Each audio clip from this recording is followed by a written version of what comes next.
Comfy girl. Hello everyone. How's it going? Let me catch up on the chat. You just want to sit? No, you're going. She's going. Also, girl cat sitting on my back pillow. My pillow that I put... My lumbar pillow. Lumbar. Namrog, hello. How are you going? Headsman, g'day. Welcome. Brought your plug-in a bit ago, started checking it out. It's great so far. Thank you. I'm glad you are enjoying it. We actually, with the help of Mr. Sovereign Dev, first name Sovereign, last name Dev, the core manager runs in C++ now, so it's like literally 10 times faster. So I'm just tidying that up and doing some other stuff, as well as including the Prismatiscape TM pivot painting script for the next update, as well as some quality of life with like the settings, like setting the all the style parameters and also setting the scalability parameters and stuff. Putting them all in like data assets and whatnot. Fafado, how's it going? Addicted to RuneScape OST? Yeah, it's a fucking banger, isn't it? And there's so much of it. That's the thing about the RuneScape soundtrack, is that there's literally like 600 average 5-minute long songs, you know? Like there's actually tens, maybe 100 hours of OST to churn through. American open the shade so I get my vitamin D. Yeah, you guys are in winter still, aren't you? Our summer is just coming to the last month of summer, yeah. I want to ask a question. I want to recreate something like your water interaction. I have the plugin, but would like to understand the theory a bit better. Can you maybe explain the math? There is a Unreal Engine water render target.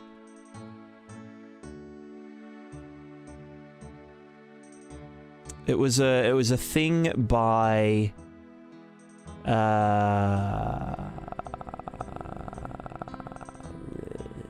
that dude. You know that dude?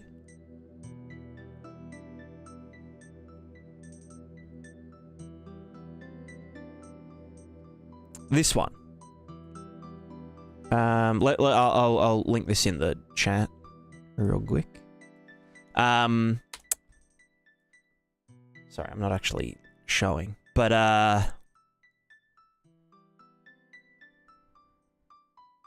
this is the old version of it, which was in render targets and like draw canvas, render target, blah, blah, blah, blah, blah. It's a bit of a nightmare. It's way easier in Niagara grid. But the math of it is essentially this part here, which you can also see in the plugin if you go into the Niagara system. You'll be able to see this.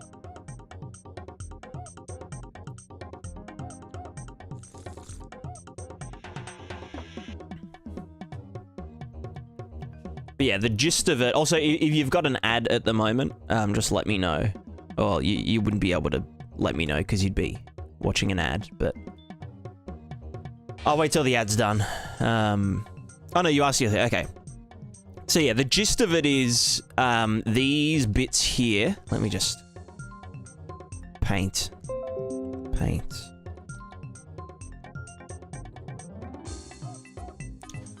So the gist of it,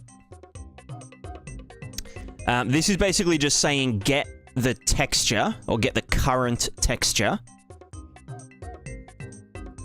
and, or I guess the current, yeah, because so like, think of this as previous height 1, previous height 2, and then we're creating previous height 0, or whatever. But yeah, so the gist of it, we get the previous texture, and we offset it up, down, left, and right.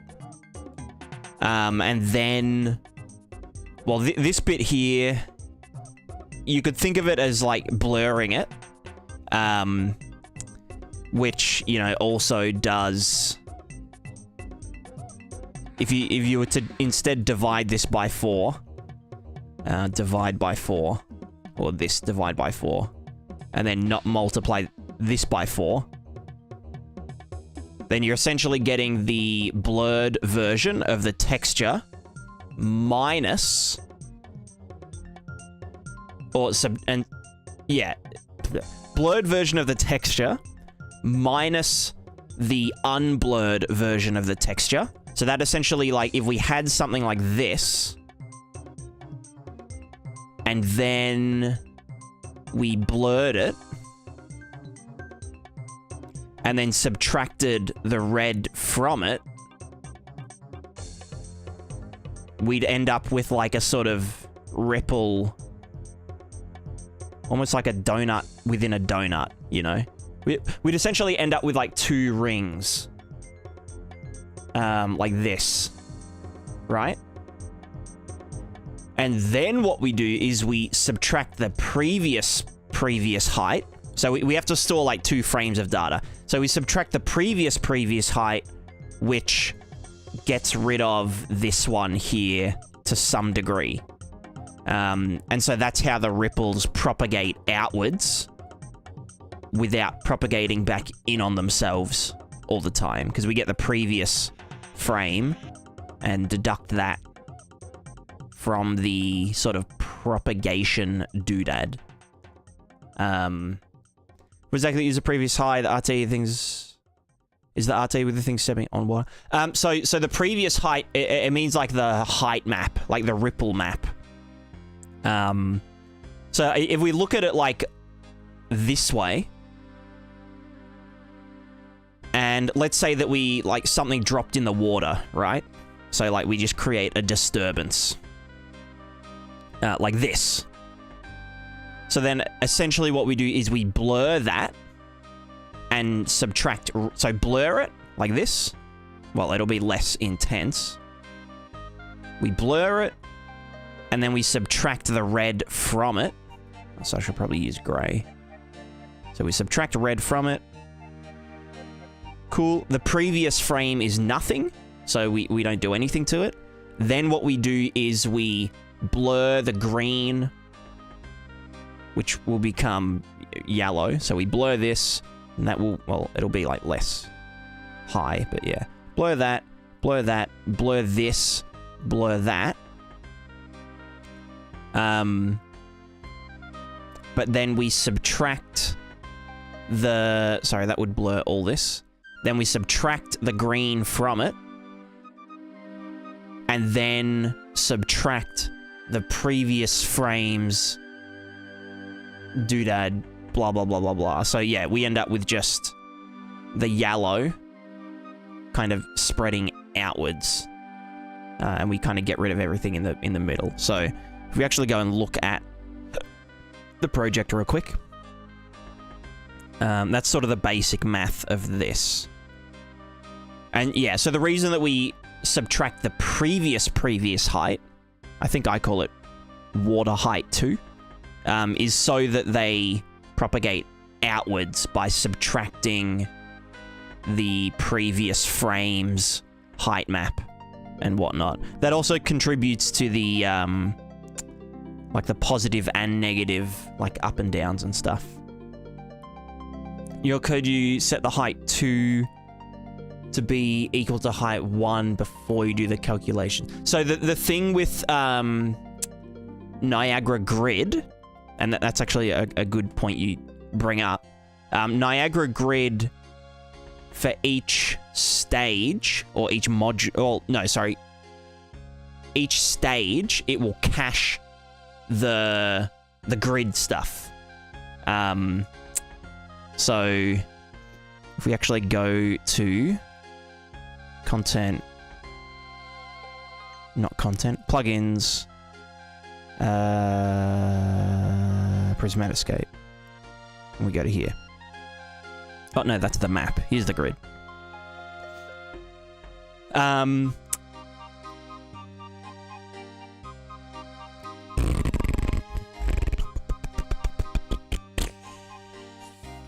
Water sim setup.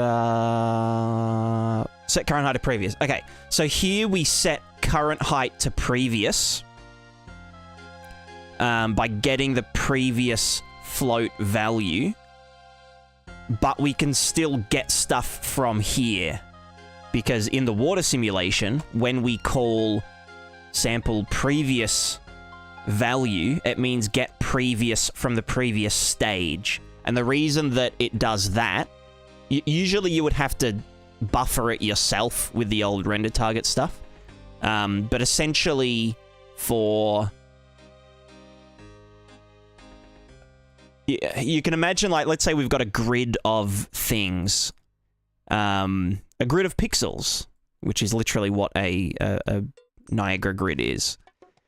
And we want to say, let's say we've got a green one here, and a green one here. And we essentially want to say, hey, for each pixel, we want to get the surrounding pixels and get the average value and change that pixel to be that new value. So this one would be 0. This one would say, hey, yeah, there's a little bit of green here, so we're going to, like, do a bit of green, whatever, whatever. But then when it comes time to do this pixel, and we get the surroundings, it's like, okay, yeah, there's 0 here, 0, 0, 0. Oh, wait, there's a little bit of green here. But that isn't actually true. Because, like, it's because we just wrote that pixel. So you get, like, a weird bias between, the way that the pixels are scanned from left to right, top to bottom. So the better thing to do is to use the previous values to do the blurring. So essentially we get a copy of this, we yeet it here, we store all of the values, and then we move on to actually altering. So this one is reading from this old version to then compute itself. And then this one would say, hey, I want to get my surrounding pixels. So we're going to get empty, empty, empty, empty, empty, and including myself. So I'm going to become just, gray or something. So that's sort of the gist of why we use this node, sample previous grid float value.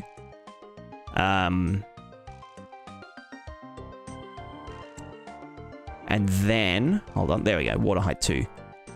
So this is getting the previous, this is where it gets kind of fucky, but we're getting the previous stages, this stage, water sim setup, the previous stages water height 2. So that isn't this one here. It's the previous frames water height. It's a bit fucky, but yeah, that's just how it worked out. So the first time height 1 will be the thing stepping on the water. Height 2 will be all black. Yep. Correct. Yeah.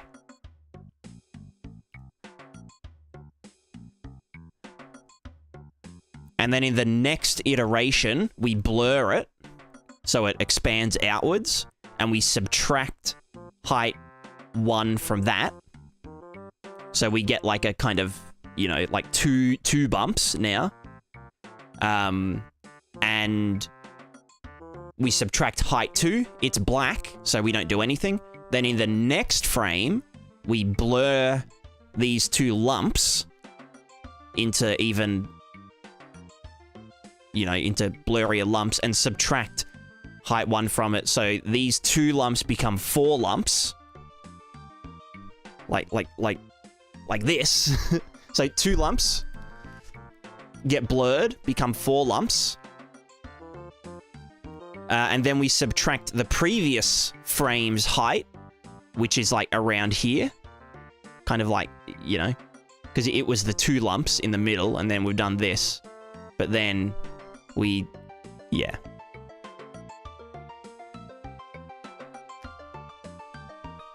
Simulation stages run every frame, are they in parallel?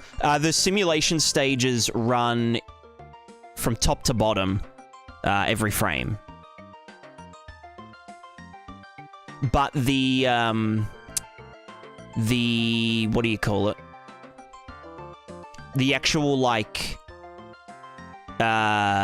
modules.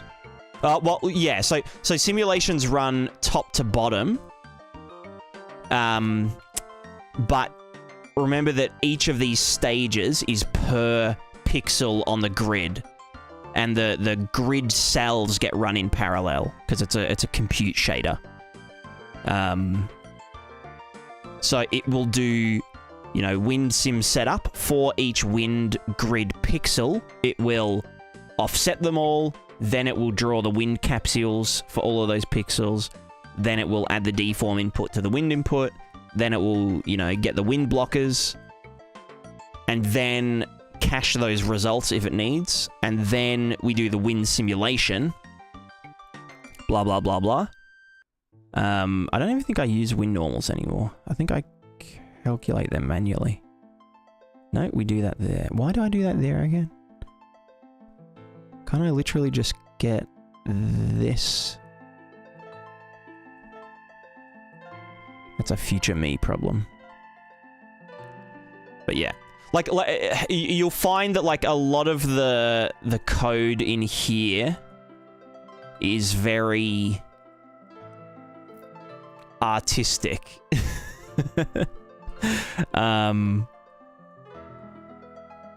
A lot of it's kind of just trial and error, and like there's magic numbers everywhere that I mean, like it's art, not science. They're not like magic numbers in like a bad way.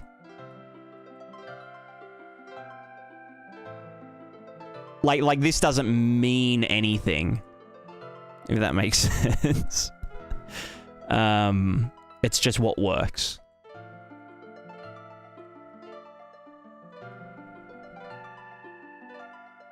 It's like when you do, like, hey, I want to get this normal map and, like, view it in color space, so I add 1 and divide by 2, you know? That's like, those 2 are technically magic numbers, but they're just, like, the numbers that you need.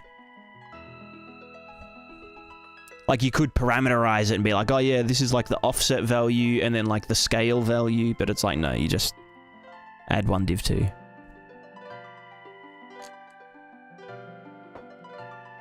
So anyway, with that big explanation, that's how we get this.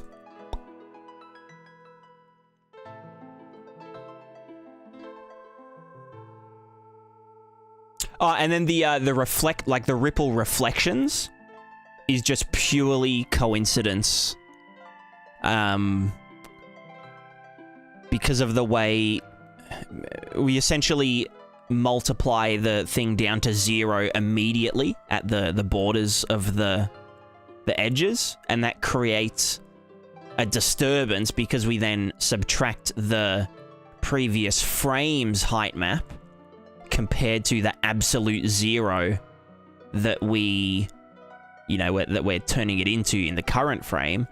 It essentially reverses, like it flips the ripple upside down, and then it's kind of hard to explain, but it just works. It just works.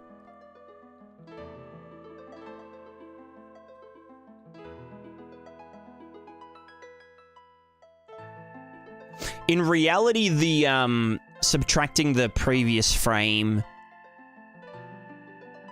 it's simulating the, like, what's it called? The surface tension of the water and, like, the acceleration of the surface. So, like, if water goes up, then it will accelerate back down from, like, gravity and bring it back, to surface tension. But if it's dipped down, then surface tension will bring it back up to the, to the water level.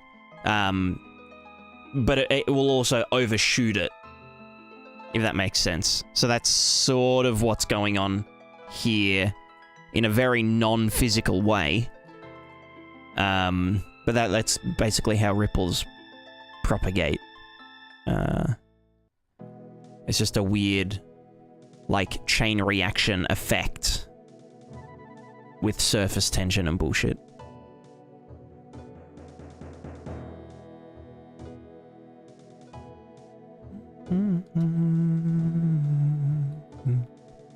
So what ripples is no map, so do you test like? I've pre-subdivided the water mesh. So that's like 10,000 verts, which isn't really that much. You might want to go even higher than that, but yeah. Oh, where's the thing? There we go. Sorry, let me catch up on the on chat.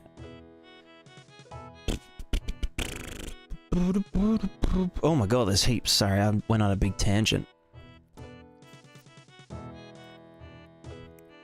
Godric, how's it going? I was senior C++ dev at Microsoft before I quit to full-time indie dev. I'm excited to check out the new C++ bits. It's my preferred language. Hell yeah, hell yeah.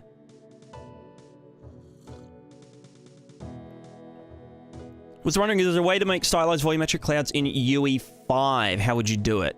I haven't doodled with volumetrics very much, so I'm probably not the person to ask. But it seems like Namrog's... Oh, Asher has... Yeah, okay. Asher's always got fucking crazy tech art shit going on.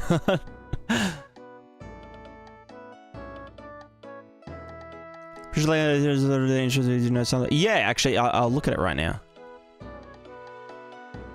While I catch up.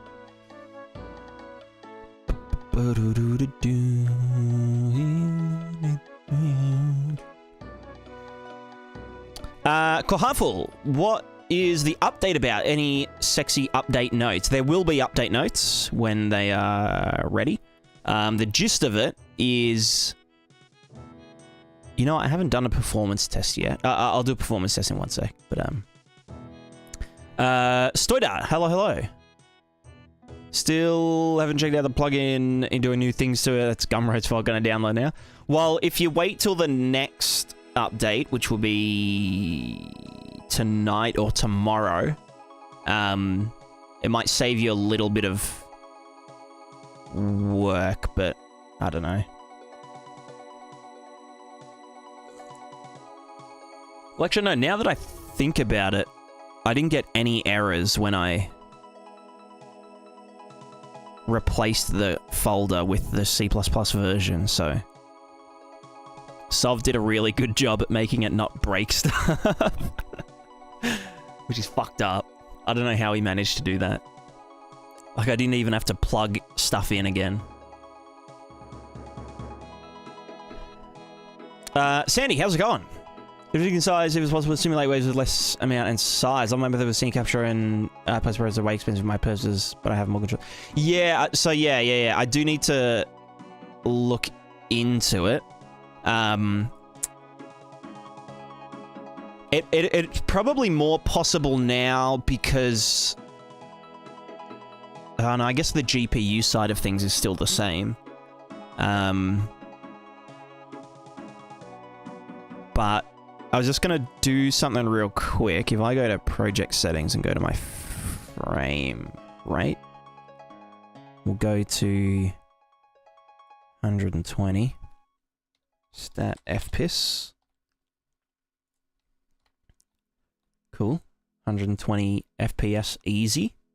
EZ. Also, I need to just change the target FPS.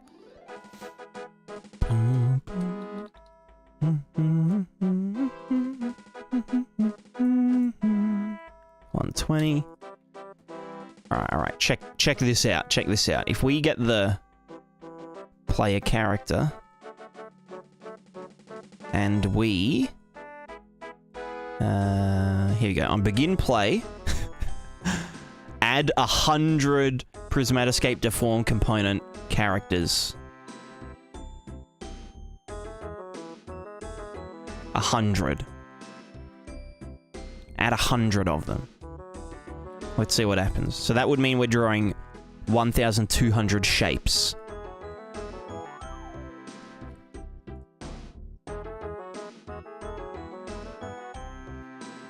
$80 FPS. 100,000... sorry, no, 1,200 shapes. You can see that they're all piling up on each other. That's fucked up. That's like...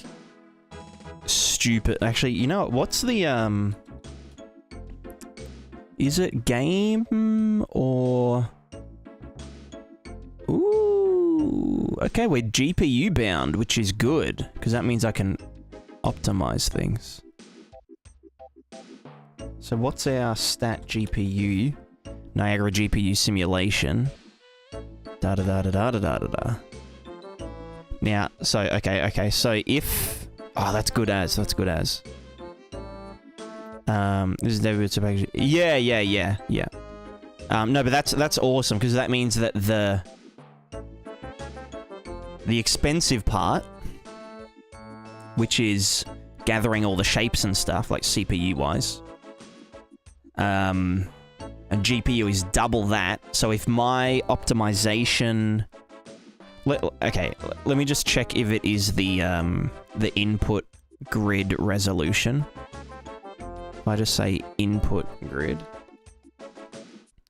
Input resolution. If I put that down to like 64.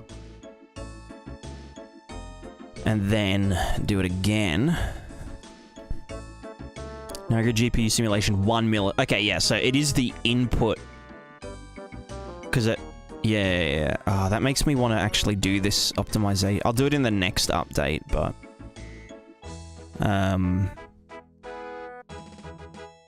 That would actually be fucking crazy if I could pull that off. And then we would be getting 120 FPS with 1,000 units or 1,000 shapes drawing.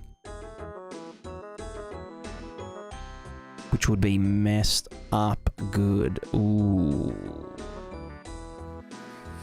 Alright, well, I'll do that soon, TM.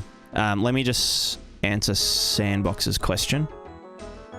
We'll doodle with the water stuff.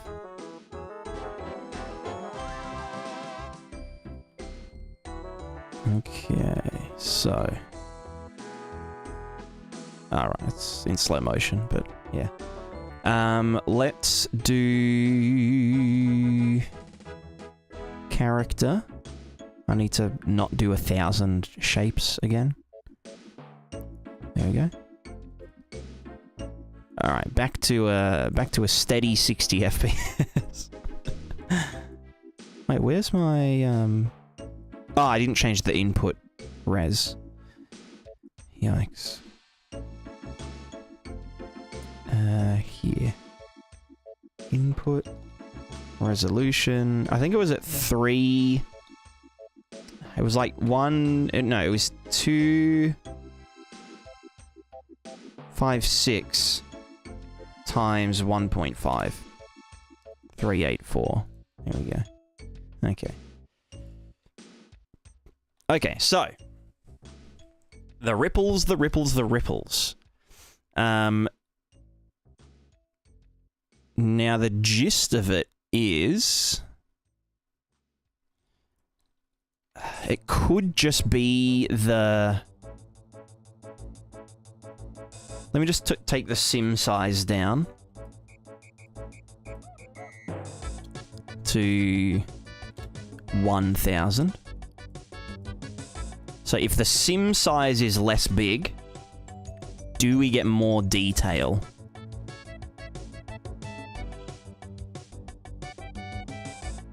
Yeah, it looks like it. Yeah, and if I start doing the wind stuff, then the noise is noisier.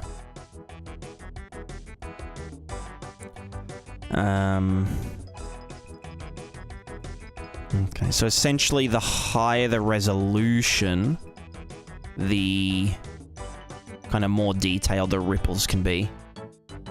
Also, just ignore that it's going in slow motion. That's just so I can see what's going on.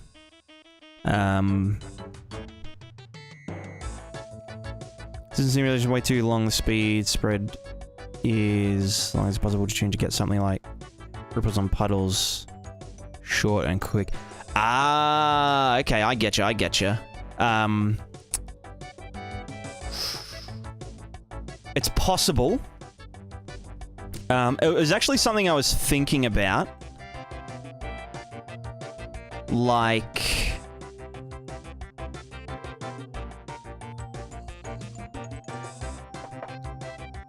Like in real life, the ripples on a puddle don't last as long because they dissipate against, like, the gradual, you know, and because of the depth of the puddle and whatnot.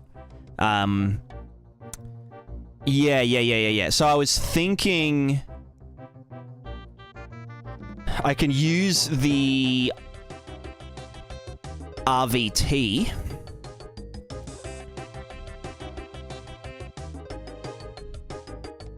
Yeah, no, it's possible. That's possible. That's pretty easy, actually.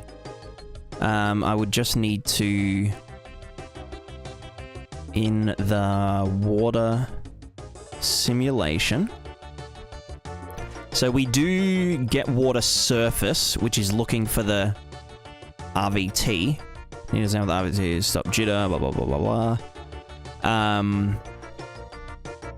And then that's the fall off there. So that is the water surface. But then we add water puddles to the water surface. And then we apply water surface, which multiplies it and da-da-da-da-da. And then we do the water simulation. So we now don't have the original water surfaces. Because I'm thinking what I could do is just get the water, like the original water surface. And, I mean, I could just cache it separately. Because, yeah, like, yeah, I'd be able to differentiate between something that is drawing to the water height map, like a water, you know, surface, versus something that is just a puddle, which is, you know, just from the get puddles thing. And then I could make the ripples disappear quicker on the puddles by just multiplying it downwards over time.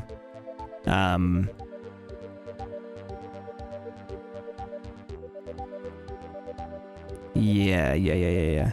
So that's what. Okay, that's water surface. When we then get water puddles, and we then add them to the thing, we then apply water surface. So I think what I'll do is get water puddles. We won't set water surface. We will instead.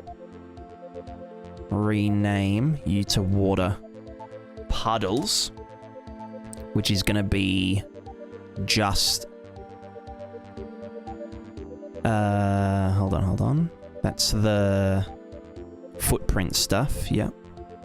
So it's literally just this. Cool. And then... Why are you angry?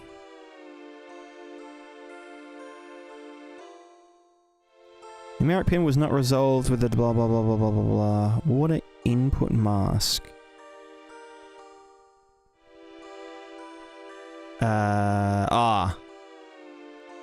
Because we want to then add that to the water input mask. But I could just do this later now that we've got the two things. So...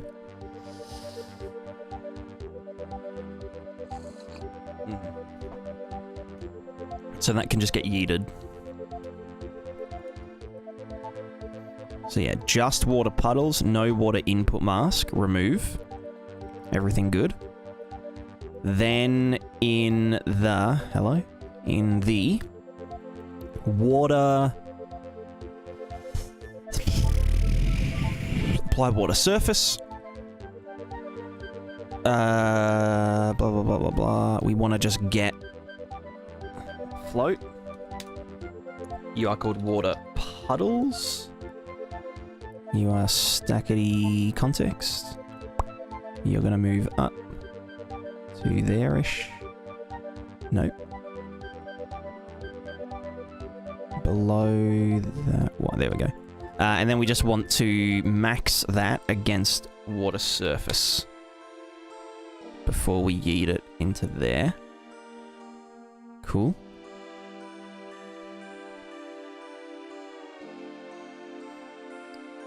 So now we have the two separate variables. And then where was I doing add water input to water sim? Let me just move this back a tiny bit. Water input mask, which was just getting multiplied in there. So we now instead want to do water, change name. Nope, that's not what I wanted. Rename water surface and grab another called water puddles and then just max them. Cool. So now we're only going to draw the water inputs where there is water, which is good. Otherwise, we get weird artifacts where there isn't water, but the input still gets drawn. So we do that. Water height, water height. Cool. Okay, now we can say water simulation. Sorry, Tanva, I'm just cooking. Just one sec. Just one sec. Also, I do both. You know what? Let me just do it. I do both. So this is a pre-subdivided mesh. So I just subdivided it in Blender. But then I also apply the normal maps to do the shading properly. And the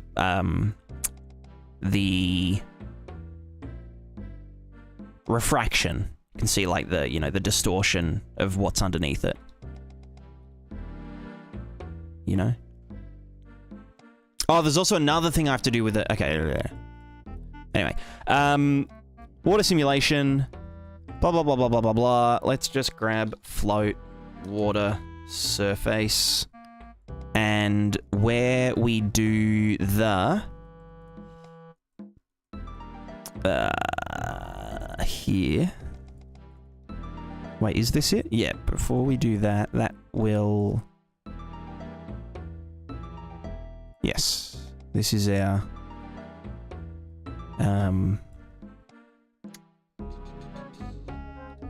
I mean, yeah, if we just set this to, I don't know, 0.9, then it should disappear really quickly.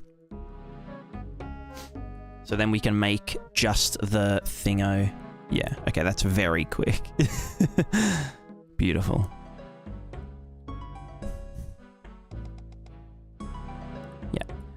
but we want to not do it that much. We want to do so water surface. Let's just yeet you over here. Water surface. And then we want to 1 minus. Water surface is 1 where there is water on the surface.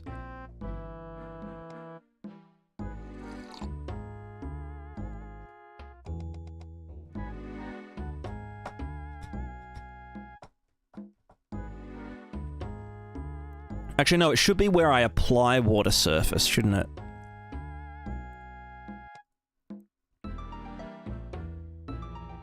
Because we zero out everything that isn't the water surfaces. Do I want to do it here? Yeah, no, that would make sense. Because we now have the puddles. Or just the not water surface. Doing it here, doing it back there is kind of overkill. Yeah, actually, no, you know what? I like it back there. Would that work? Do we want to do it after or before?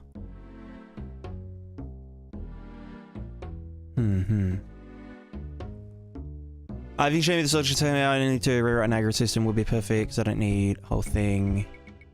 Did way too much changes in blueprints. Gotcha.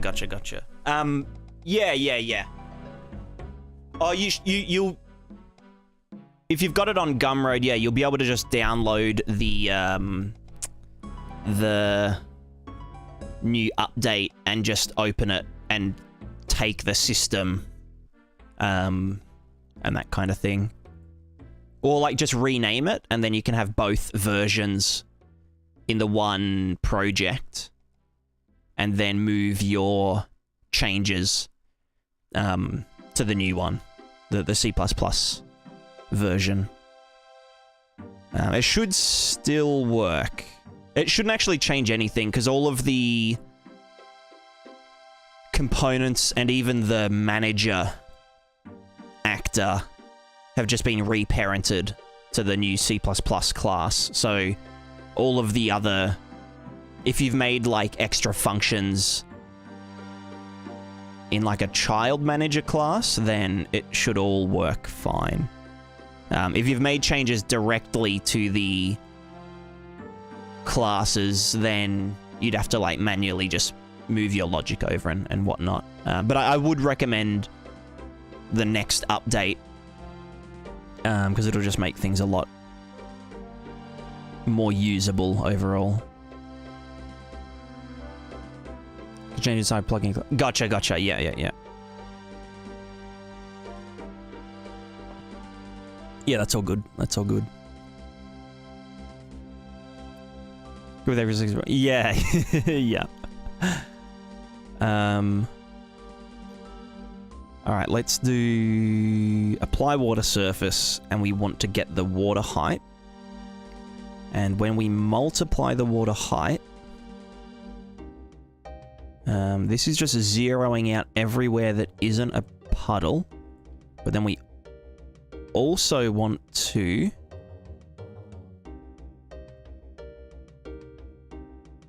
so this is to then fade out the water at the edges. But then we also want to fade out additionally. Oh, I could do something dumb like if water surface 1 minus add base fade out delta time multiplier. Sorry, no, wait, no, that there, this. I'll just make float. And you're 10. But then 1 minus of the thingo multiplied by number.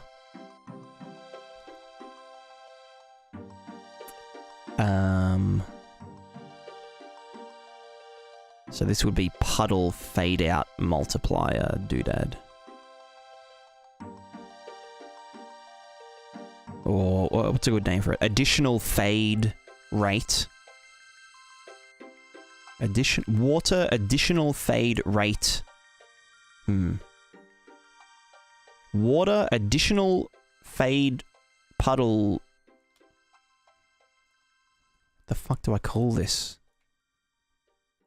Float. Water additional water puddle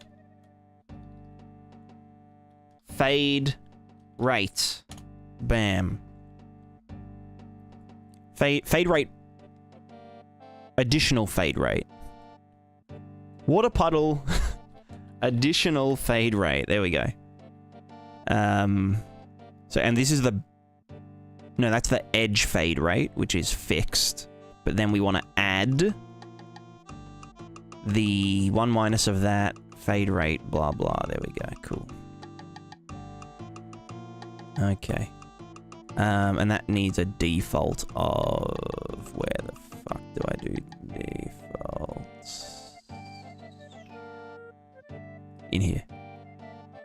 Water puddle additional fade rate. If I do that 10...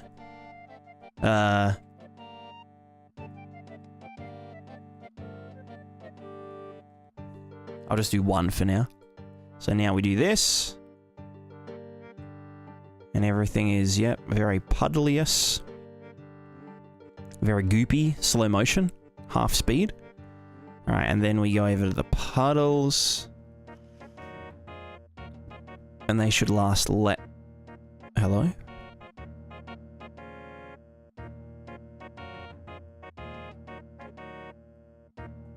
What have I done? What have I done? What has he done?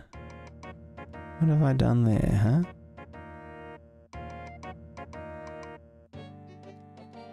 What have I done?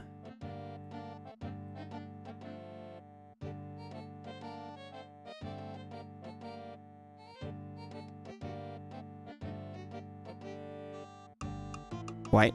No, yeah, wait, what have I done here? Sorry, that shouldn't... I'm just dumb as fuck. Why? 1 minus that, 10. 10 times delta time, 1 minus equals the new thing.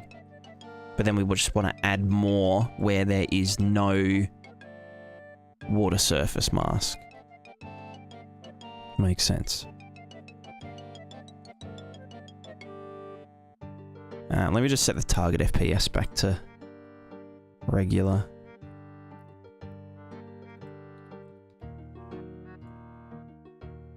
Target FPS 60.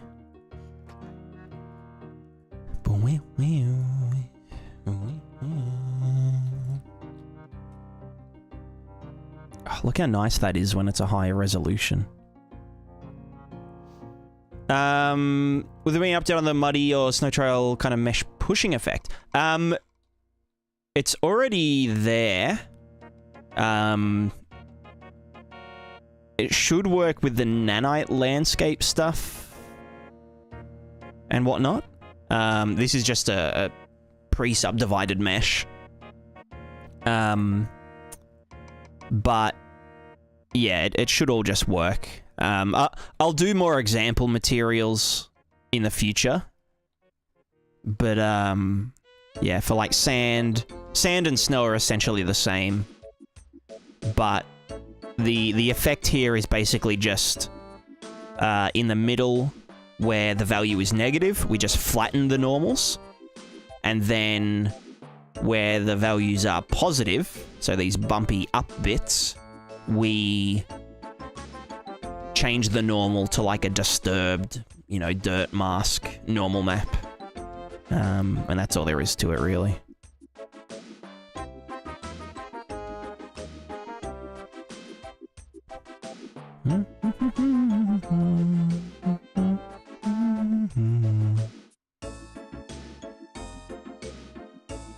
What was I doing again? Right, the water stuff.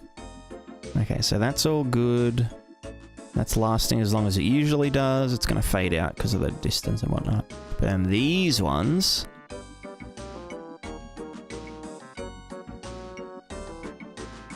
What's happening here? Is it supposed to be a negative number, maybe?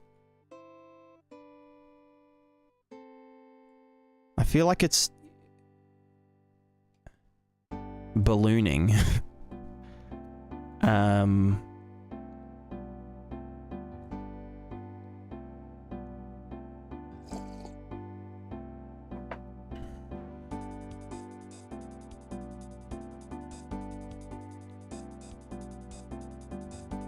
Yes.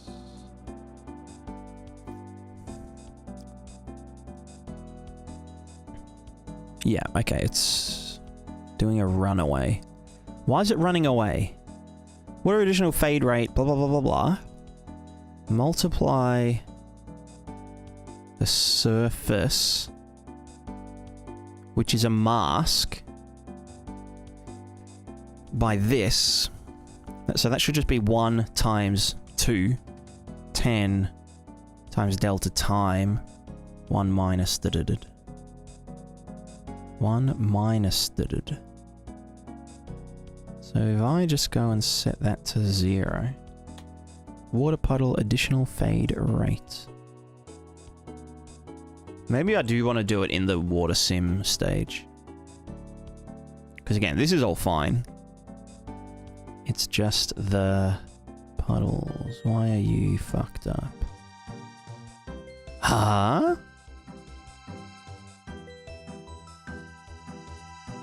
Okay, so it's just the puddles that I've just fucked up in general. Okay, we can fix this. So in water surface. Cool. We do the usual stuff. Get water puddles. Surface height. Yep. Yep. Oh, wait, no.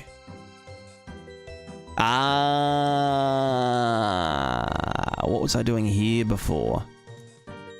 Water oh, no, that is correct. Oh, is it just that I'm not saturating it? Dumb as fuck. You stupid. You stupid. He's stupid.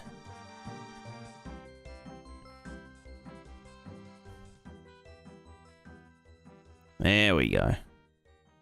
Right, so because the value was exceeding 1, it was multiplying out of control, like a rabbit. So now we want the apply water surface. We can say, hey, you should apply water surface, fade rate 1, whatever that means. It's just gonna say, hey, you should chill out on the puddles, brother. Chill out on the puddles. Let's put it up higher.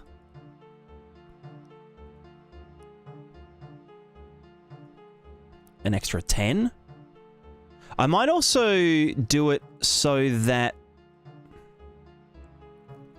Nah, I think I'll just apply it statically to the whole puddle. Kind of makes more sense.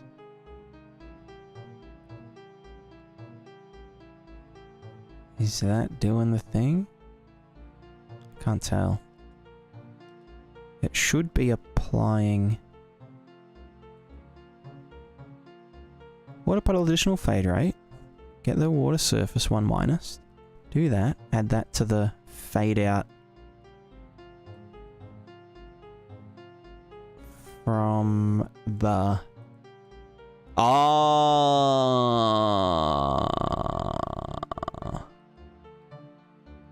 I see. We want to actually just get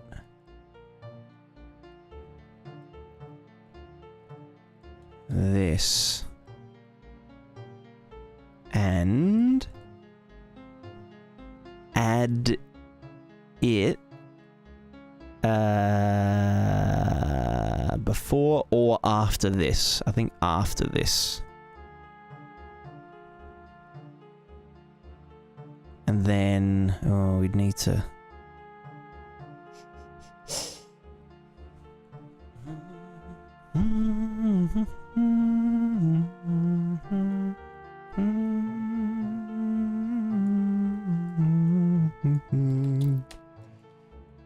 needs to get saturated. Because we want to bring up the black level.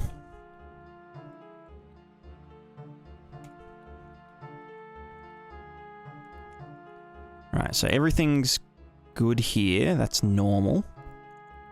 Right?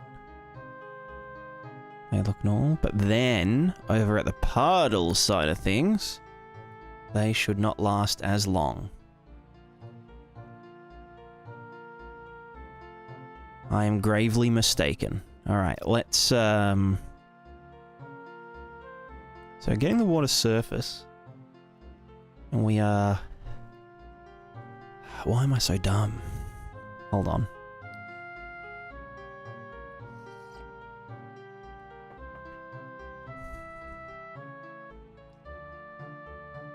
You know what I could do? Hold on. Why don't I just fucking get the water puddles and just clamp that down? Water puddles.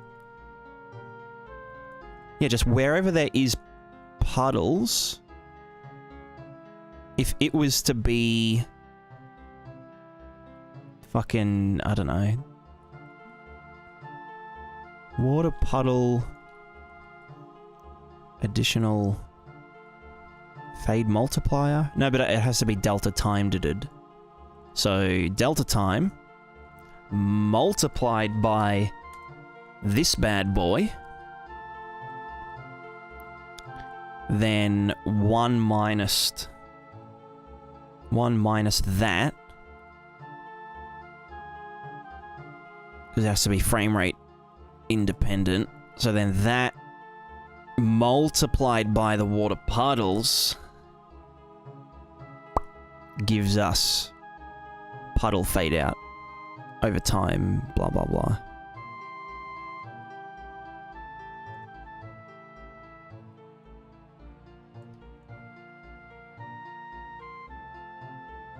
And then I'll yeet you back here.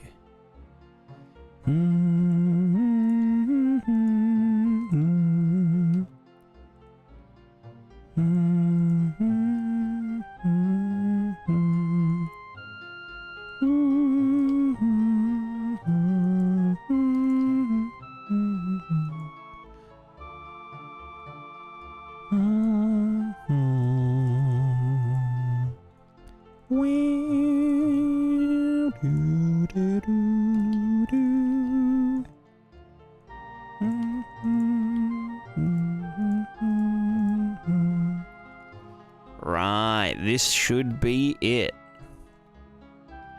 This is the one. So we're essentially saying, So we're essentially saying that, hey, the puddles, they are water, but like they're kind of like the edge of water. So now they don't, or they won't have to travel as far. But then the water should be unaffected. Yeah, nice one. Cool. Let me set that a little bit. Thingy-oa. Apply water surface. Additional fade. I'll put it at 2 for now.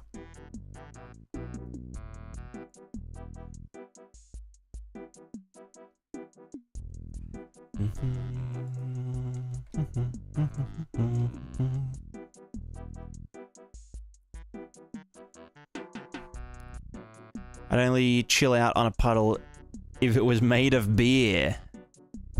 Jesus, what's with why is everyone talking about piss puddles? I don't understand. Carl, hello.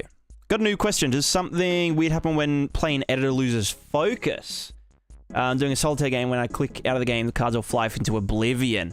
I'm guessing they're all physically simulated cards. Basically what happens is that when you unfocus, the frame rate will dip down to like a not big number. Usually.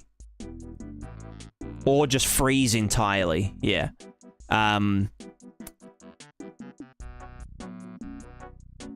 And so the delta time, essentially the physics resolution, like time steps, is too large, and things start kind of, I guess, like falling into surfaces and then depenetrating from them, and it just goes, it's just fucked up. So I think there might be an option in project settings.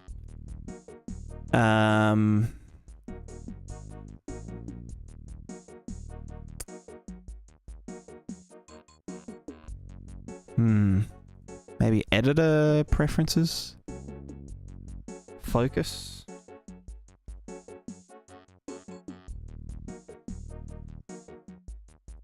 Or viewport?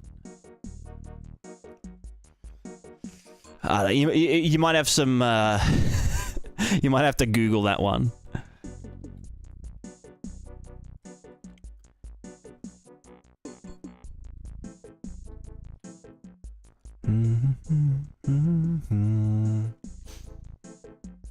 Machiak, hello.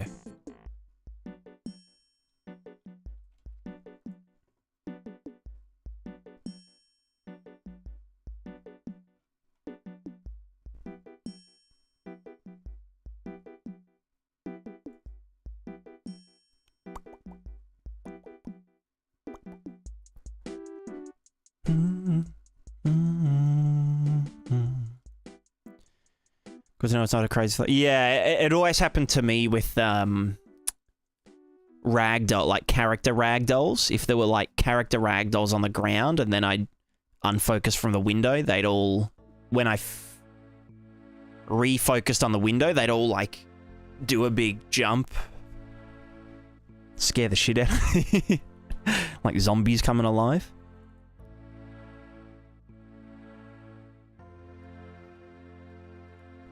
All right, let me tell you guys my genius idea for the render target stuff.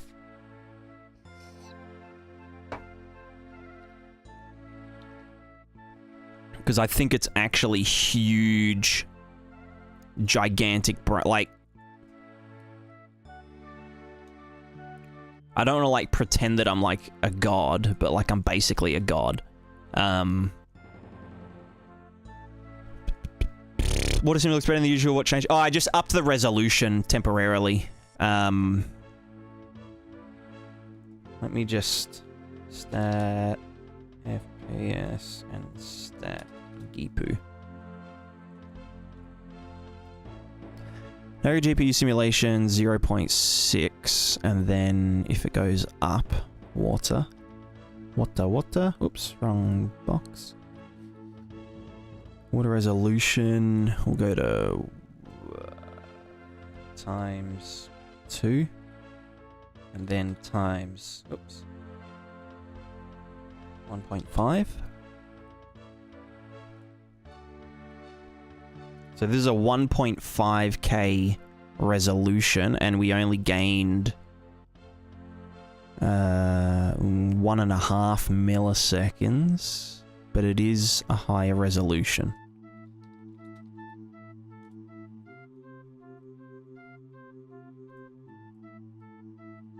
Wait, where's the, why is the wind not drawing to the dude anymore?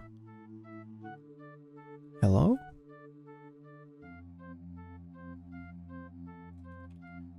Let me check that real quick. Oh, because I'd be comparing it against the water surface mask combined. Let's just go water. Add wind to water sim. Water input mask. What the fuck is a water input mask? Right, yeah, so we want to just do that as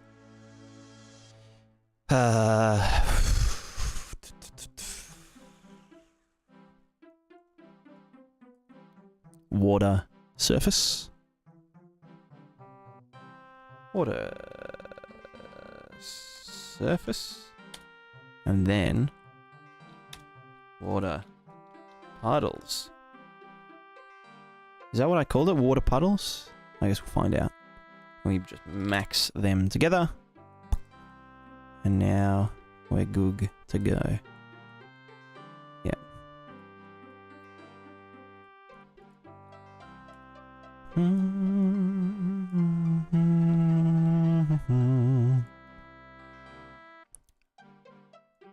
Alright, maybe that noise is too noisy for the wind at high resolutions. Add wind. Where are ya? Fucking jeez. Add wind to water sim. We do a sign with a period. Let's do a variable called water wind noise scale. Or size would be better. Size. So if this was at like 1, then we would get very big ripples from the wind. Water wind noise, so that's 1. Means that we'd get a... yeah, a big fucking nightmare. Wow, look at that.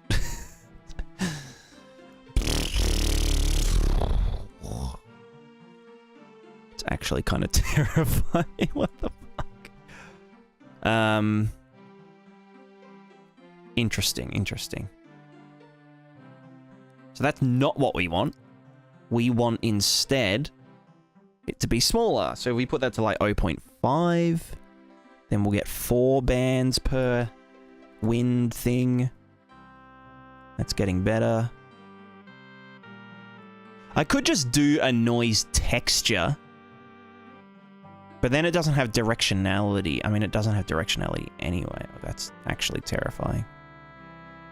Okay, let's go 0.05.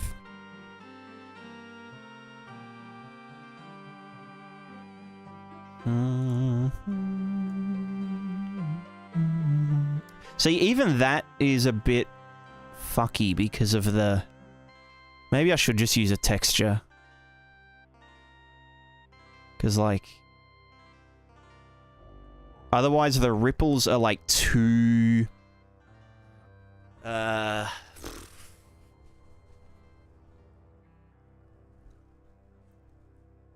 was that?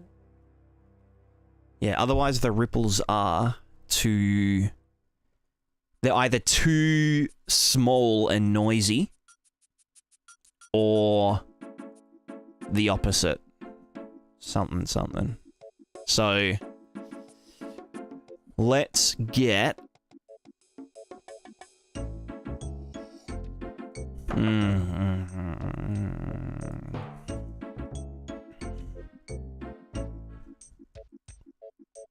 So basically that's our noise input. I guess there's nothing wrong with a bit of a little cheeky little texture sample. Noise texture. Hello, sample texture. Sample the texture 2D. Wait, is that what it is? Sample? Yes. The UVs are...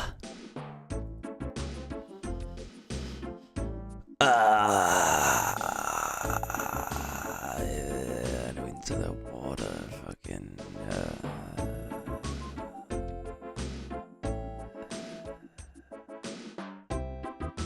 Can I just get noise?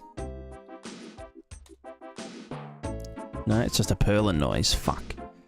Well, I'm gonna have to then get the input grid. Because we cache the... oh no, water grid location world space. Oh, I do it manually because of the... okay, no, that's good. Water pixel location world space. Water. 2D. Water. Pixel location world space. divided by some tiling, which is the water wind noise size. Cool. Then we have mask.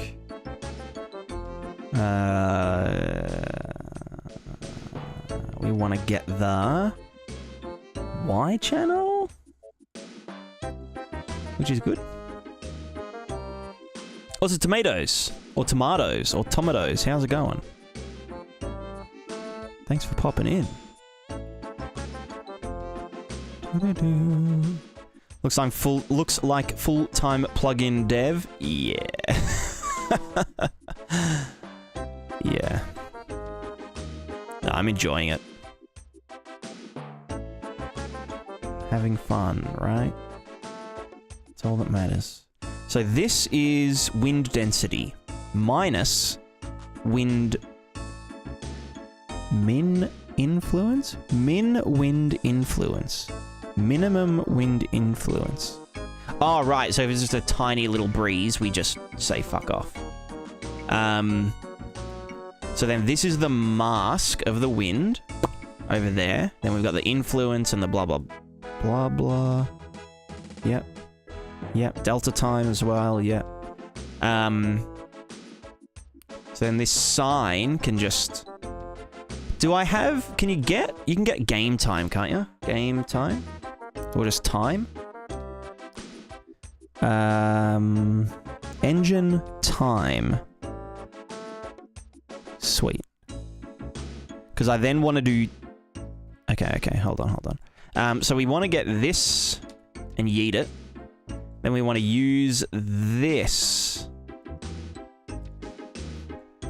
as our noise. But we don't want it to be static, because then it's just gonna... Oh, you know, we could try it. But I'm guessing we want to do time... Add time to this, and then... Or even add this.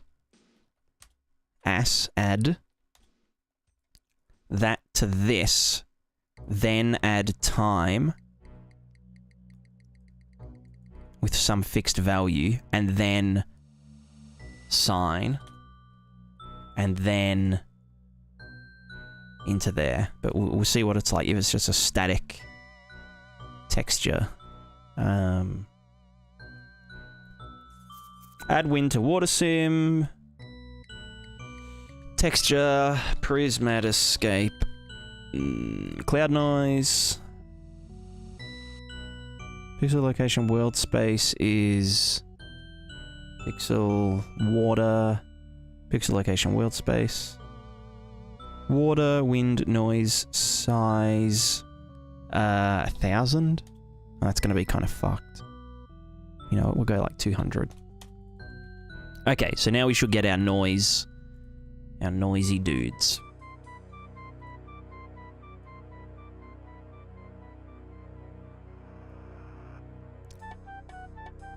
Don't think that's correct. What the fuck? Add wind to water sim. I did apply. We're definitely sampling texture 2D. Wind, water, noise, size. Yeah. Location, world space. Yeah. That's our UVs. Getting the Y channel. That's then our noise. Plus... yeah, adding that to water height. Okay. Let me just...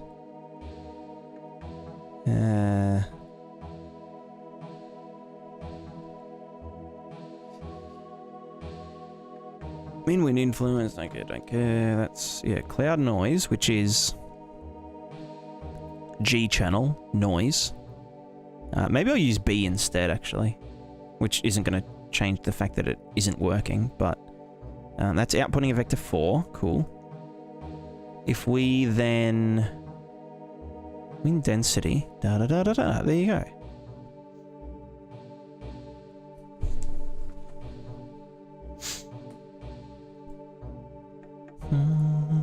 Oh, is it because it isn't, fuck off. It's just minus float. 0.5 multiplied by 2.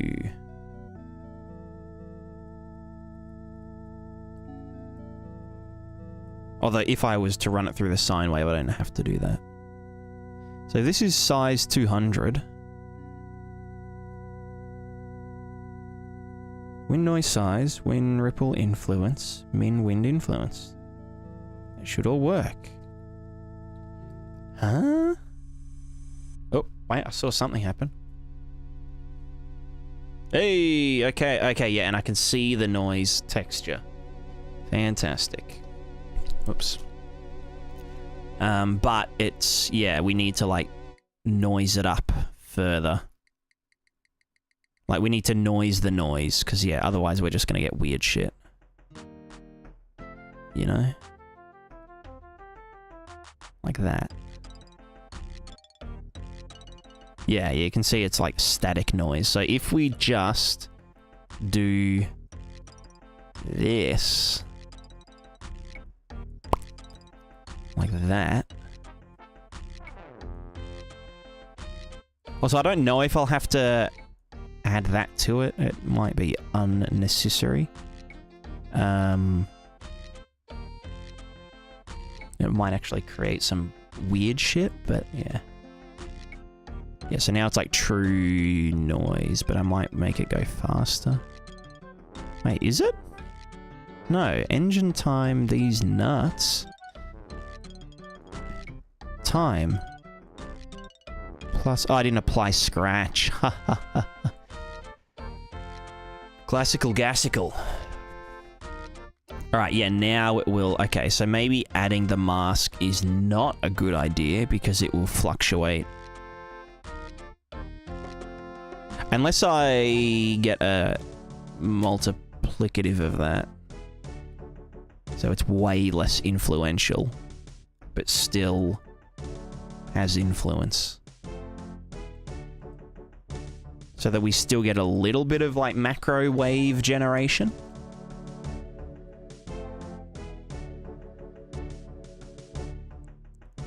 I didn't apply, did I? No, I did. What the fuck? Eh? Alright, fuck that. I just put you in there. Just add 0. Just you... Yeah. Oh, maybe I should increase the sine rate. Because that's just going to flip our texture inside and outside. Like up and down. Which is going to do real fucked up shit, yeah. So that's a grayscale 0 to 1 texture. When we put it through the sine, it's going to take that 0 to 1 and turn it to a -1 to blah, blah, blah. So let's do like 4 bands. And then... Okay, so now we get noise, but it isn't like... It's kind of terrifying. That's fucked up. Maybe just like 0.5?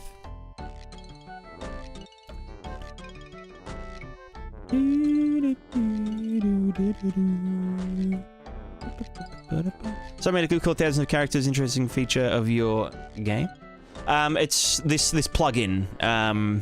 Now that it's a C++ backend.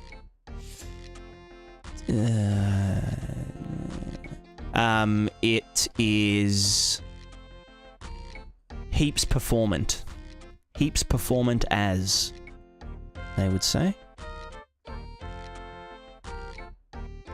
Heaps performanter. Okay, that's a bit better. But obviously it's still very fucked up.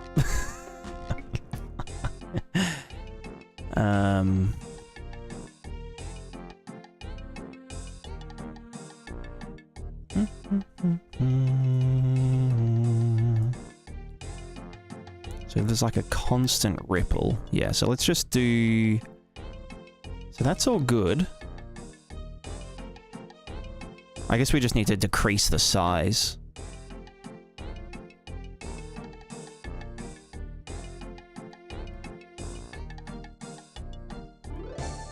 And then you there need to yeet over this way.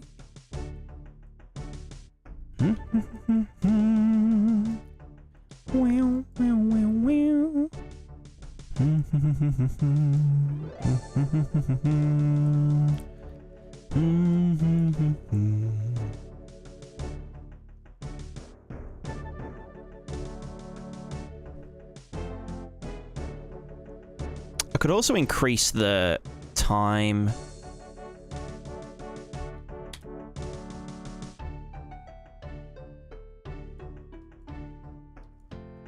That the ripples turn inside out. Rather than just doing the size lower.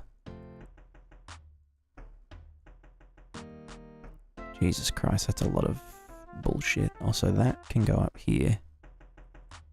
That can then get flattened against that. Mathematics. Alright.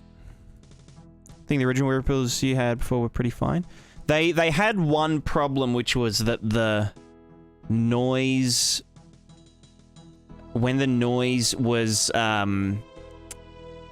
really high resolutions, it was like crazy noisy, if that makes sense. Also, let me just try the B channel and see if that's better.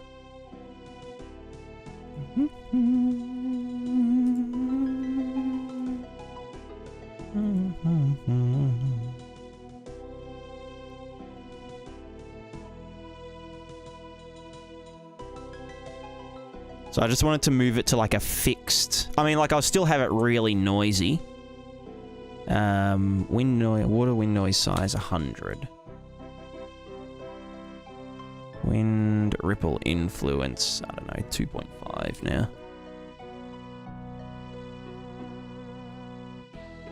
Yeah, it's as if you increase the resolution, it became like a literal noise. Which could then feed back as well.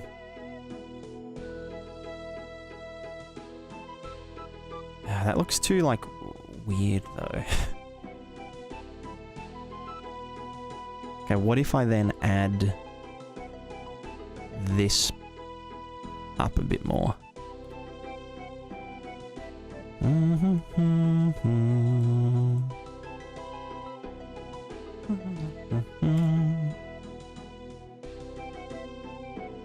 There we go, that's basically how it was previously, but if we were to then up the resolution...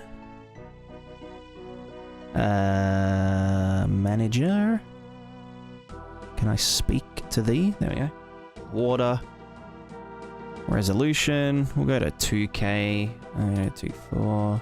And we'll put the size down to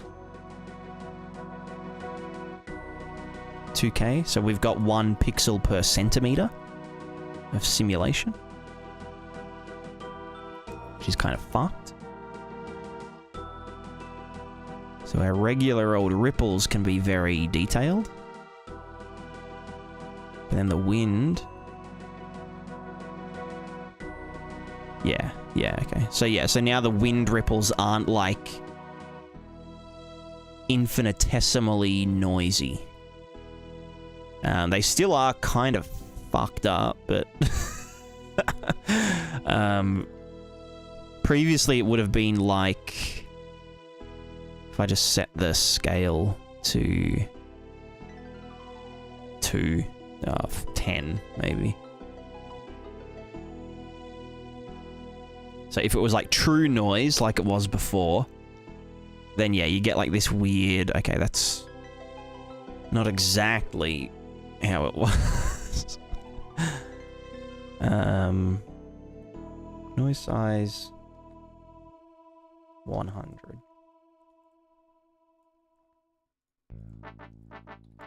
Oh, so Sean, how's it going?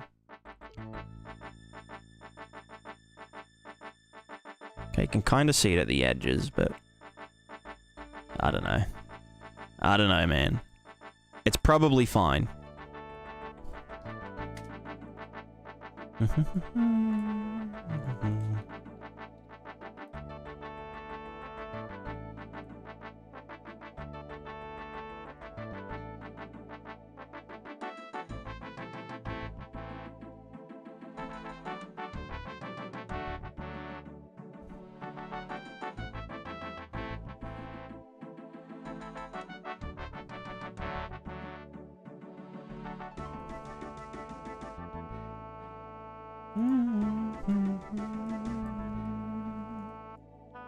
I actually want to chuck that through a good old pow.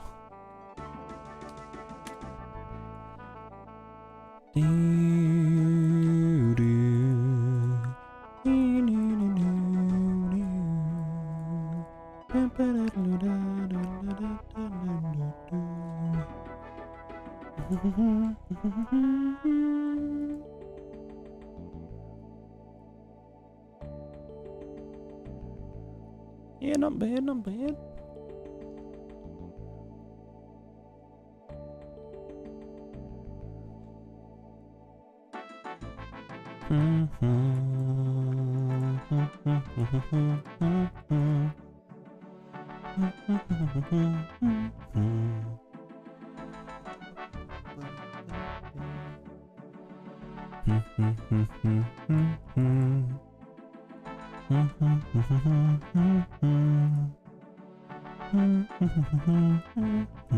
Looks like water is boiling. True.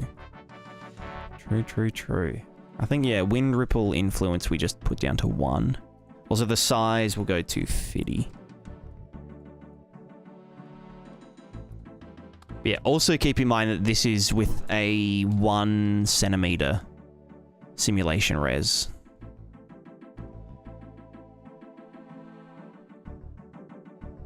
Yeah. So now they're not like fucking gigapixel ripples. Unless we wanted it to be like that, you know? We wanted it to. In which case, yeah, we would do... like a harsh noise or something. Do I even do a harsh noise Prismatiscape? I do. We could try a harsh noise.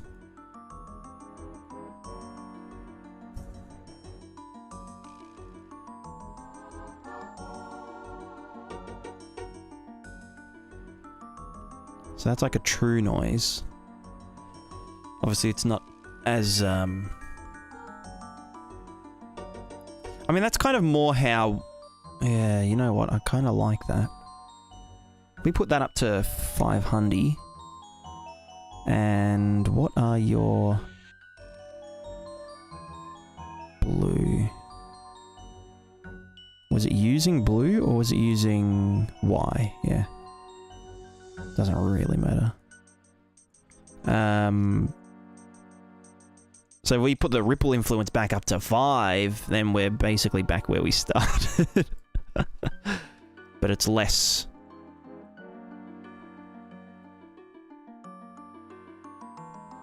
Oh god, that's a bit square. Bit square looking, innit?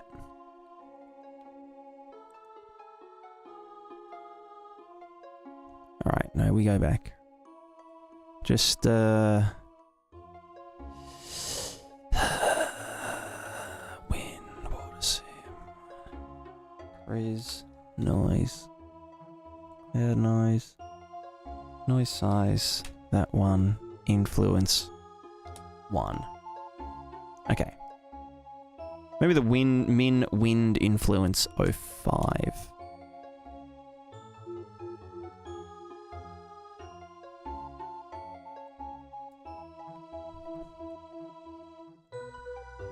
So it's like, yeah, only like extreme wind will like really fuck it up.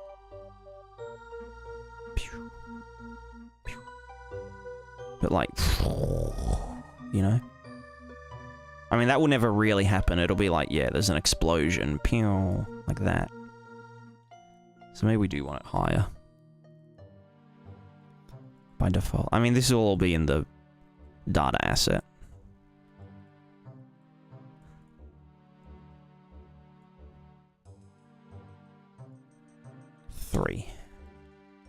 Okay, anyway, I was going to explain my idea. So you know how we were drawing 1,000 shapes earlier, or 100 characters or something?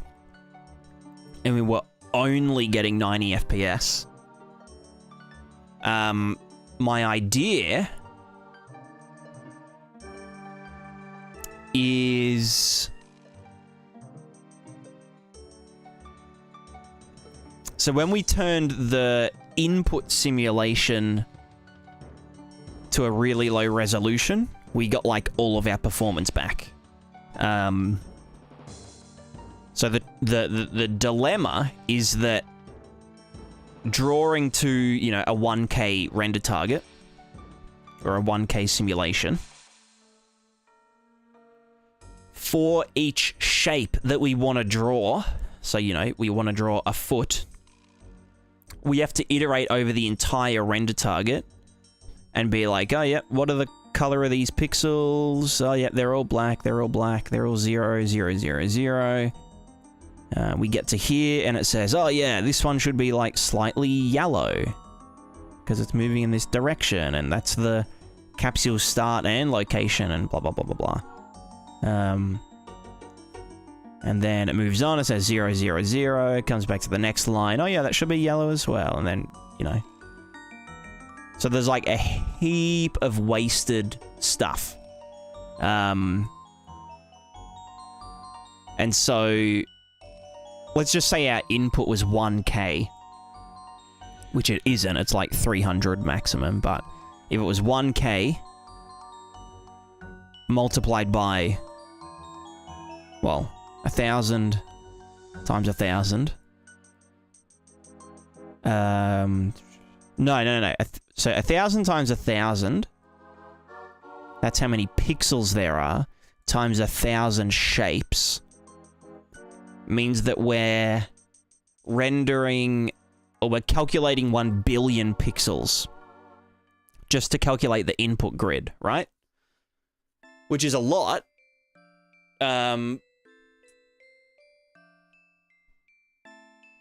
Considering that for each shape, 99% of the grid is 0. You know, unless the shape was like, had a huge radius, which it never really does, then like heaps of the shit is just like fucking nothing burger. So my idea, brain blast time, is to use a hash grid or a spatial grid where we basically get when we calculate the position of the shapes, we essentially have a grid set up. I don't know how, I think I'd start with like 5 by 5 is what I would want to do. And so each one of these sub-grids is a Niagara grid 2D grid, right? And instead of, and so for each shape that we want to draw, we figure out, hey, what grid spaces would you be in? And so we say, oh yeah, this is the, you know, the foot of the character. Here's its start location, end location, velocity, radius, you know, all of its data. And we're going to add it to this grid index, which is 1, 2, 3, 4, 5, 6, 7, 8, 9, 10, 11, 12. 13. Number 13. The one right in the middle. So we essentially have an array of... We have 4 vector 4s. 4 times... What's 5 by 5? 4 times 25 is 100. So we send 100 separate arrays to Niagara. I'd probably want to make my own data channel for this, actually, because then we can just, or interface, so we can just pull out by index of anyway. So 100 arrays, most of which will be empty, but then we can just say, hey, yeah, we want to like draw this foot to this grid only, and then just these, you know, maybe 100 by 100 pixels could then calculate the input the rest of them would do nothing. Or, like, they'd still run, but because there's nothing in their arrays, it would immediately move on to the next. So then we generate the individual subsection input shapes. And then at the end of it, we gather the real input texture by reading from, well, for the main, like the gathered grid, we just do some math which says,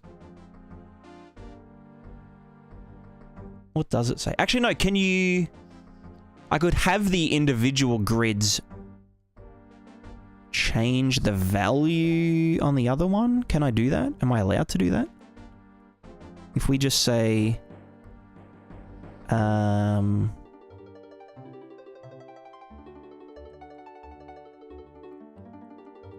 just let me find a thing. Win normals, fucking whatever, grid. Right? No, set. Set. Hey, okay. Yeah. Set index, blah, blah, blah, blah, blah. Value, blah, blah, blah, blah, blah. Attribute, blah, blah, blah, blah, blah. No, this function marks... Okay, that's pog as fuck. So we can basically just say at the end of the gather... Sorry, at the end of the grid... write all of your values to the master grid.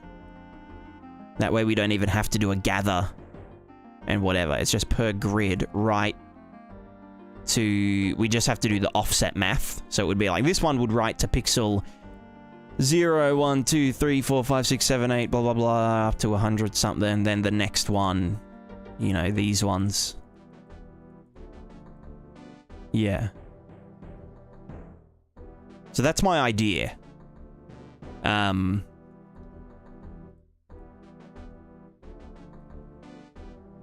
It wouldn't require much extra work on Sov's part.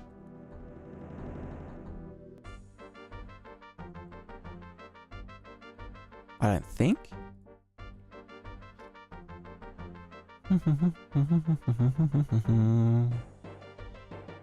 No, we just have to figure out which index they belong to. So yeah, that would essentially mean if we add content, no, wrong one, plugins, Prismatiscape, example fella, this one, and we have 100 characters, bam, bam. Actually, 100's not going to drop below 60. Let's do 200. So it's like 2,000 something shapes.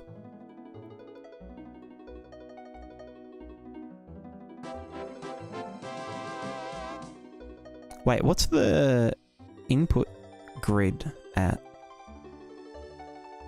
Input simulation resolution. Okay, it is at 300. Okay, so yeah, so this is like over 2,000 shapes. Stat unit, stat FPS. Okay, good. We dropped below 60 FPS. So we're at 50 FPS drawing 2,000 shapes. Wow, what a nightmare. I forgot to turn the water. It doesn't matter. So yeah, game thread. 6 or 7 milliseconds. Why is the draw thread so high? Is it because it has to send the stuff to Niagara? Oh no, is it waiting? Because my frame's capped.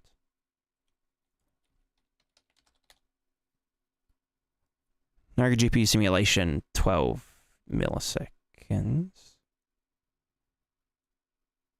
Where's the rest of it coming from? Is there like a stat draw? No. RHI, no. Primitive draw call is only 200. I think it's just the frame rate cap. Anyway, so if we've got 2,000 shapes drawing, and then we say, hey, like offload, like if we alleviate the input grid to be a lower resolution, which it would essentially be, because we're doing way less iterations per pixel, then, well, it's hard to tell because we're capped, but no cap.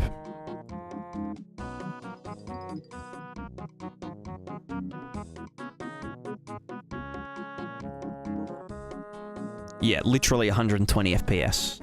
90-something FPS with 2,000 shapes drawing. So that would mean that, like, this could be used for, like, RTS games. For, like, all of their individual units, if you really wanted to. Could, like, leave trails. And affect foliage and that kind of shit.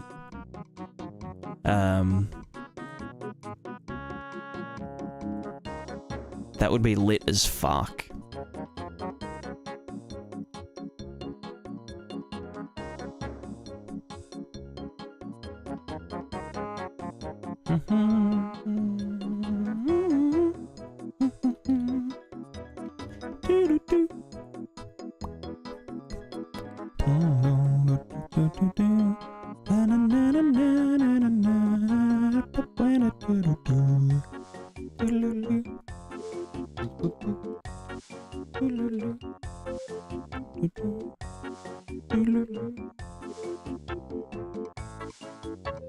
What was the thing again? 256 times 1.5. 384.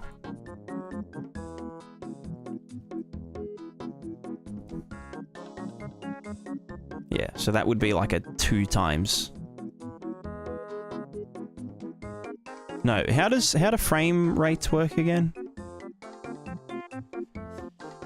If I go from 50 to 100, that's it's not a... Is that double performance, or is it exponential? No, it would be double, wouldn't it? Yeah. Yeah, it's double. What am I even thinking? But it's like a 10%, a 10 frames per second increase going from 30 to 40 is like 25% or 33%. But then like a 10% frame increase from 1,000 to 1,010 is like a, 1% increase. All right, so things are looking good. Things are looking very spicy. Although none of that matters if no one actually gets the update. So let's finish the update tonight. Tonight, TM.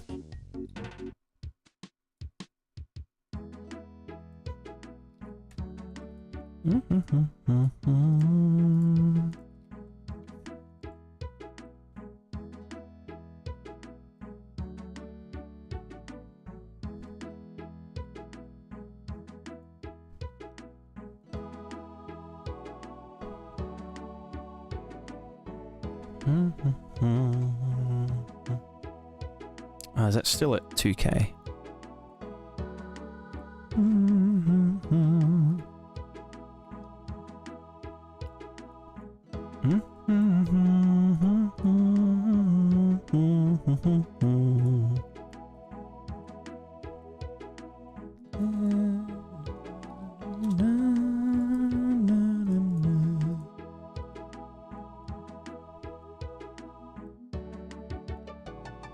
Cool. All right. Now I just need to do frame rate back to normal.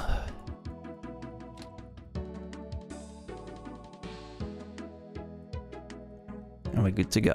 All right.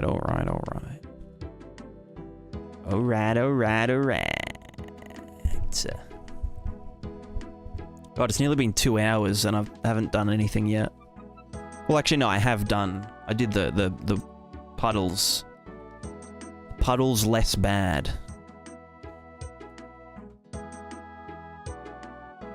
puddles can dissipate quicker.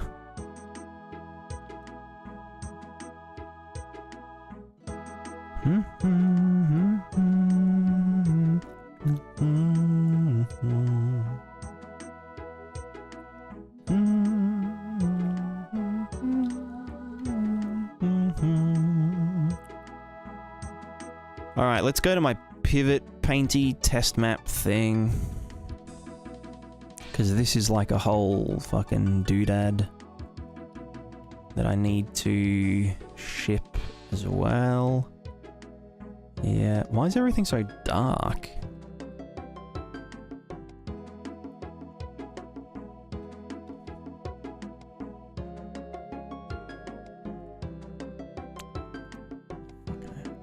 Can I just do type? There we go. Static mesh actor.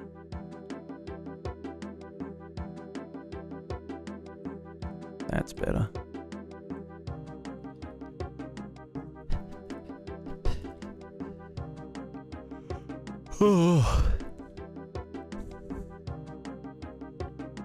Okay, that's nightmare fuel. Why is it so extreme?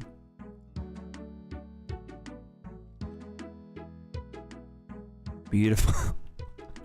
Wait, what are they using?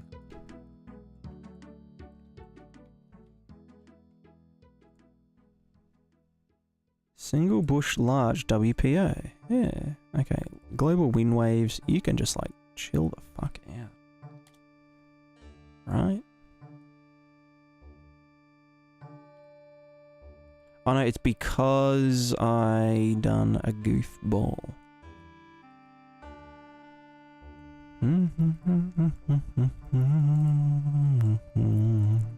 Offset.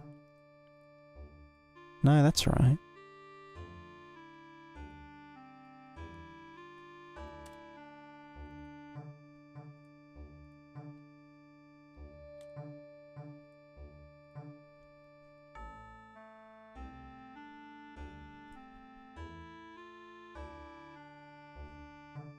Oh, right, I multiplied it by 5. That kind of makes sense, yeah.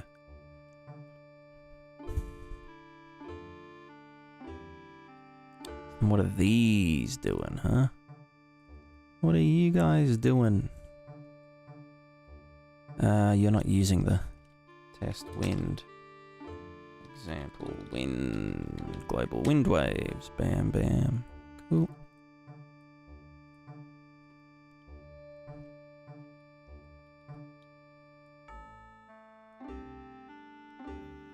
And what are you doing? Flowers, WPO. Wind waves, small flowers, WPO. Okay. So are they just set to like be giga sensitive? To the wiggle? Wiggler?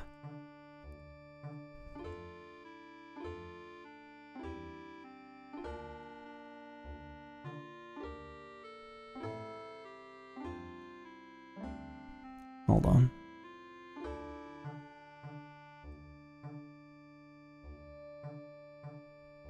Small flowers, wait, where are you from? What happened to the... Eh?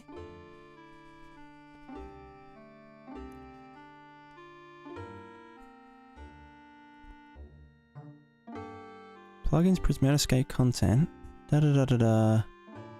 Flowers, clumps, single bush, large flat fern, dandelion-like, bush WPO. Example.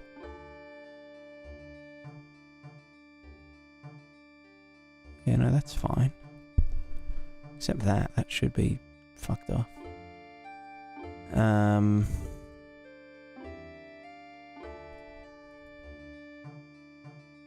So the foliage bender, though. Oh, because the...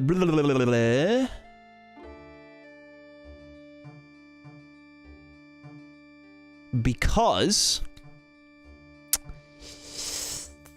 I made changes to this function after I sent it to Sov.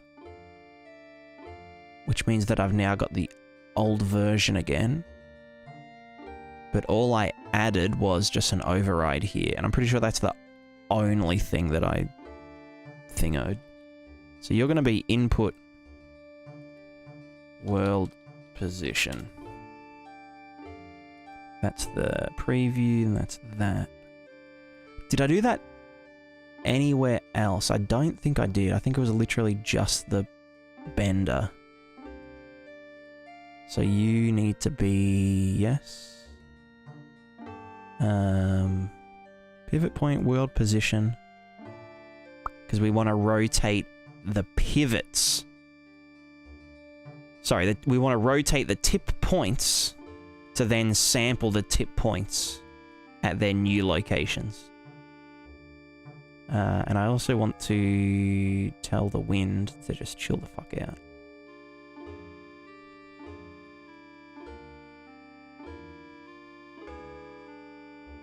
But yeah, everything else should be fine. I just have to go through all the example WPOs. So that one I did. Plugged it back in. This one, medium clumps. We want to get the tips location, world position. Right, it must have been down here last time, so that can just yeet up there. Large single bush.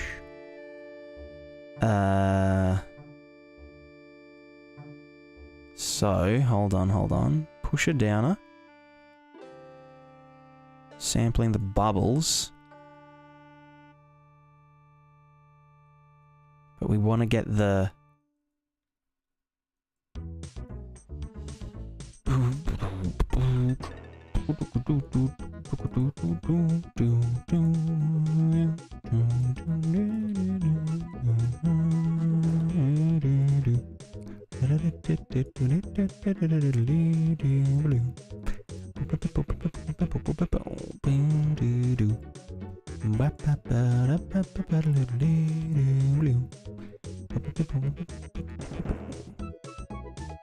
This pusher downer should be... yeah, I mean, this kind of does work, but I'll just leave it for now. Large flat fern WPO is fine. It didn't use the bender. That's good. Dandelion-like WPO should be getting the tips. Tips go into world position, and we're good to go. Let's grab it from there. And no, I'll do that.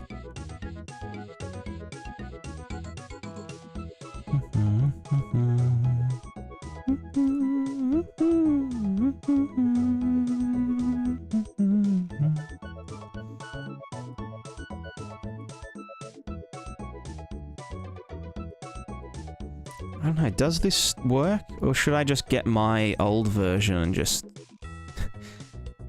do the thing? I mean, that does work. And it's fine.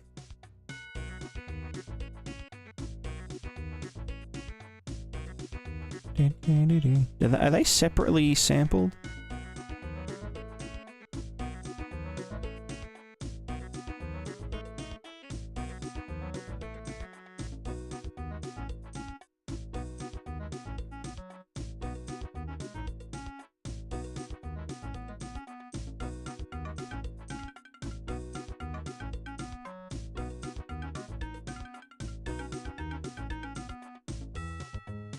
So why is the wind not very noisy? What the fuck?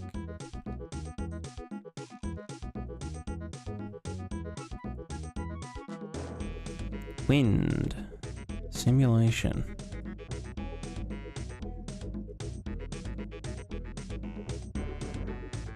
Cloud noise. Wind input strength, blah blah blah blah blah. Where is the wind curl? Noise texture, blah, blah, blah. Yeah. Times that. Rotate. Where's the size of it? 1000. Is that right? It's supposed to be 1000? Yeah.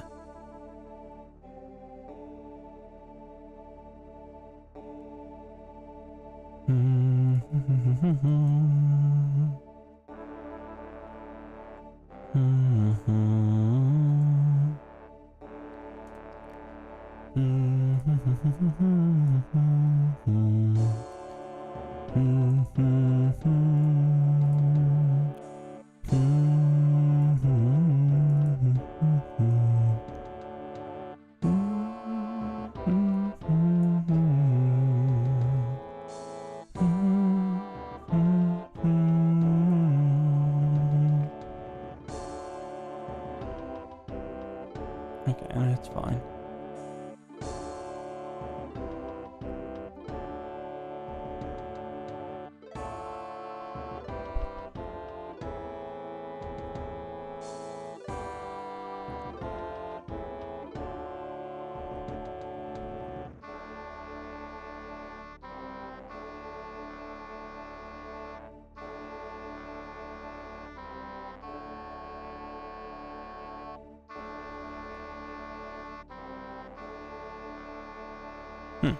Cool. Now where the hell was I?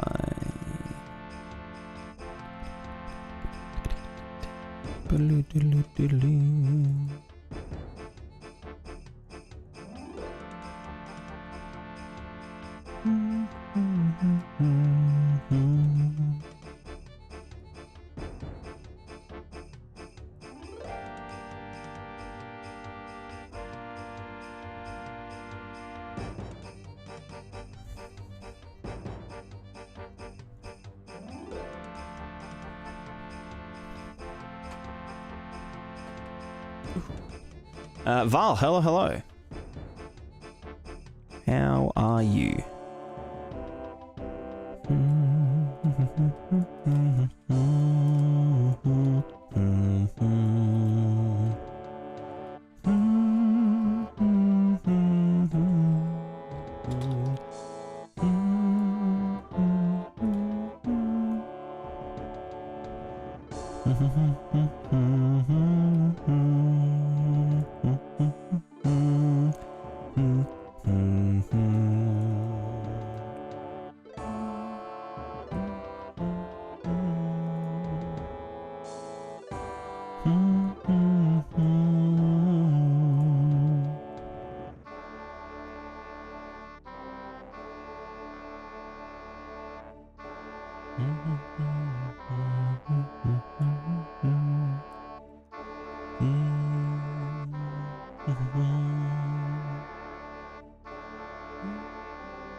Right, let's just grab these.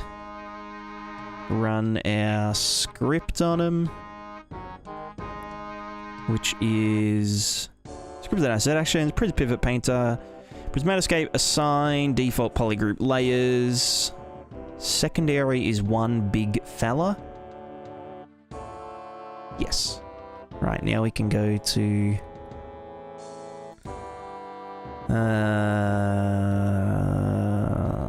modeling mode. Hello? Oh. Haha. Attributes, paint polygroups. We're in group. Huh?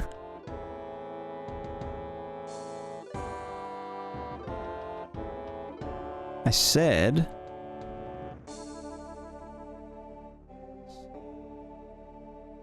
Only assign secondary. No. That should have... The fuck? Huh? What?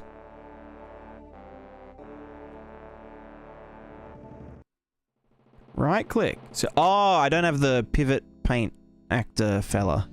in the content. Oh no, it's in the real thing now. Hold on. Can I delete that folder? And then go to the all plugins, Prismatiscape, Pivot Painter, Pivot Actor, hello. Right, now it should work. Right? Yes. Whew, God, I thought everything broke for a second there. Okay, right click, Pivot Painter, assign default polygroup, secondary is one big boy. There we go. That's a good sign. So now we go to here. We go to polygroups. We say, hey, fuck you. Wait, no, hold on.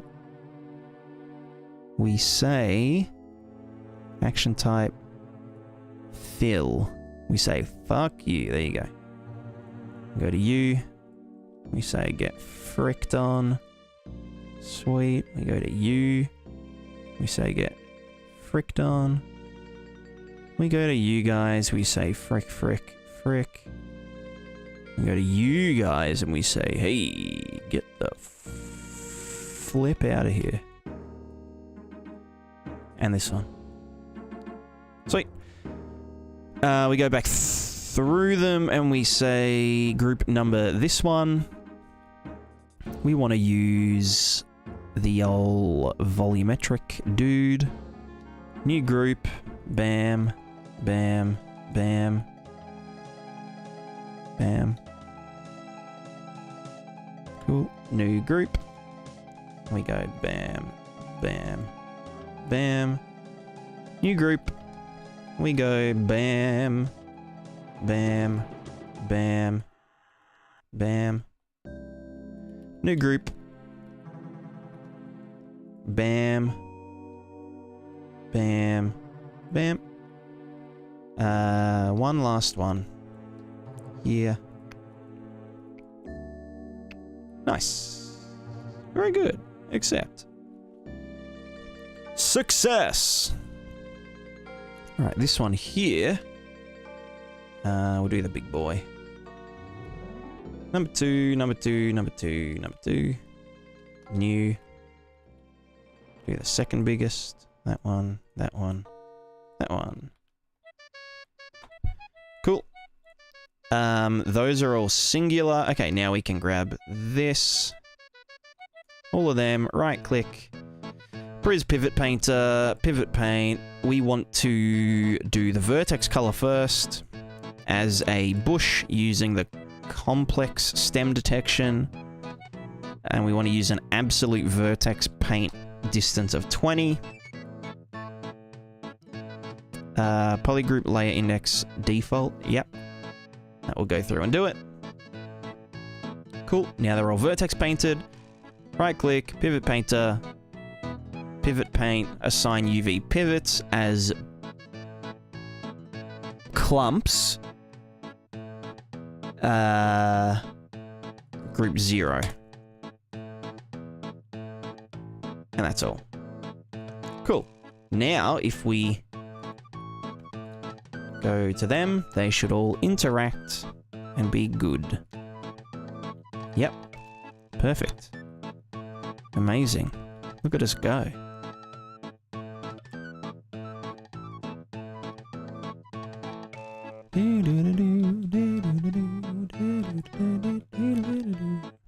It's just that simple. It just works. Todd W. Yep, nice.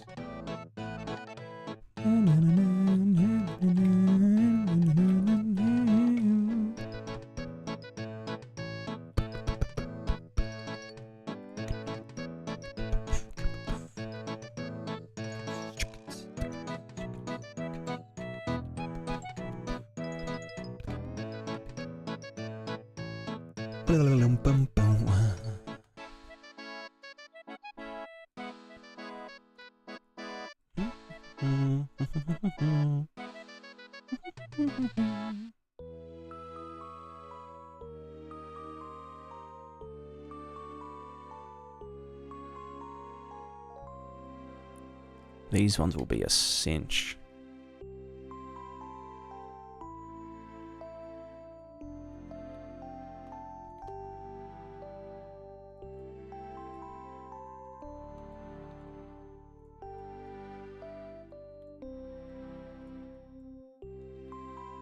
What's that up there, though? Yeah, they can be a part of the... Actually, no, they should be able to operate as leaves, right? Right? I guess we'll find out. Yeah. Right, they're all good. Pivot painter, pivot paint, bushes, R channel, paint vertex color, stem detection, 30 units, blah blah blah. Go for it.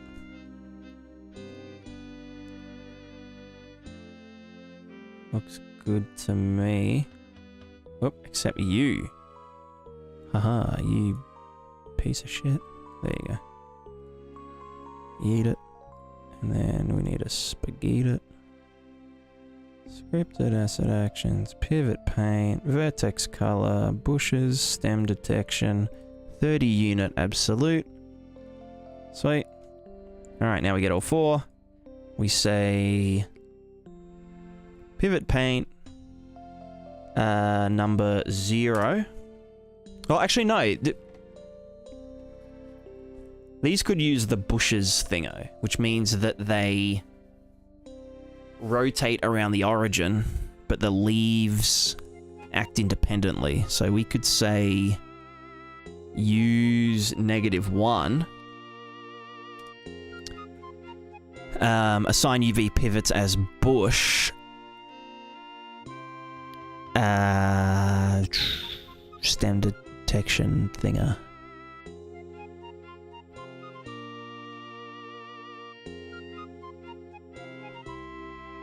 That should work. So now we can just be like, hey, use the bush. Large single bush. Looks pretty good. Also, I just want to do a thing. Large single bush WPO. Wherever I was doing a height mask, which was going into the bender. Oh no, the wiggler. Oh, and the bender. Wiggler plus bender. Gotcha. I want that to be...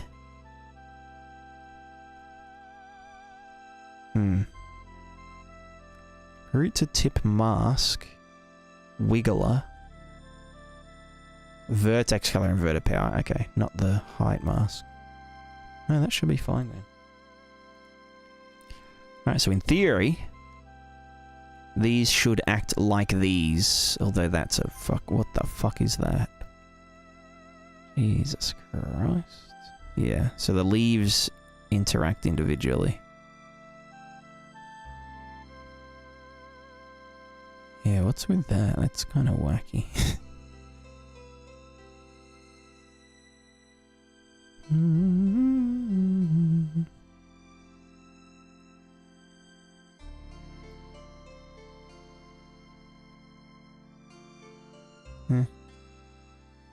That is something. It's one of the things of all time.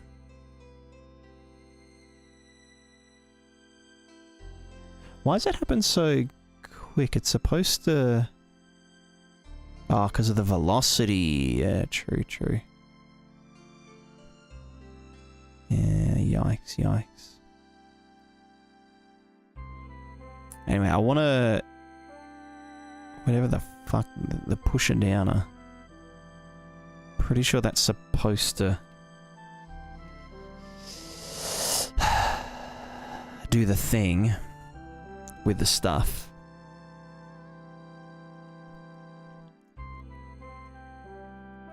Pivot data, tip location, add the world position offset from before. But I don't like that. I think the pivot pusher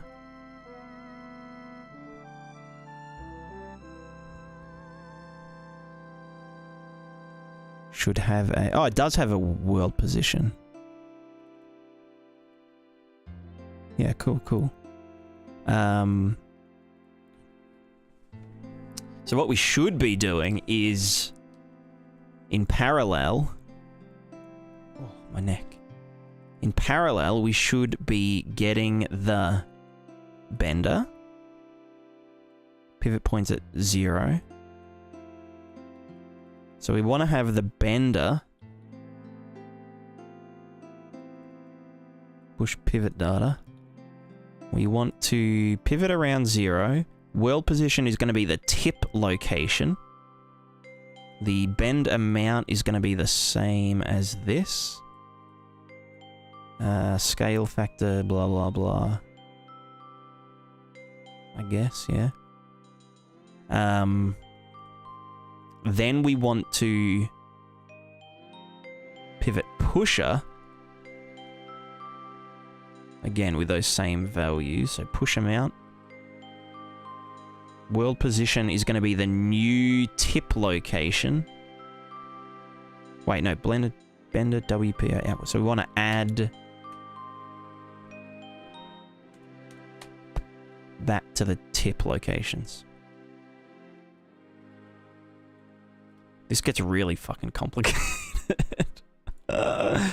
Then you want to go as the world position here, of which we then add to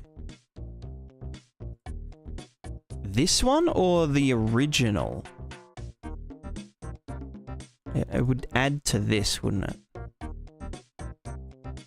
Bender, hardly know it. Oh, fuck. It's a good one. Classic joke. Pivot direction. Pivot point is pivot... Wait, pivot point is... Oh, fuck. Pivot point. Da-da-da. Pivot... no, that should never really change. Root locations, world space.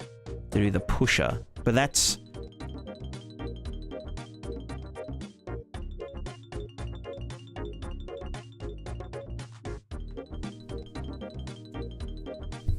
not including the bending. So we'd actually want to get... Oh, fucking... it's fine, it's fine. Yeah, no, that bit's fine. So then here, we want to do just this, is the new location to sample the stuff from. And then we can just push it down as though it was in the original position. Yeah. Missing input function, pivot point. What the fuck are you talking about? Ah. Pivot pusher. Pivot point is the original pivot point. Like that. Alright, let's see if this works now.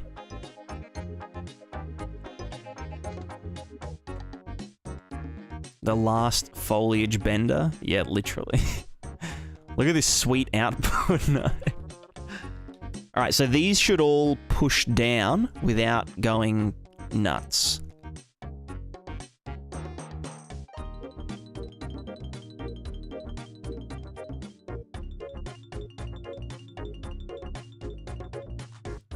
What the fuck? Actually, I don't even know if they're painted properly. Let me just make one of these.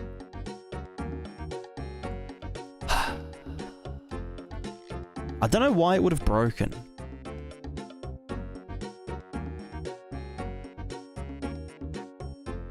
I mean, it's doing the right-ish thing. It's just real fucked. It's like they're supposed to push sideways, but then as they cross over, they're supposed to go down. But it's just doing it really like that. Like that. See that? So what's going wrong here is that wiggler. We then add that shit to the bubble interaction, which is fine. It works. To then push them around.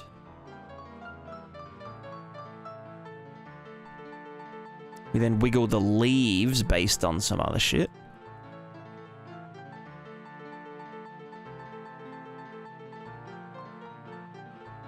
And then vertex color, blah, blah, blah. We then add that to the previous stuff. And then we add the pusher downer.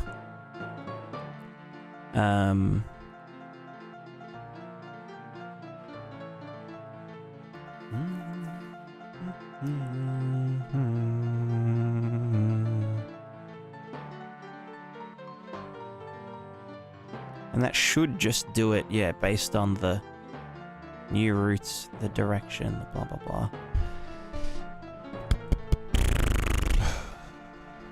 What the fuck?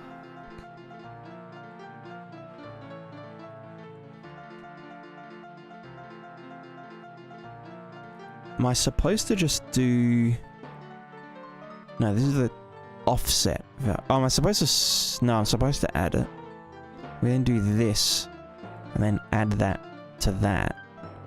And that becomes the new fella. What the fuck have I done? So the way it was previously...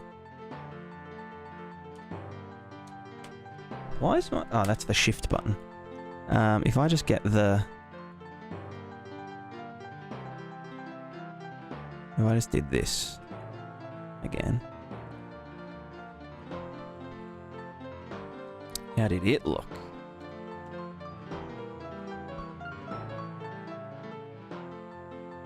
What the fuck are you doing, huh?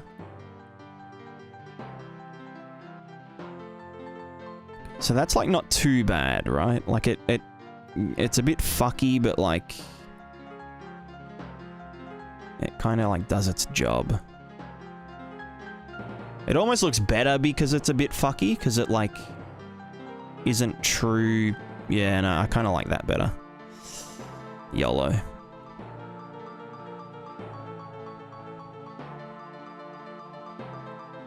Alright, this all dies. Today.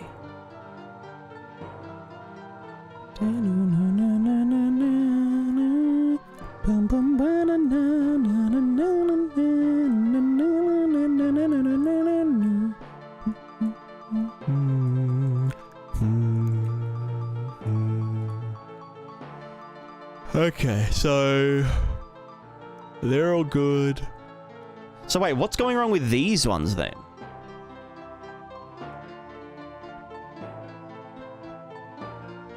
They're like going real fucked. See that? Like, what are they doing? It's like their pivot data's just fucked. Paint polygroups. Default. Oh. Oh. We can test you out. Vertex color. Bush data. Gradient. So the vertex color's fine. They're fucked. Okay, cool. Cool man. How did they get fucked? I wonder. How would I fuck them up?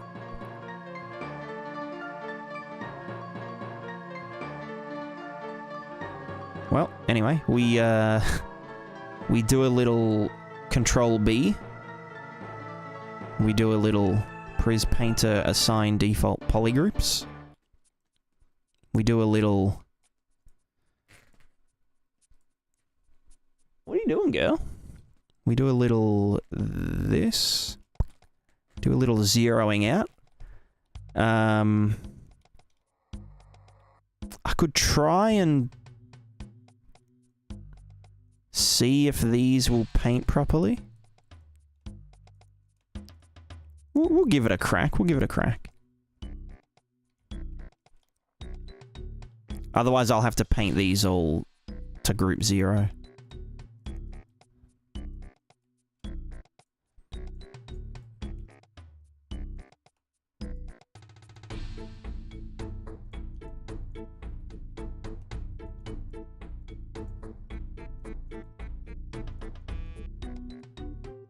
Wait, did they generate a fucking light map UV? No. 1, 2. Okay, good, good. 3 and 4.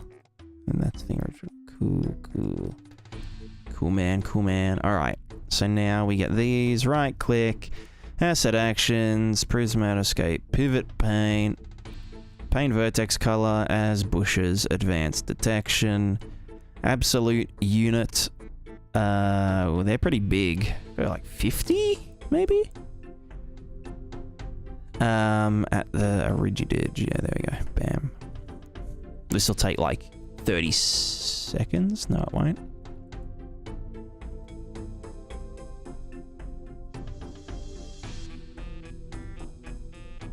They all look like they got done correct.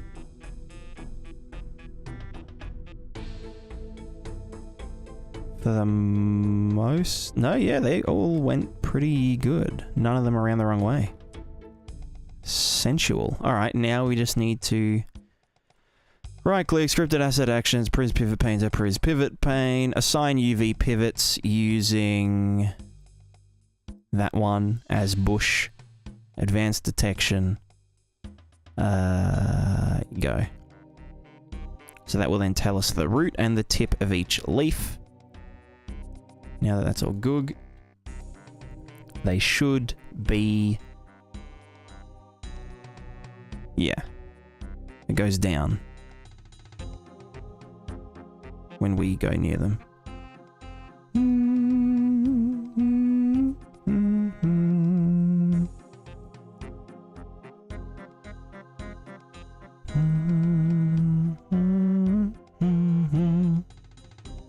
Cool. I mean, they are very big.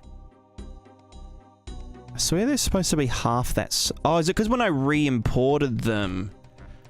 when I re-imported them, their import settings was to be double big. So that's why these all keep getting bigger and bigger. Hmm. They're supposed to be this big.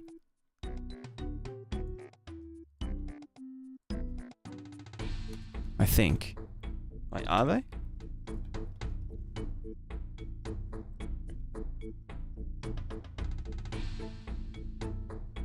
Yeah. Yes. Same with these. They're supposed to... What the fuck have I done? Kill me. Alright, alright. Let's just get all of these.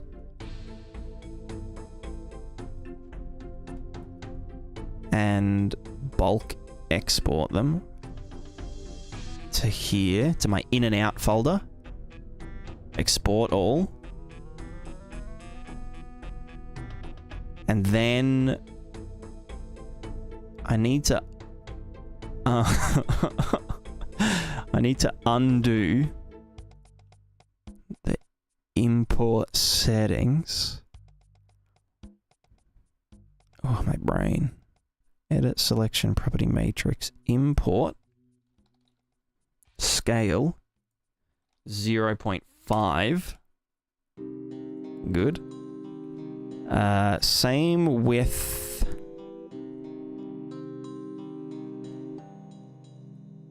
fucking hell. This is so dumb. These are supposed to be half the size as well. That's why they kind of are super fucked up.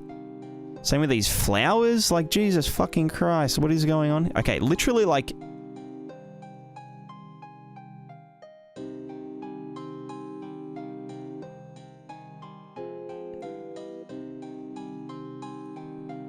I think everything got double imported to be really fucking big. Yeah. Okay.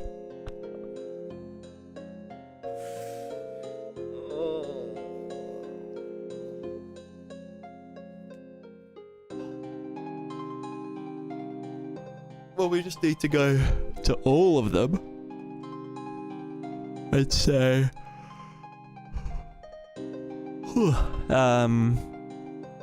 import size 0.5. And wait, did that just... No, they're still a little big, yeah. So everything's going to be normal size again.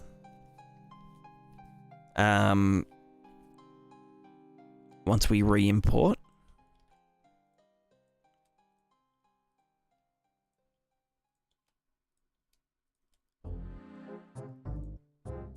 Is there anything I want to stay the same size as it is? These, probably? These fellas? Because they're already very small.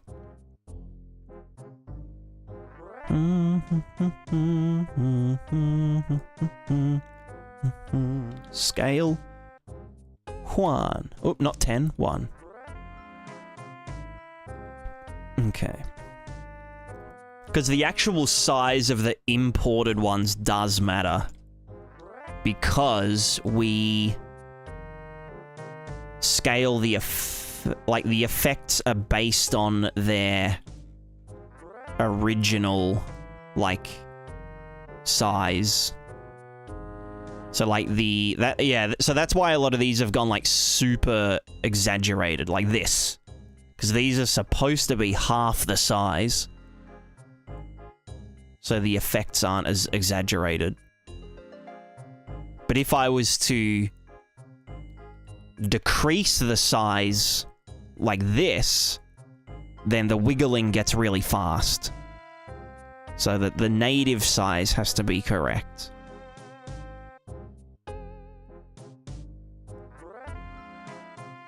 You know what I'm saying? Oh, these should be the original size as well.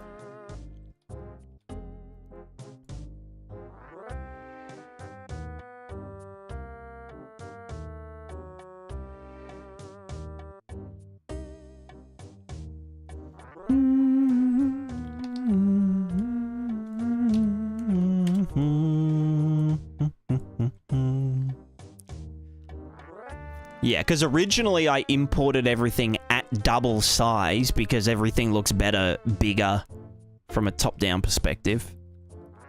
How big are these flowers?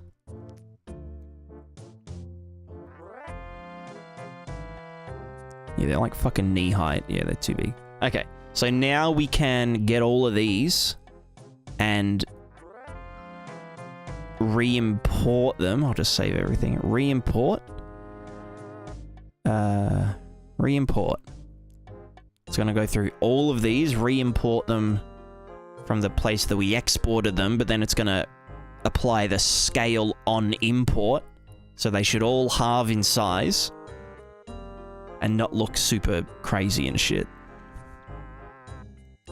Terranius, hello. How's it going?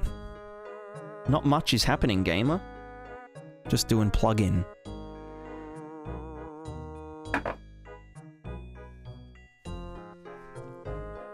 I'm just plugging in, you know?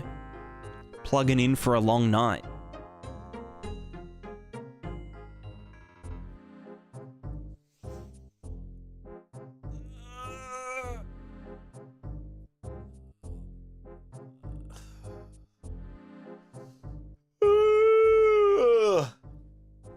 Oops, pardon me.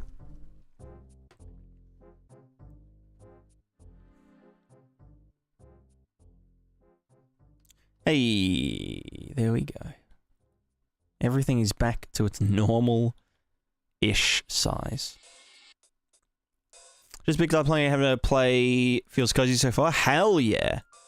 Glad to hear it. Yeah, I'm about to do a big-ass update. Okay, yeah, good. Everything's back to normal. Thank fuck. Wait, why are they not... No, that's correct. Yeah, they all spread. Oh, right. It's because, yeah, their roots are close together. So if I step them down... Yeah, cool. All right. Everything's fine.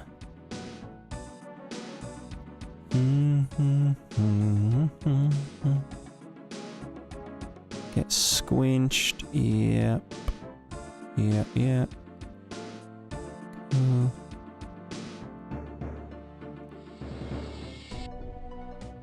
Adam, how's it going? Hello, bestie.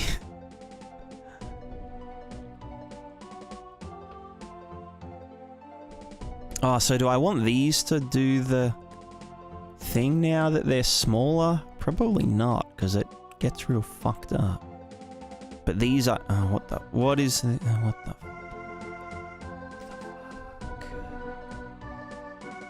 Wait, are you telling me because I re-imported them that the...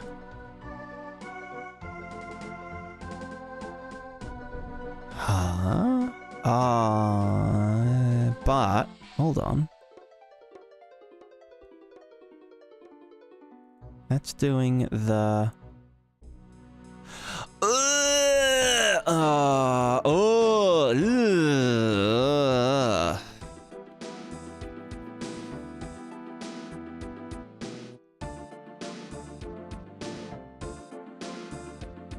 So starting with build errors.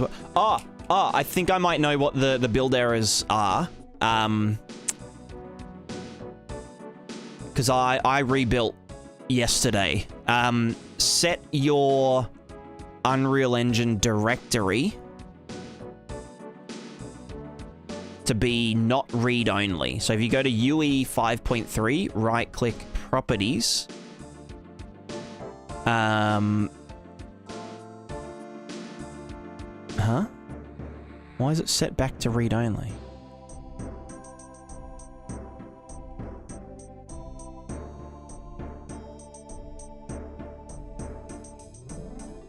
Son of a bitch.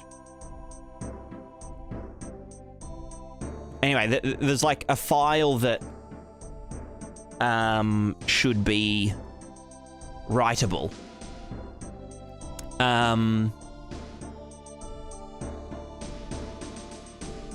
And make sure you run Visual Studio as administrator as well. Rewatch stream already fixed puddles. Thanks. One more question, actually. Refraction rate. Does it come only from normal power? What about invalidating RVT when interaction not working as intended? Maybe due to size of map, like 16 + 16.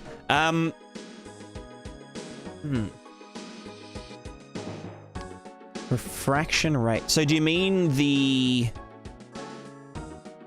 oh, like on the water... like refraction strength on the water shader.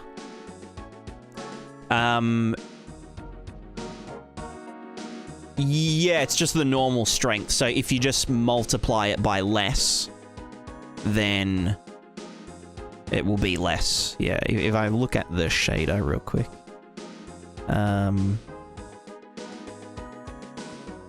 Wherever it is. Prismatiscape. Example, materials, water. Why do I have two waters?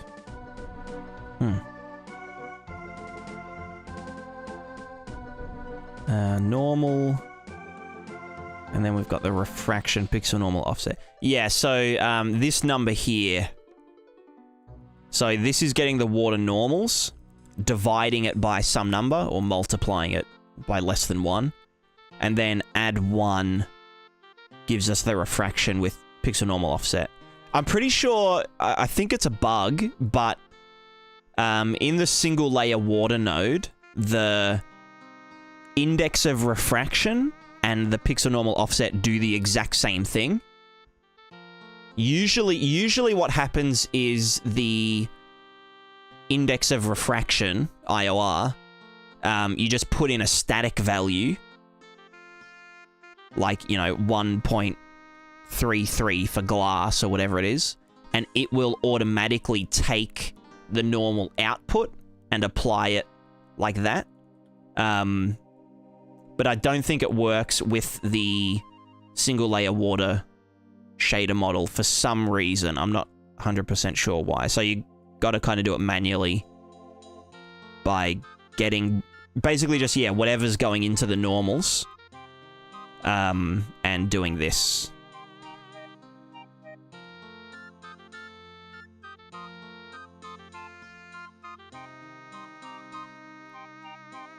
And you add one at the end because one is like no refraction. And because the output here is a -1 to +1 output. Like it's ready to go into the normals or to be added to the normals. So yeah, that's where you'll do it.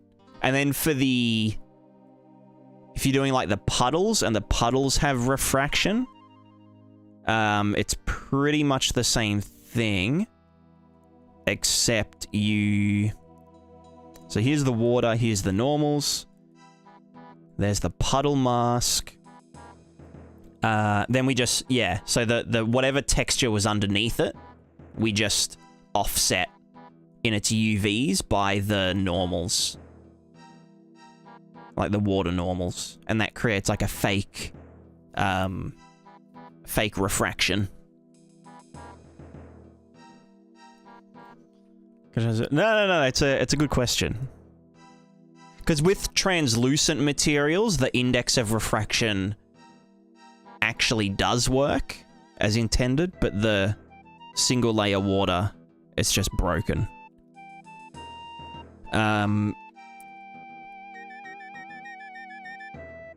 Alright, so we're in a bit of trouble because, well, it's just this one. And what was the other one that we painted just before? These ones, but they're the same size. Okay, so because we re-imported and changed the size after we pivot painted these ones, it now thinks that it's it now thinks that their pivots are in the original positions because we bake the absolute. What the fuck is that? Oh my god! Don't tell me. Oh no! Wait, no. They're no. Yeah. No, they're fine. Yes. Hello, big girl. Hmm? Hello. Do you want to say hello? Yeah. Yeah.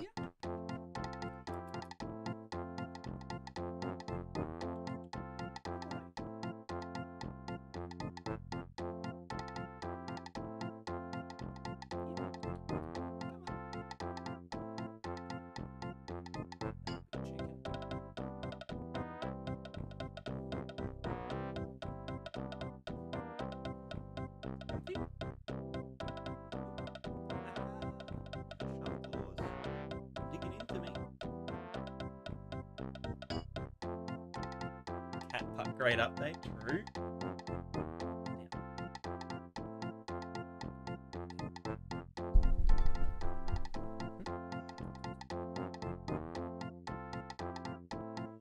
Hmm?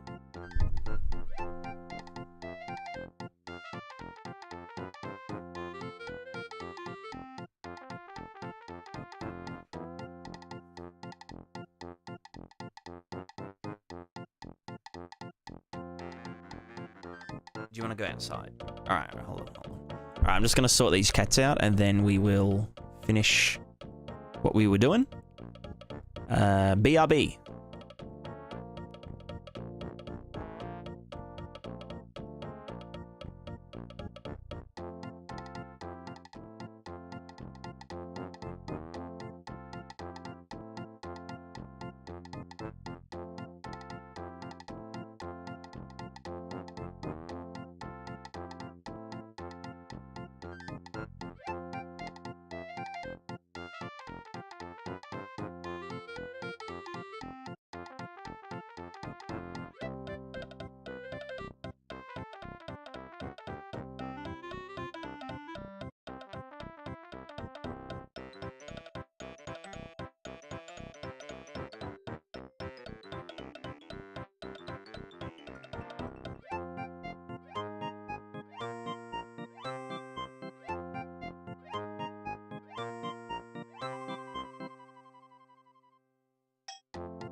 All right, we're back. We're back.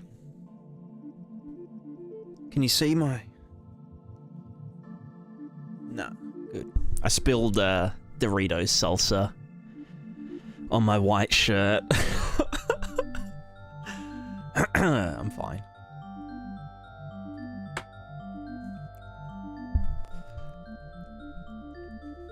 All right, so...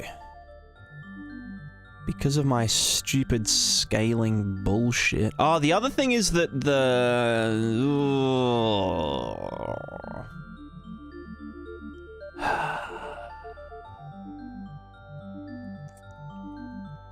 when you export and import something, all of our data gets lost. Which isn't a big deal, because it's super fast, but... hopefully I don't have to fucking repaint them. You know what I'm saying? Playing attributes takes a long time. Yeah. It took me like fucking 15 minutes to apply that change. Also, is that really how they're sized?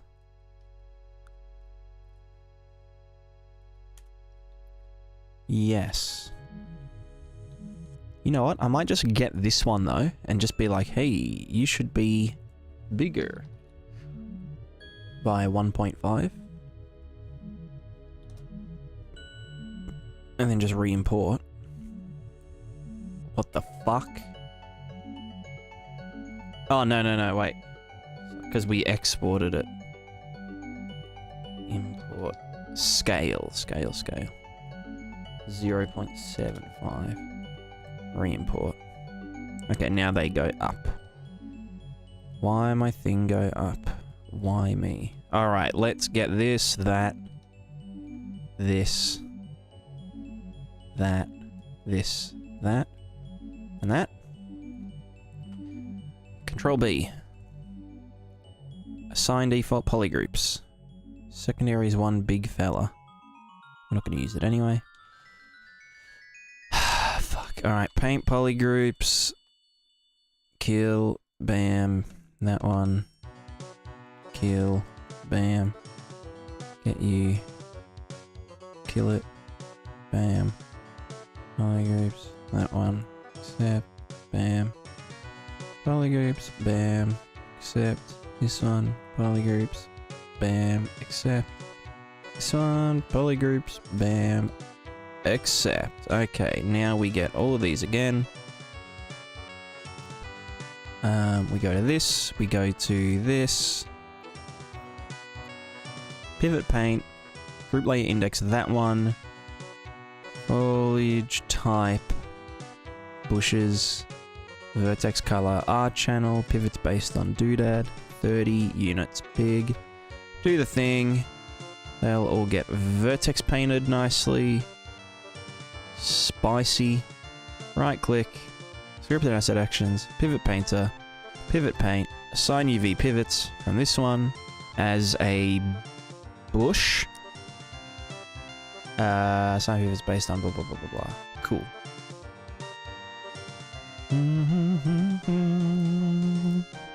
Right, now they should be good. Yeah, cool. Very good. Oh, that also means these ones are real fucked.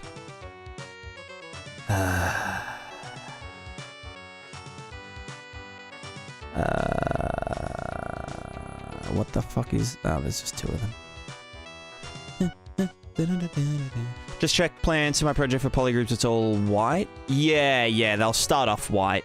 You can do, if you want to, like, if you go paint, no, not paint polygroups. You go to generate polygroups, and it will generate them based on some stuff.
What a banger song.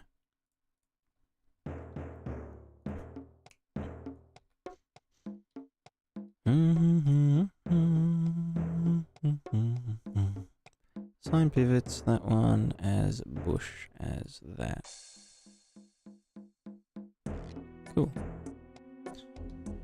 So they should be fine now. God, I really nailed this workflow. Yeah, cool. Very good.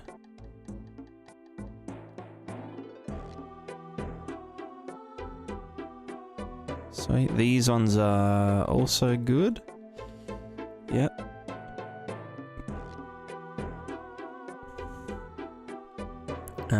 Those are all fine. Yes. I don't know, are they? Yeah. Oh, right, the wind goes from their tips. Yeah. These are all fine. Yep.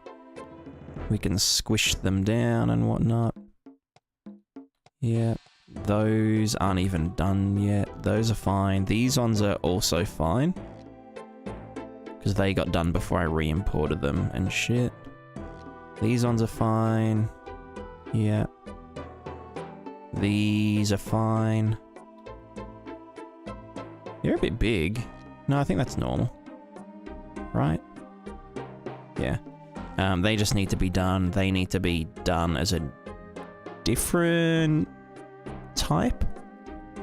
Oh! Hello, engine?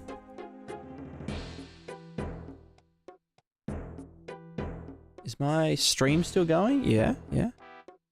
OBS is fine? What the fuck? Oh, goodbye. Ooh! Ooh, here we go. Prismatiscape.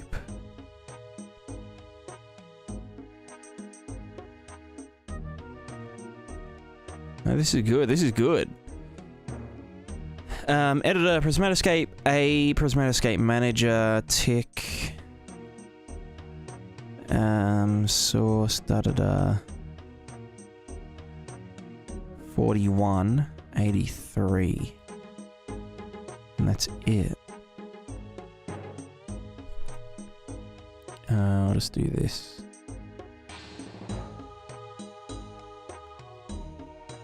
And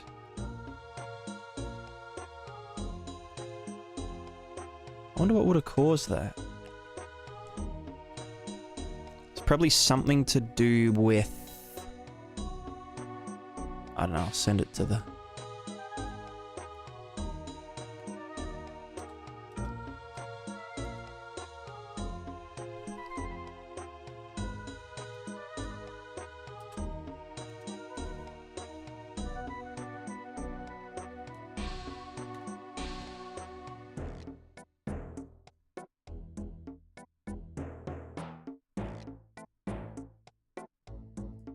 How do I put something in a text?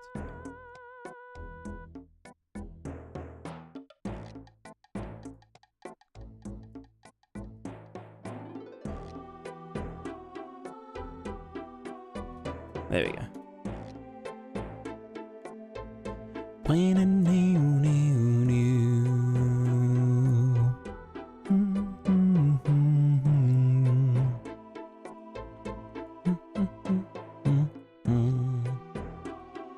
What do you want to put in text? Oh, just a Discord message.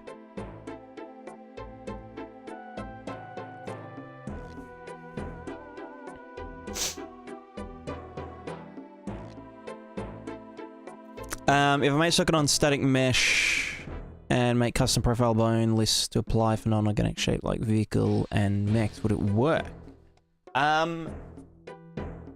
Yeah, it should work. You can use the character one and just do... You can use it for any scaly mesh that has a physics asset. The new version will have a component that doesn't need a physics asset to work.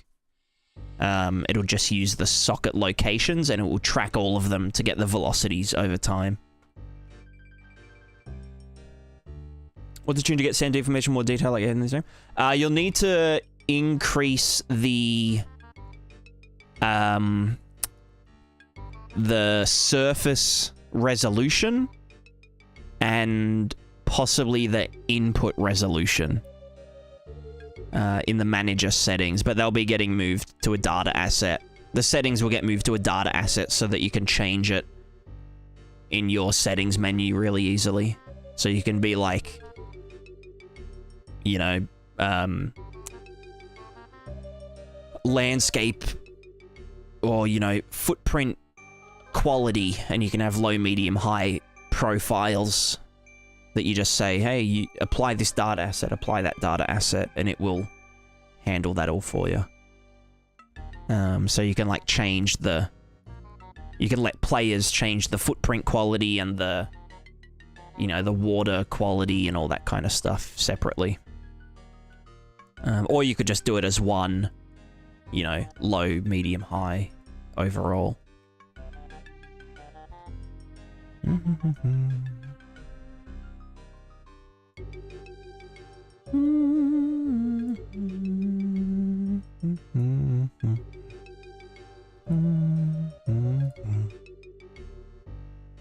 Alright, P-scape. Who up P-ing they scape? There it is. Pivot painter, blah blah blah blah blah. Cool, cool, cool.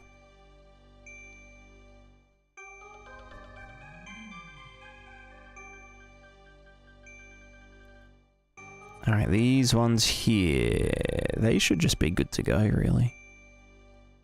As flowers, because they're all one thinger. So we'll just do Assign defaults. Yep. And then just pivot paint as clumps. Do they need to be clumps? Yeah, clumps. Paint vertex color. 50 units, maybe? No, what's that? That's maybe, yeah, that's about 50. Index that one. Also assign the UV pivots. Bam. Good to go. I'll give them the flower WPO.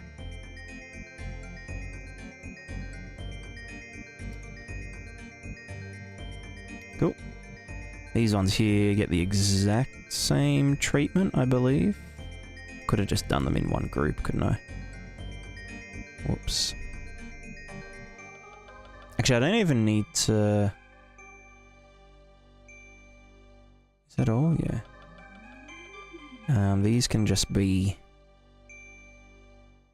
straight into the pivot painter and auto gen polygroups. Assign UV pivots.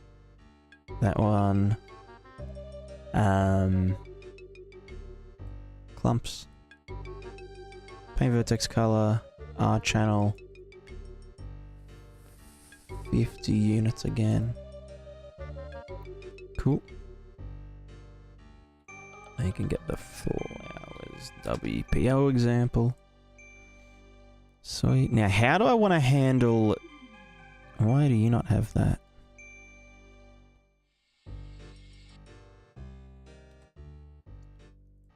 Cool. How do I want to do these? Also, they don't have fucking stems. What the fuck? What are they? What are these? Is it just implied that they have stems? Yikes. Alright, interesting. How big are they? Cancelled opening utility action.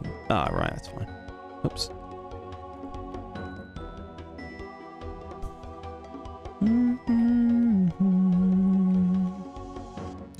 Alright, I probably just want to do a squisher on them. Even though they've got them, I just seebs, you know?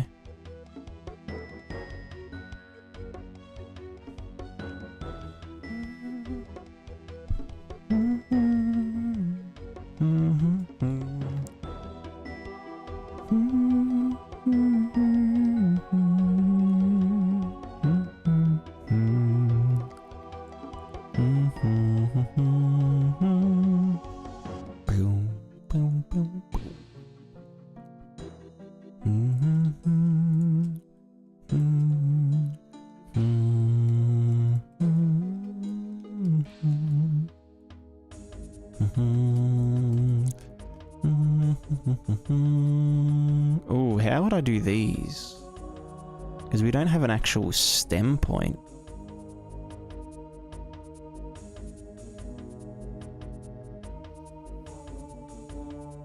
Fuck. I mean, I know how, but I'd have to write the functionality to be like, hey, we have a group, get the average point at the lowest Z, and then route to tip each card from their origin points. Unless I just keep them all as... Because these triple clumps are just combinations of the others, right? So maybe I'll just do that, and that. Yeah. Schwow, schwow, schwow. Don't talk to me or my son ever again.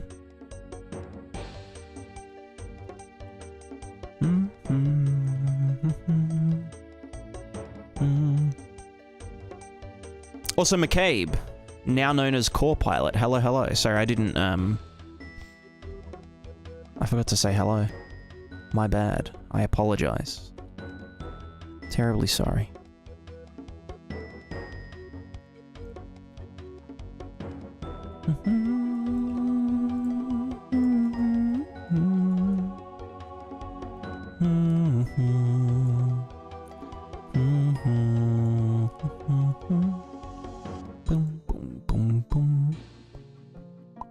Foliage, ferns, scripted asset actions, pivot paint, generate groups. I kind of want to do these as bushes though, because they have like verticality to them. Does that matter though? Probably not.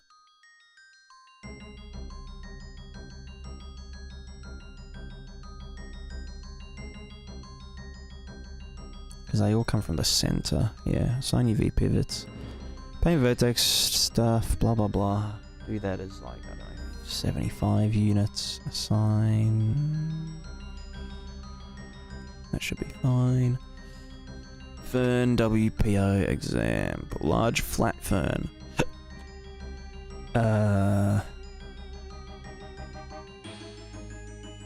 Large flat fern? Right, you don't have thingo.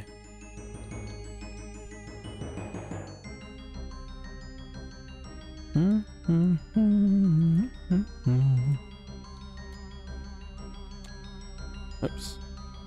Input. I put input as a twofer. Global wind input. We're gonna add you to these wind inputs after these. Maybe after the sandwich clamp as well.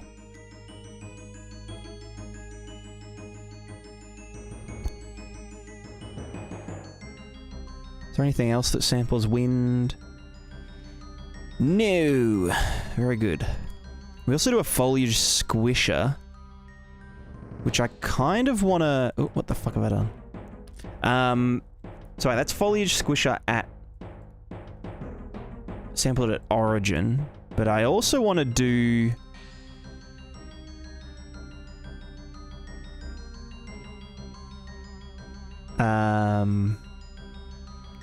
pivot data...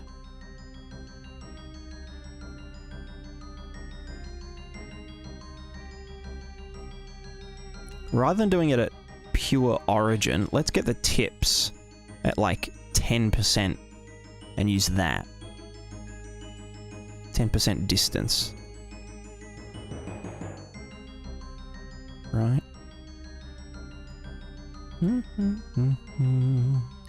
Yeah, so we can squish the whole thing down. Bouncy bouncy. But it's at like 10% of its own distance.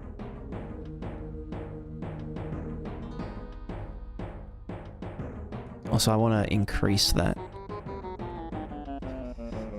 This. Subtract less. Multiply by that much.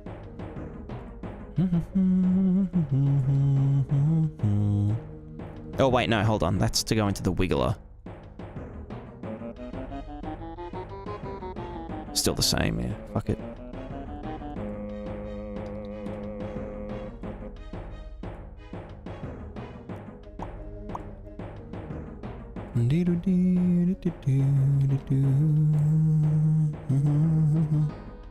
Yeah, so we can just squish down one side if we want. Maybe I'll do it like a little bit further out, like 02? 0.25 first quarter. Because if we're in the center, then we should hit all of them. But if we're just here, then we just want to squish them down that side.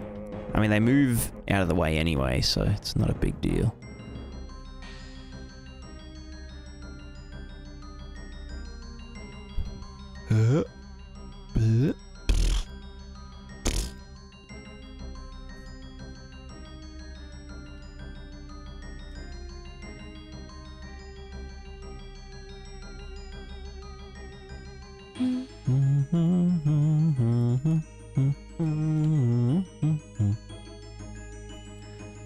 Scripted asset actions, pivot paint, auto gen groups as fern, paint vertex color. What did I say? 75 units. And assign UV pivots, bam. Right, I was... Fuck my life. Alright, hold on.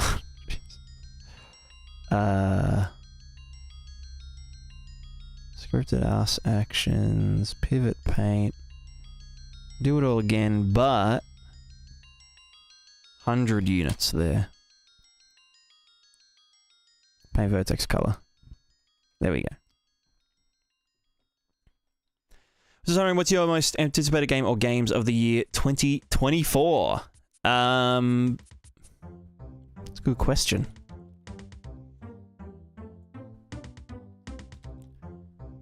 I don't even know if I play games anymore. What is a game? What is video game?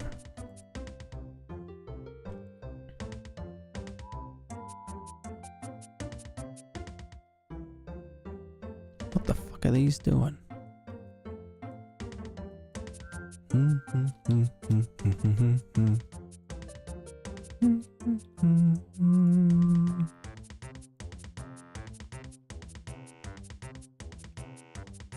Eh? Global windy's nuts. Isn't the wind supposed to...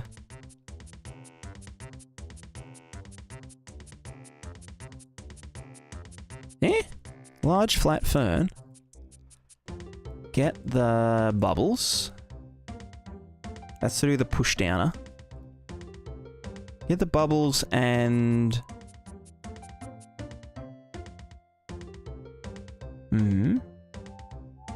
From the tips, that's where we... No, sorry, from the roots. Pivot pusher. Yeah. So where the...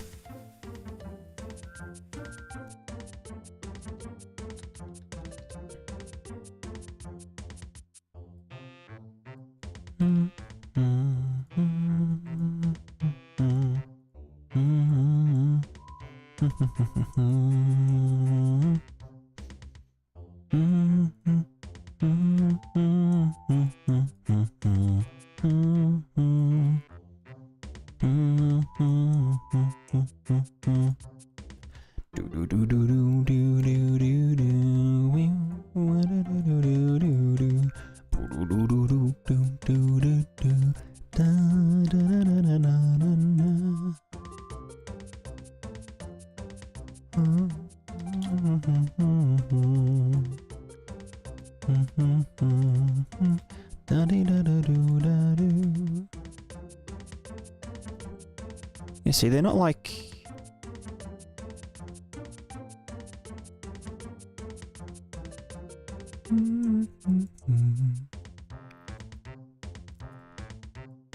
If that could go to like 90 degrees, then they should like bend around towards the wind direction, but they're not. What the fuck? If we say like 180 degrees, what the fuck are they gonna do? Okay, well there they kind of do what I imagined. Not really, though.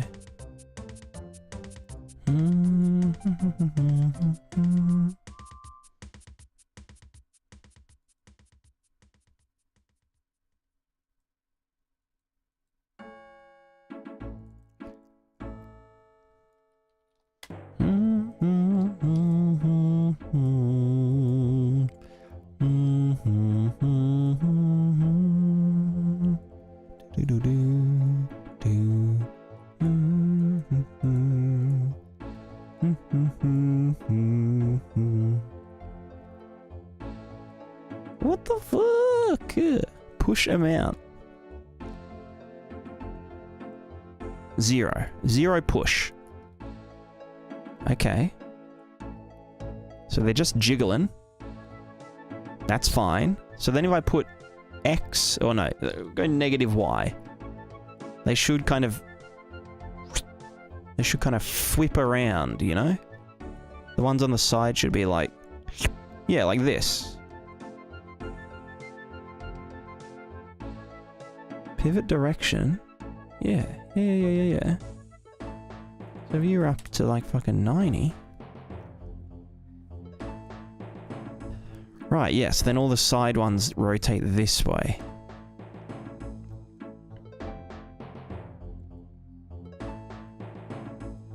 Okay, so I'm not crazy. I'm not crazy, I'm just a little unwell, I know. Right now you can't tell. But soon enough you're gonna think of me and how I used to be. Something. Talking to myself in public. Something.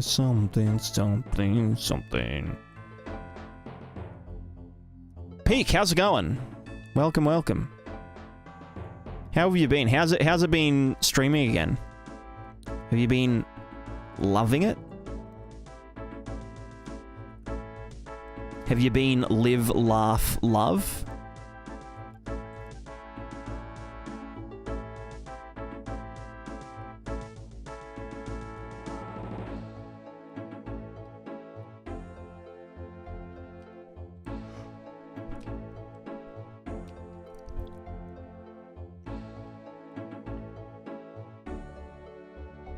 Okay, cool. Alright, that's all good now.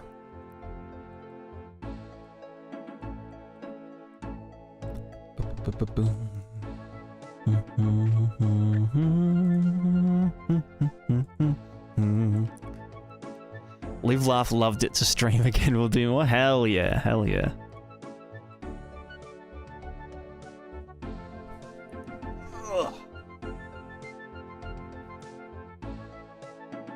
Ooh. How's the game been going, by the way?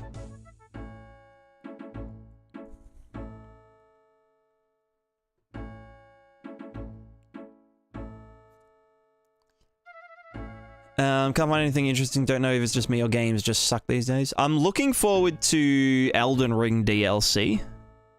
If it exists.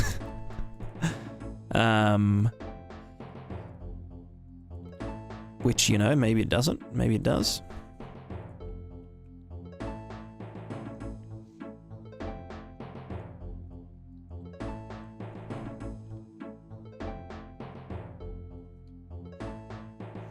I just can't seem to start working on this plot. Yeah, look, I've got a problem. I have a problem. It's a serious problem.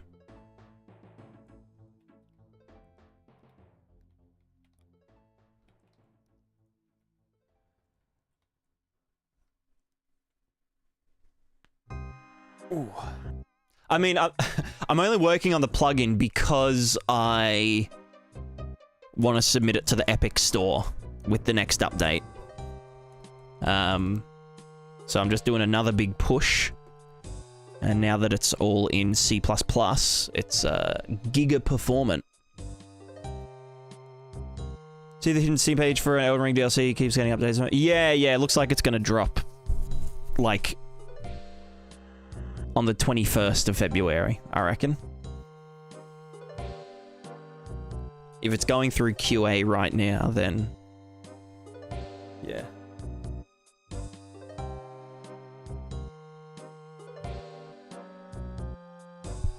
I was thinking like 80% progress for about 2-3 years. Feel like I'm now at 95%. Nice. That's lit. I totally feel that though. Like when you start a project, it's like every week you're working on something completely new because you're just like doing all of the fundamental kind of stuff. But then like when you actually get around to like actually implementing things and building them out, you end up working on things for like a month or two at a time, and it gets really stale really quickly.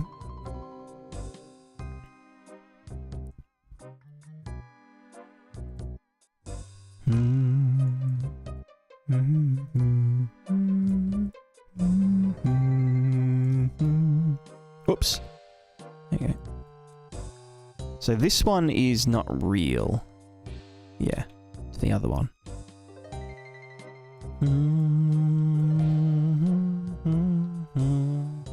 Black Myth looks nice. Yeah, I don't know. It looks great. I just wonder how it feels.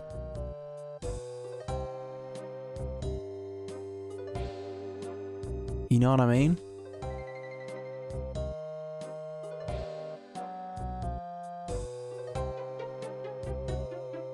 From the looks of it, it looks like it will play more like Neo than Sekiro.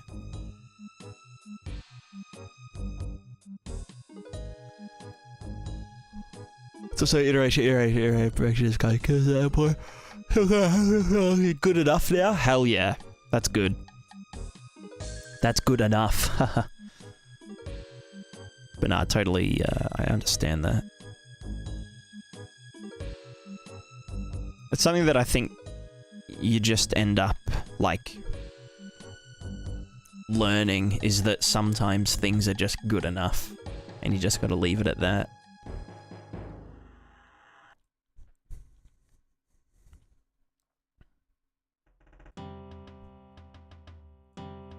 Alright, new material function, Pris, squishy boy, WPO underscore, no, squishy boy, there you go. Alright, so squishy boy is sample, trample. Actually, it should be called little squishy boy.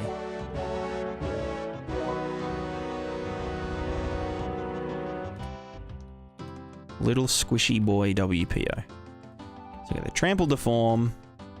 We get the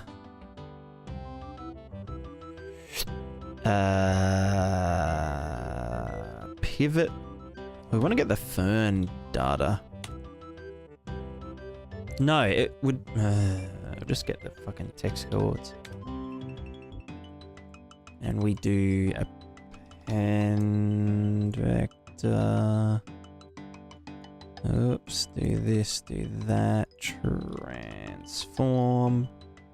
Position, local to world. That is your sample point. Nice. Is that the actual name? Yeah, I mean, I just call things how they are, you know. Also, Robo, how's it going? Thank you very much for the raid. How was the stream? Do I have the squisher, don't I? Squisher.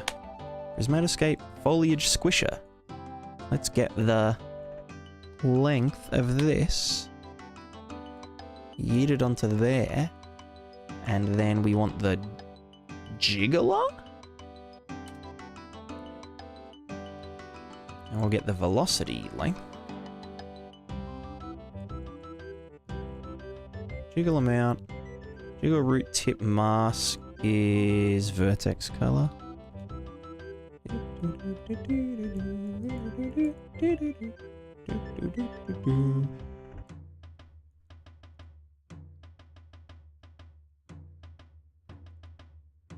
Random seed. That just gets object pivot point, doesn't it? Oh, and these all need to be...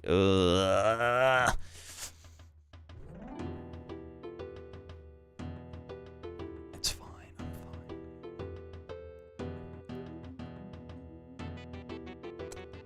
Random seed, we'll just get this. And break. And add. And frac. There we go. Cool. Wait, why does the jiggler even need a seed?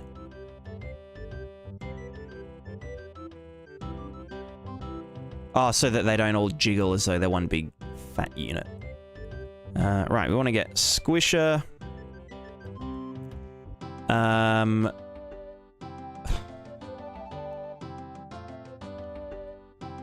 I also want to...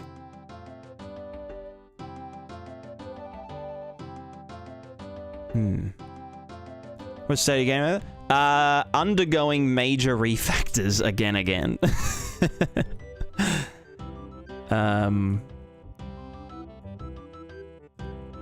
Yeah.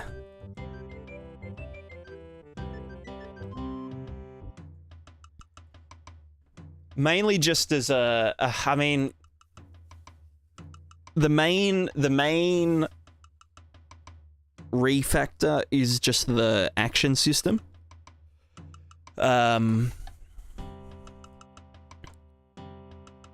So like the idea, actually I've probably got some. Let me find a diagram. Wait, can I not go bigger than that? No. Let's see. I think this is one of them. That was about saving and loading chunks. Huh.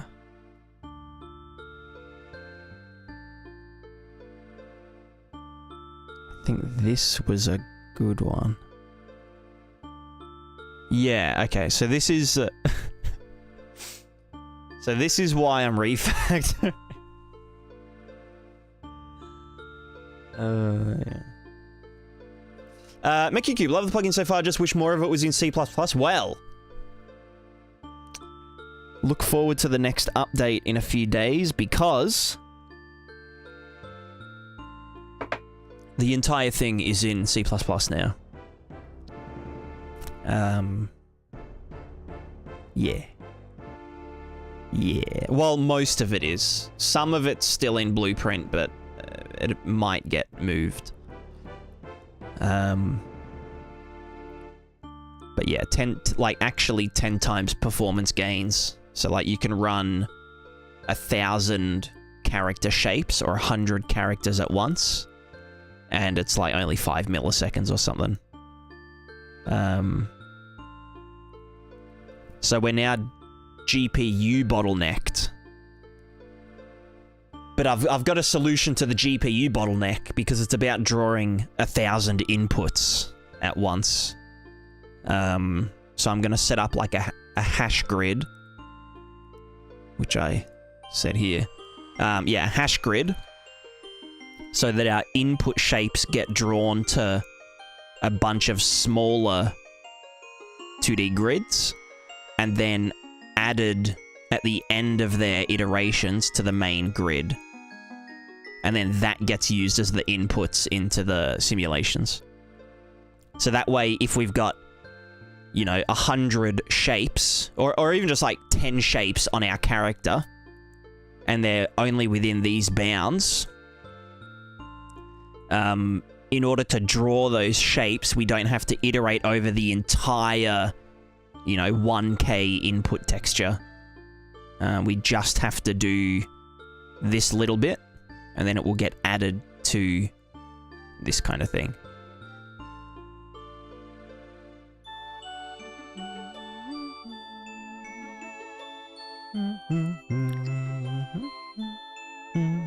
Use a plugin on 50 by 50 units on 60 by 16. After several fixes, we get 0.6 milliseconds on GPU, 0.4, 0.6 game thread with peaks up to 1 millisecond. That's pretty good. That's pretty good.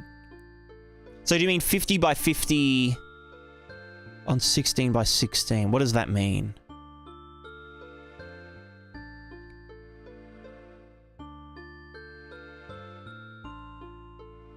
As in, like, what's 50 times 50?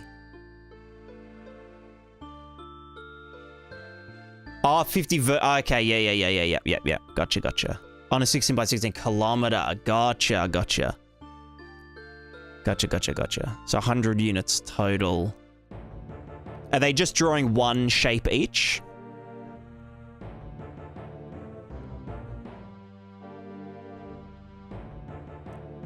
Oh no, I guess even if they're the full thing, then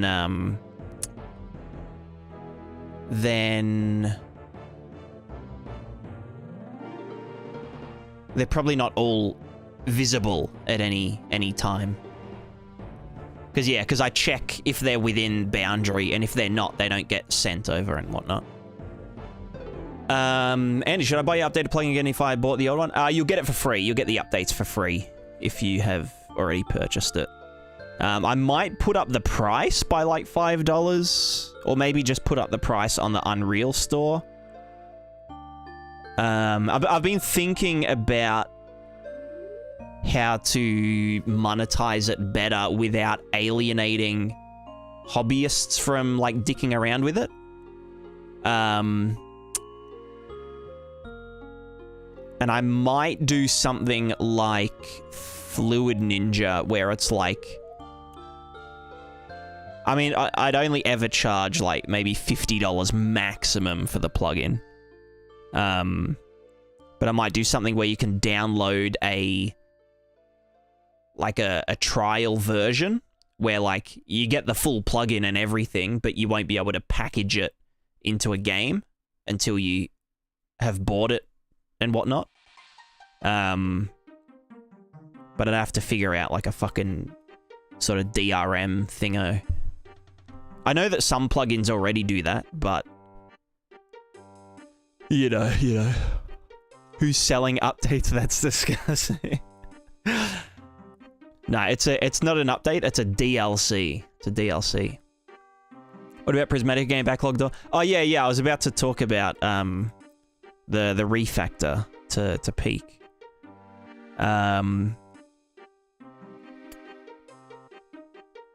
Yeah, so I've moved my ability or my action system to be object based because I want to do unloaded character simulation. So like, even if a character is like way off screen, they can still be... They'll have like a really low update rate, like AI, you know, behavior, as well as they'll be able to perform actions virtualized. So that like, if someone is like, you know, carving a wooden statue, and then you leave and go on an adventure and you come back, and they're like, you know, they'll have actually progressed that action. Or, you know, they'll actually do stuff. So like, if you poisoned their cooking pot and you went and came back, then they might be sick and they might be dying, or they might be dead. Or maybe they got attacked by wolves or something. Maybe the wolves could smell the cooking pot boiling and shit like that. So I've just been thinking of cool ways to do virtualized character simulation, as well as virtualized character navigation.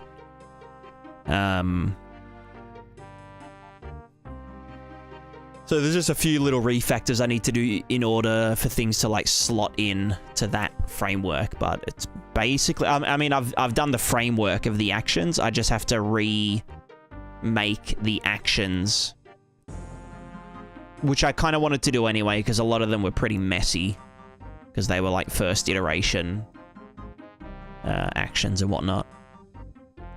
So it's like, it's a chance to clean up, but it's also, you know, making progress and whatnot.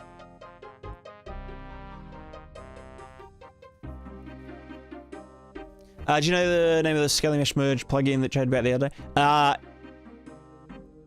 pretty sure it was called SK Merge. Let me have a geeze. Search. Merge? Why does the search button not fucking work?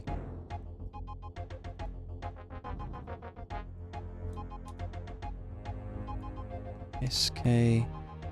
Oh, sorry, SK Modular. SK Modular. That's it. And this was for... Oh, they have an updated one. Interesting, interesting.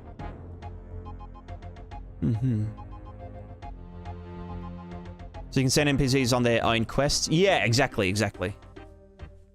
So there'll be like a lot of encounters that are just completely emergent. Like, you know, you come across a hunter, but he got robbed by bandits and they took his favorite bow, and blah, blah, blah, you know.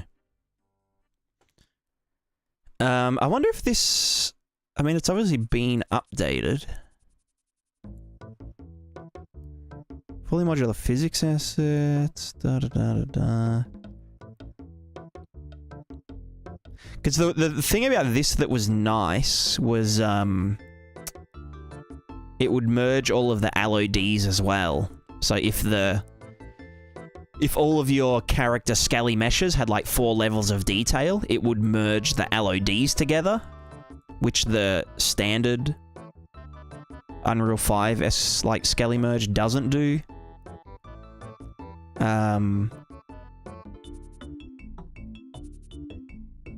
I wonder if they...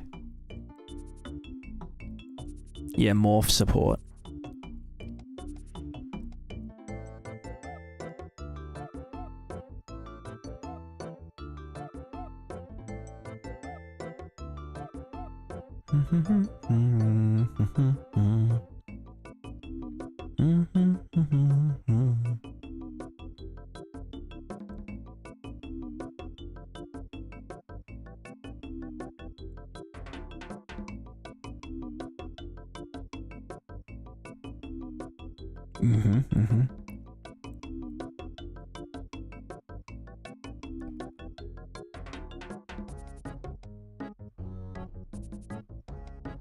I don't know, I might have to make my own merger.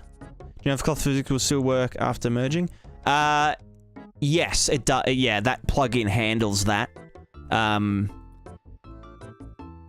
pretty sure it puts all the cloth stuff into just a separate layered mesh. Or maybe just a different material slot so that it can have the cloth. But yeah, it manages it somehow.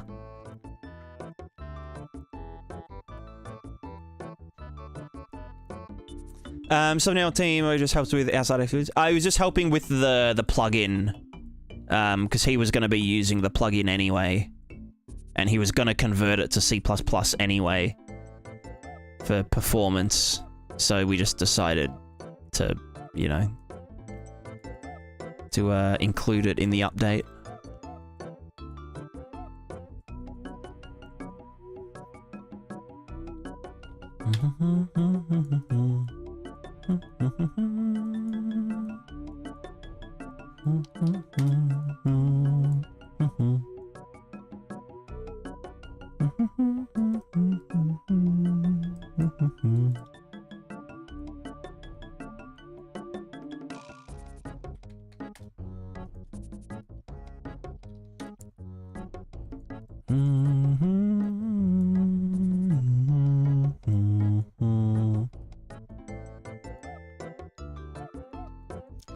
How do I do...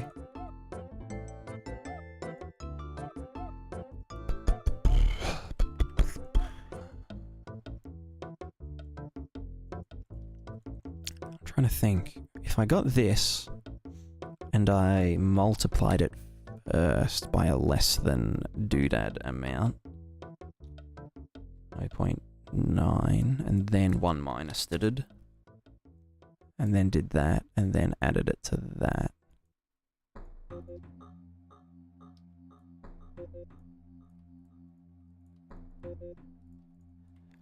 And then that goes out there.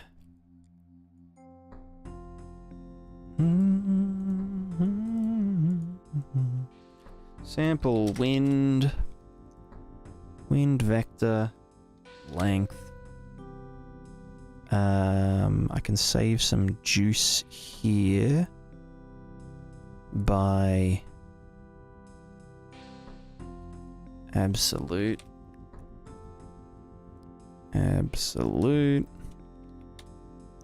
Add them together. And we only have to do one length operation.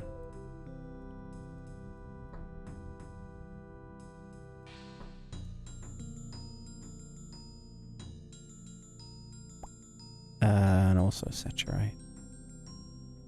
Yikes, hold on.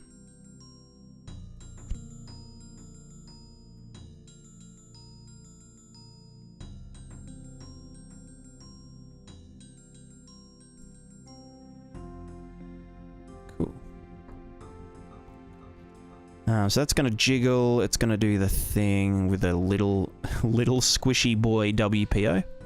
Squisher, add blah blah blah. Let's grab these. Actually, what are these? Yeah, so they are just floating, which is kind of weird, but like I understand why they don't have stems. So we want to get these. We want to go here. Right click, scripted asset actions, pivot painter, pivot paint, autogen polygroups. We want to do them as debris, which is UV's pivot in card center. Use relative, assign no, pivot, vertex paint them, assign pivots, bam.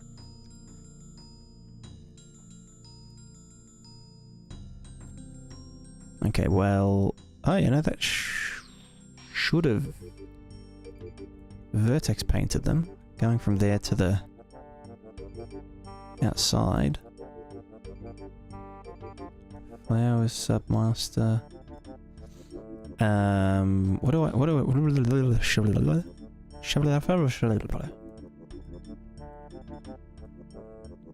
duplicate.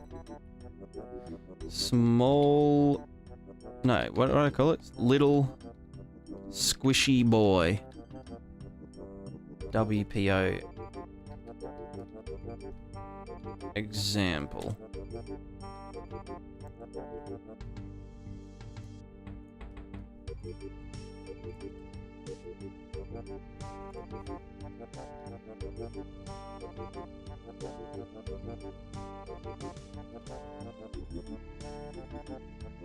Wait, that's a fucking material function.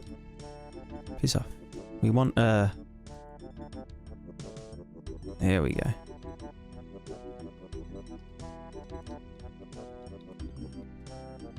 Oh, spelled squishy wrong.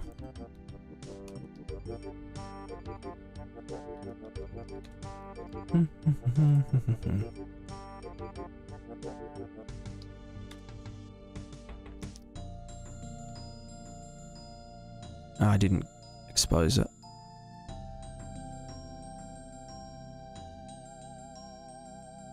I also need to input global wind. Gonna add that here.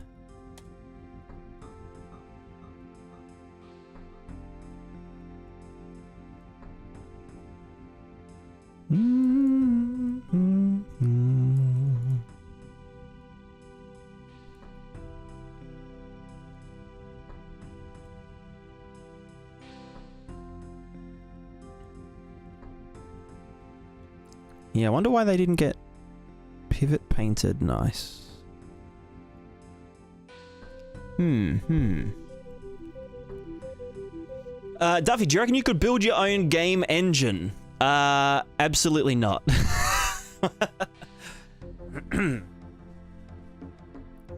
Because I've never written a line of code in my life.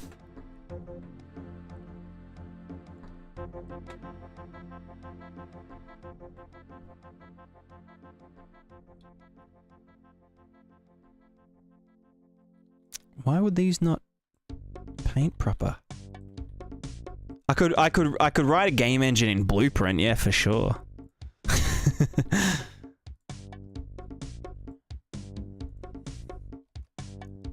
Can I? So wait, what does the?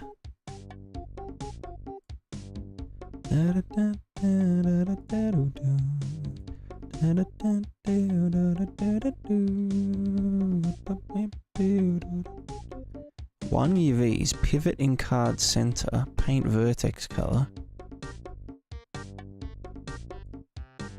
The fuck? What the fuck? Where's my pivoty boy? You little pivot piss. Wait, where is it? Pivot actor. Here we go. Edit actor.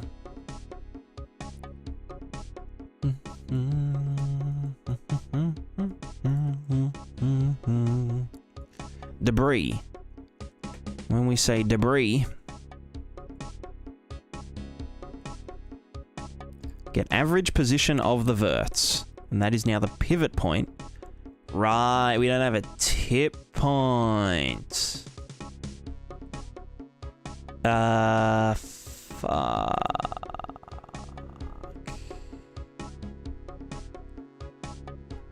How can I do the tip point? Well, we just get the furthest from the...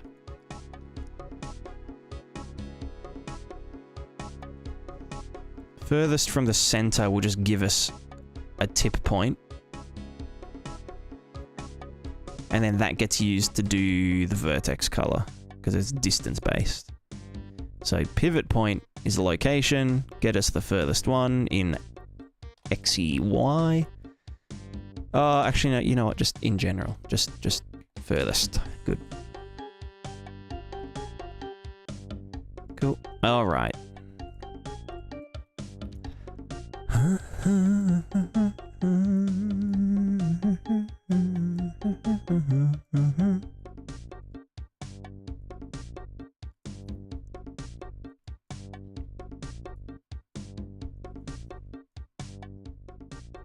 So that will do the thing, do vertex color shit, set the stuff as that. Cool, man. Okay, so now if we get the squishy boys, right click, pivot, paint as debris, paint vertex color, bam. Hey, look at that. Beautiful. We also want to, in here, no, that's not it. That's small flowers WPO. We want to do squishy boy. You go into there, you go into there. That input should be previewable. The jiggler root to tip mask. Oh yeah, it already has it. Cool.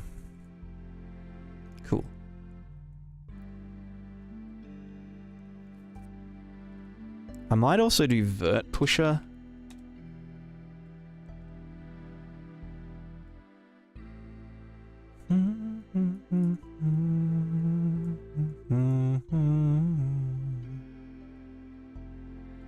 Or just literally add this. Or just add these together.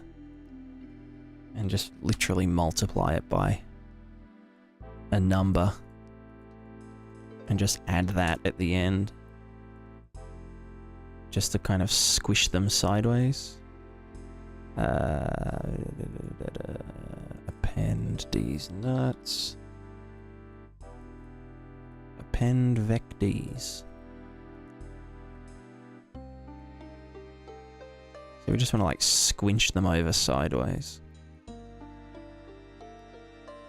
Alright, here we go. Where are they? Here. Wait, why are they rotating? Oh, I didn't change the material. No, I did. Huh? Little squishy boy WPO.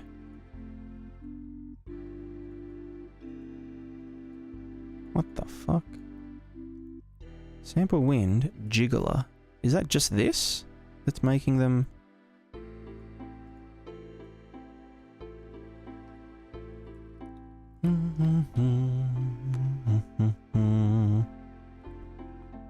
Yeah, so jiggle.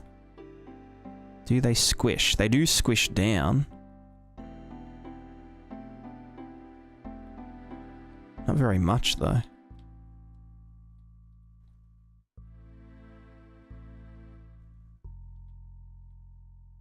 The fuck? Squisher. Squish mask. Alright, you know what? We're gonna make you even harder.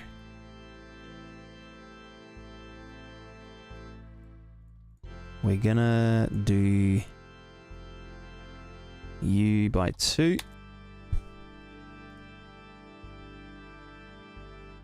U by 4. And we need to saturate that. Smack it down.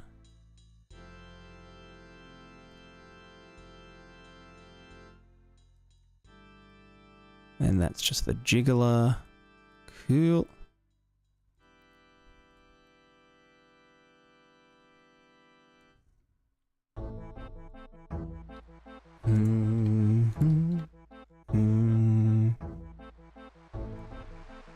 Okay, now they're getting squished.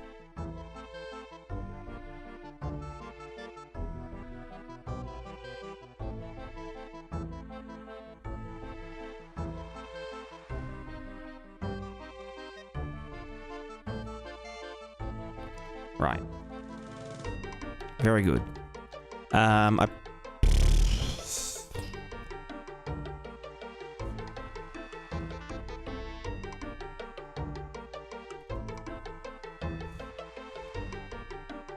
probably want that to chill out, or even just like the these have to be less fucky, you know, or even this.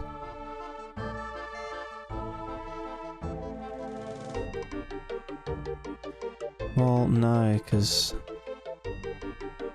I do want the whole thing to jiggle.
So what was this again? That was to do an offset. But why did I get pivot point B? Oh, the height. Right, so it does this kind of thing.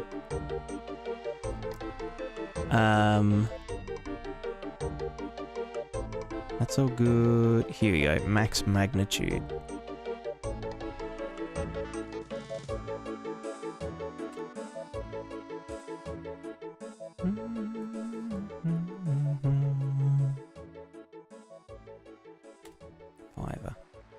Right, no more variables in here. Cool. So now this. Oh my fucking god. Now we've got amount, magnitude, speed, size, distortion, root tip mask. Random seed. Okay, random seed can go last. There we go.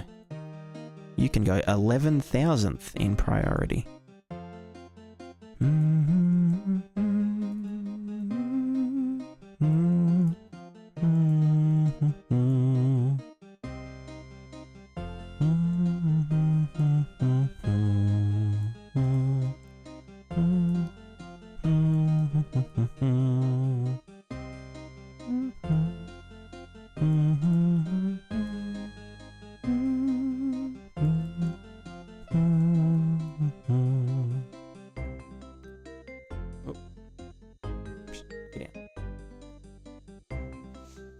On my second scene for Eternal Ascent, got a bit of a creative block. Damn. I hate getting blocked. Best thing to do is play trash video games. Contribute by video showcasing optimal asset usage with a vertex interpolator system. How far can you see this tech going? Any hard ceilings? So, vertex interpolator. Very handy, especially for stylized assets. You can get a lot of extra juice. The only hard limit is that using the vertex interpolator node uses up UV channels, like UV samplers. So for a static mesh, you get 8 channels. So coordinates up to 7. For a scaly mesh, you only get 4. So 0 through to 3. Because the other 4 get used for the bone weights, you know, to actually be like, hey, this vert belongs to this bone and blah, blah, blah. So if you're doing if you're using heaps of vertex, UV channels to like do a bunch of shit, then that's a limitation, I guess. Otherwise, it's just a straight performance gain. And obviously, it will look like, you know, it works in the vertex stage, so you can't, like, sample a texture nicely. Or a detailed texture, at least.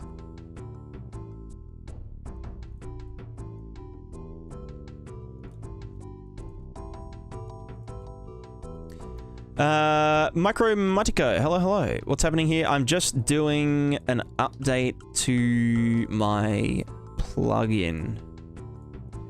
Well, actually, right now I'm just working on my own foliage assets. Oh, that is very... Wait, what's the speed setter?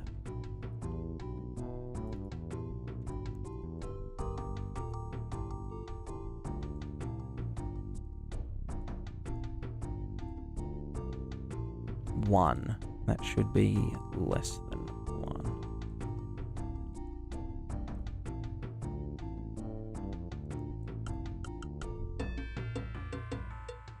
Where's the speed? 0.25.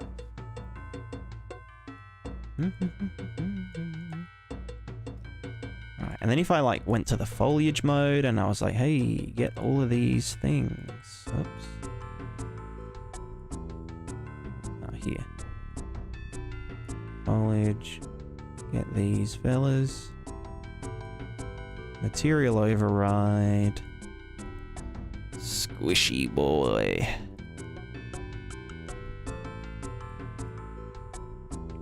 That's not enough. What about 10,000 density? Or 1,000 density, but with actual... Oh, God. Yeah, you know, that's fine. Okay, maybe not that much. Oh, wait, no, I forgot to do size variation.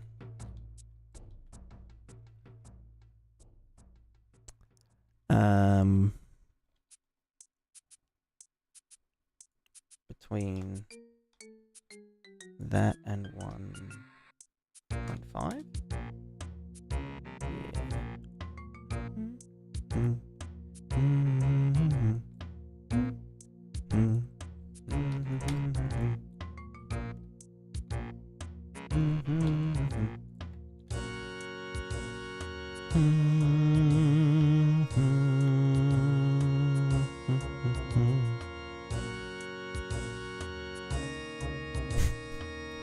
Very satisfying.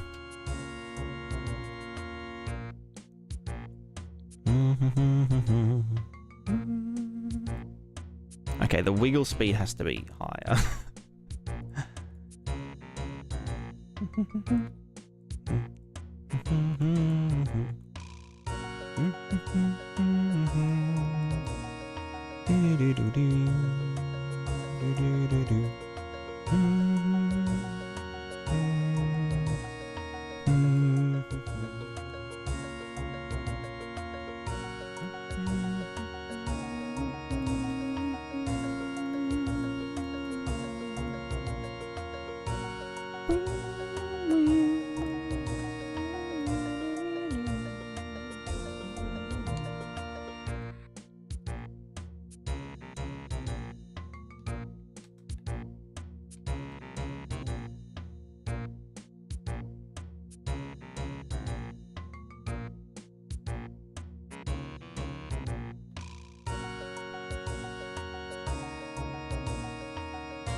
Oh, what was that?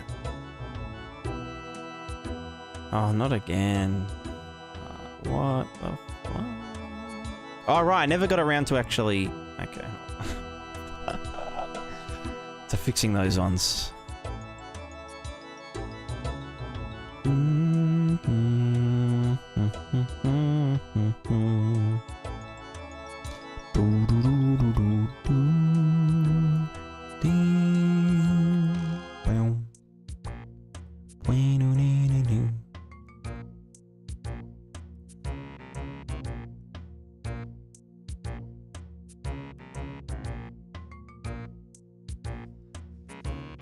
Love what you're doing at the moment. What can you tell me about optimization elements common in your work? Feel free to reference me to a video. There's a video. So my big optimization life hack is reducing draw calls. So basically, like, the CPU has to send, you know, what the mesh is, its location, what material it uses, all of that stuff has to send to the GPU for it to actually get rendered. And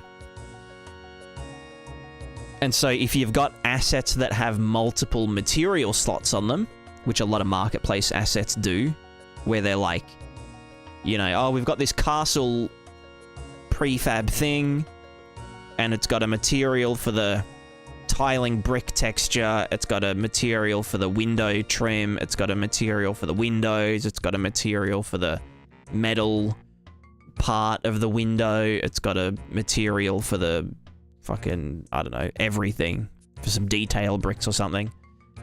Each one of those materials is a draw call. So what you can do is use a UV keying method and then blend between them in the material to save a lot of draw time. Because it means that the CPU can just send it all in one go. And then it's slightly more expensive to render, but usually rendering isn't the bottleneck. So yeah, there's a video called Reducing Draw Calls on my channel. I forget what it's called. But yeah, that could be a good starting point.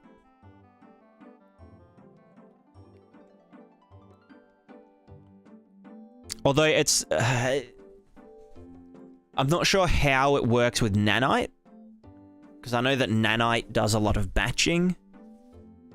Like by virtualizing geometry and materials. So like if you've got 100 meshes that are different, that all have the same material, then they essentially get sent to the GPU as one big clump. But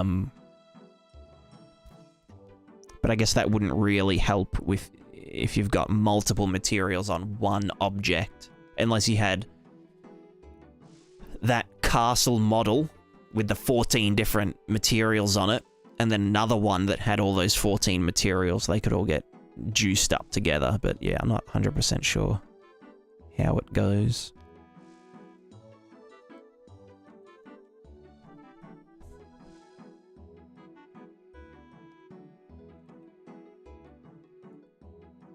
Alright, let's take a break from pivot painting for a bit.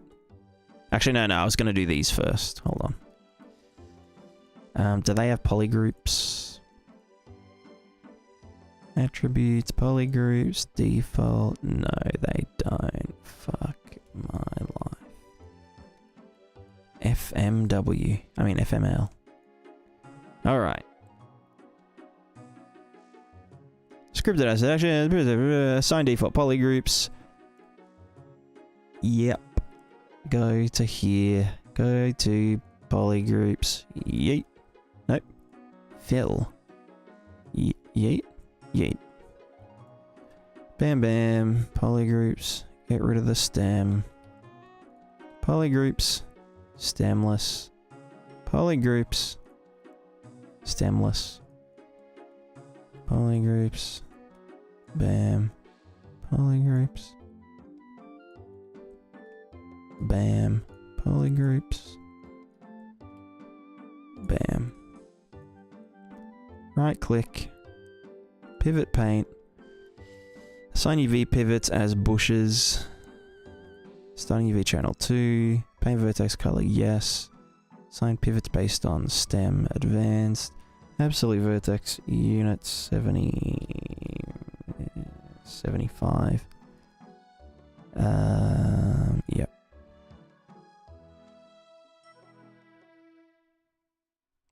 Okay, 75 is a bit too big. Let me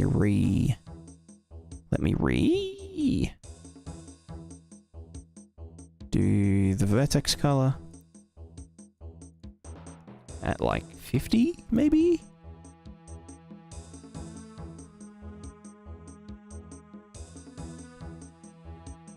Yeah, perfect.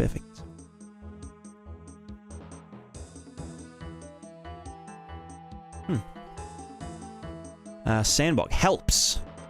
What does that mean? Makes sense. Cool. Where would you say major bottlenecks lay as starting solo dev? How can I focus on scalability from the get-go? That's a fair question, but I would almost not worry about it if you're just starting. Like if you've just started learning game development and whatnot. I wouldn't worry about optimizing right out of the gate. I'd just plow on through, make a bunch of mistakes, you know, let your game run like shit, and then figure out what needs to happen in order for it to run better. Because if you're too focused on optimizing, then you're not gonna like. It'll slow down your learning progress. And like you're not really gonna run into too many like optimization bottlenecks unless you're doing something really like crazy intense, like you know, an entire headless world simulation with 100,000 characters all at once.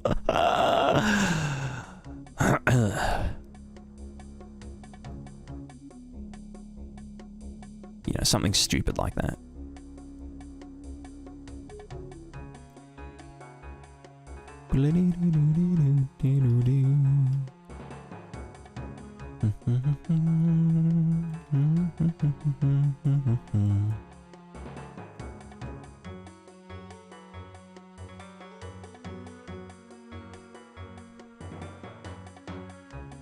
But when things start to chug, the best thing to do is to use the stat functions, so you can stat GPU. And, you know, I can see, okay, well, what is using all of my GPU juice? Well, the base pass is 1.5 milliseconds. Okay, it's 1 millisecond now. Yeah, base pass is essentially just the rendering. So, and that includes, like, the draw calls and whatnot. And then, yeah, I can see, oh, yeah, the skylight diffuse. You know, which would be the distance field ambient occlusion and stuff. Then Niagara GPU simulation, which is all this, you know, nonsense that I'm doing here. Then post-processing, shadow depths, blah, blah, blah. So, yeah, you can see, like, what could be optimized. And then you've got stat RHI, which is texture memory and also triangles and draw calls. So I'm currently rendering 300,000 triangles on screen, which isn't very many. Some games do like 30 million triangles at once. And obviously if you're using nanite, it's completely different as well. Draw calls primitive 800. I don't know why it's that high.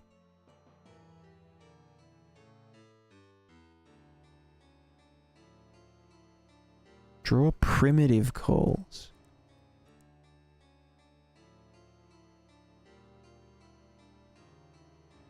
Oh, right, because the editor. Because the editor counts as being rendered. That makes sense. So each one of these is a draw call. Stupid. But yeah. Yeah.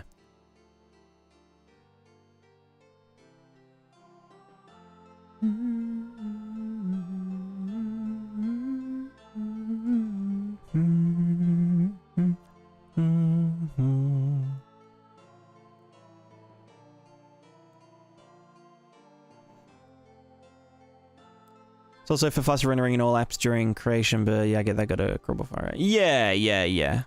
I mean, like, it's probably worth keeping in the back of your mind what is and isn't optimal. Or optimized. But, you know, don't let it dictate, like, your entire learning journey. Journey. Character around 50k tries, is that too much? No, that's pretty normal. That's, like, pretty low, in fact.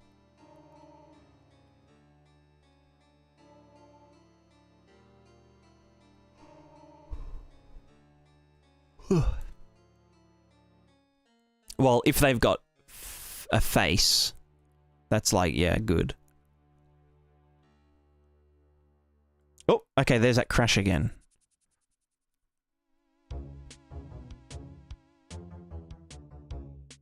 I'm guessing it's something to do with the array being cleared and or not cleared.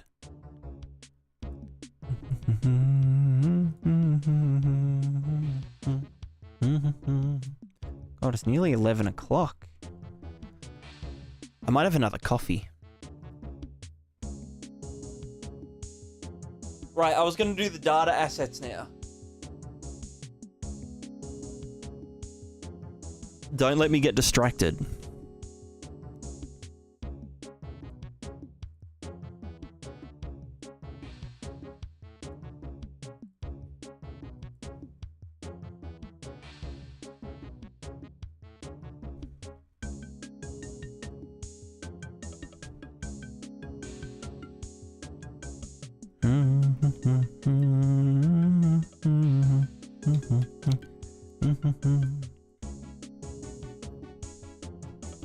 Alright, Prismatiscape.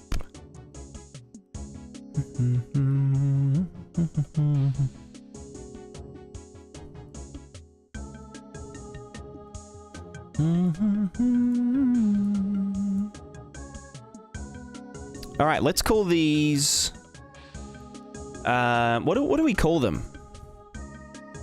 Simulation profiles. Bam.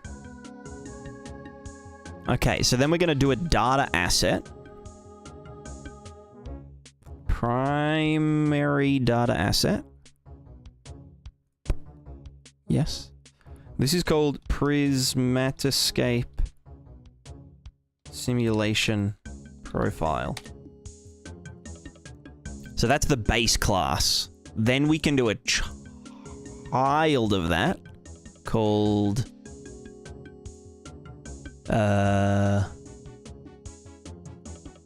Prismatiscape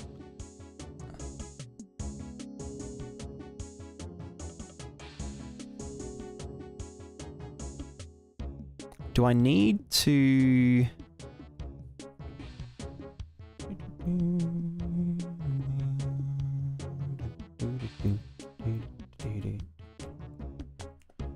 yeah, okay. Prismatiscape. Should it be called a scalability profile or a performance profile? Because, like, scalability... Like, people know what scalability means, but it's also, like... Because it deals with... Actually, no, yeah, no, that works. Because it deals with the actual sizing and resolution and stuff. Scalability profile, and then simulation profile, new child class. This one's called style. Style profile. Okay.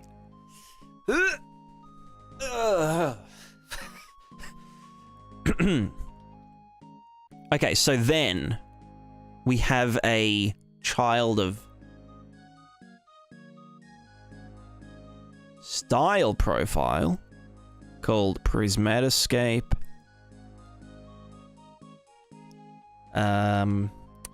deformation or foliage deform style profile,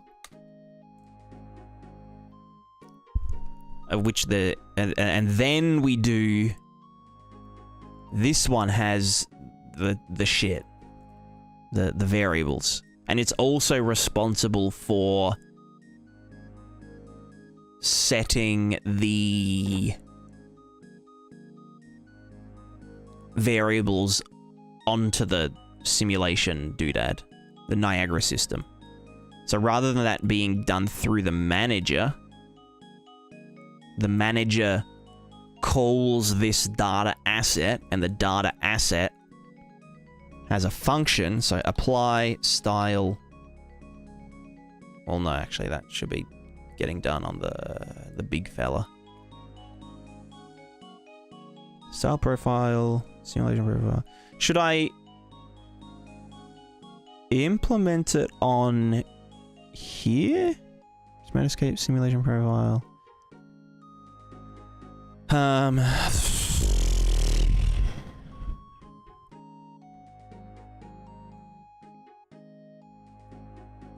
Yeah.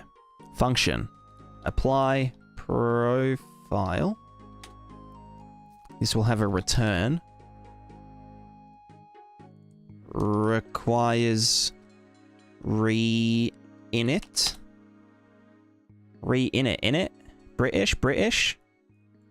So then apply profile. This needs to input the Niagara system, the Prismatiscape Niagara system.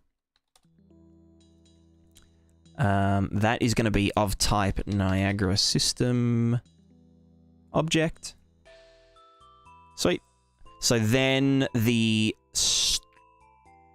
style profile is just a container. Foliage deform style profile, open in full boy. We're going to override apply profile. Don't need that. Doesn't require any reinitialization, I don't think. So this is the foliage deform style blah blah blah blah blah blah blah blah blah. So now we have our variables. So what is one of the variables? the decay rate, the foliage deform decay rate is a thingo. We also have the foliage velocity decay rate. We have the foliage deform input strength multiplier. What's another thing that applies to the you know, like the grass side of things? Not the bubble. Not talking about the bubbles. Just the like the foot stuff. The foot stuff.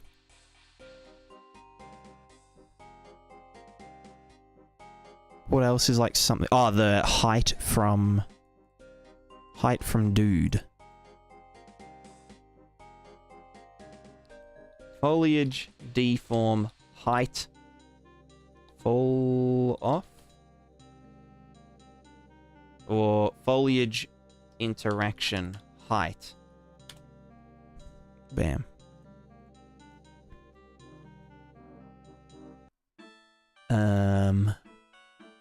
Decay rate, velocity decay rate.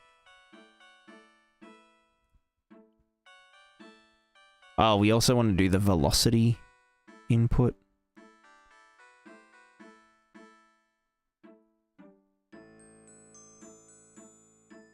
Does the velocity need... No, it doesn't need a strength multiplier. It just needs a decay rate. I mean, that should really just be 1 most of the time. We have the foliage trample protection value, which is like when we bend grass this way, we can't then just undraw it, you know? It will protect by dotting it against it and whatnot. See what I mean? But if it's like really light, then it will be able to be drawn over. So that's what the protection value is.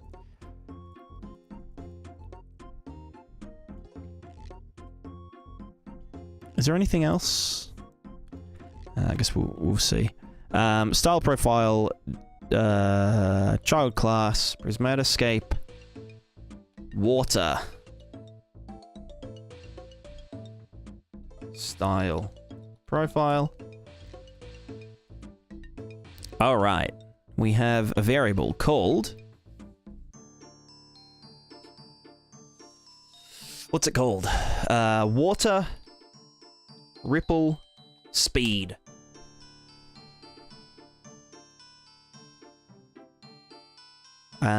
Water input strength multiplier. Input strength multiplier. There's a bunch of other stuff like water input size. No, strength.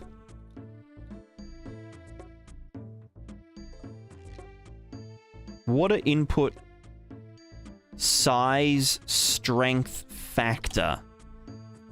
That's a dumb name, but we'll roll with it. There's also a water input size radius factor. So big things that are bigger. No, it's radius strength. No, size, strength, and... What the fuck am I even talking about? There should be velocity radius factor.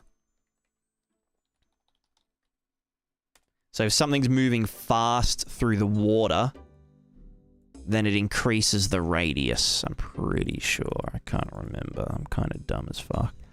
We want to do water input additional noise, which is something that If Sandbox, if you're still there, that would be something that you might want to put up higher so that the regular drawing to the thing produces more little ripples as well as the big directional macro ripples and stuff. What else is in... Oh, the water decay multiplier. Or decay rate. Water... Well, this is water global decay rate. And then on top of that, the water puddle additional decay rate. Cool. What else is a setting for water? Oh, the water... What happened to our music?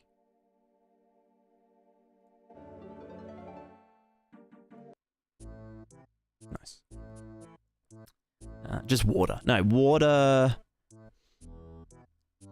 Depth fall off. Water input.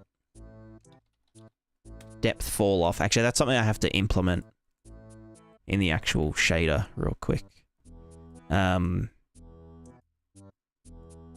So like, for example, pour exemple, if we are way underneath the water, we're still drawing to it. You fucking idiot. Alright, let's fix that. Grid drawer. Water.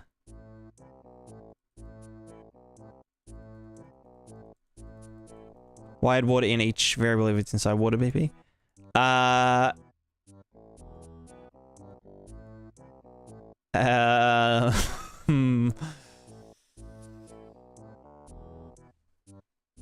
It's a good point.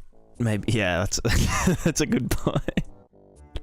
Just to remind people that this is the water one. This is the water settings, you know?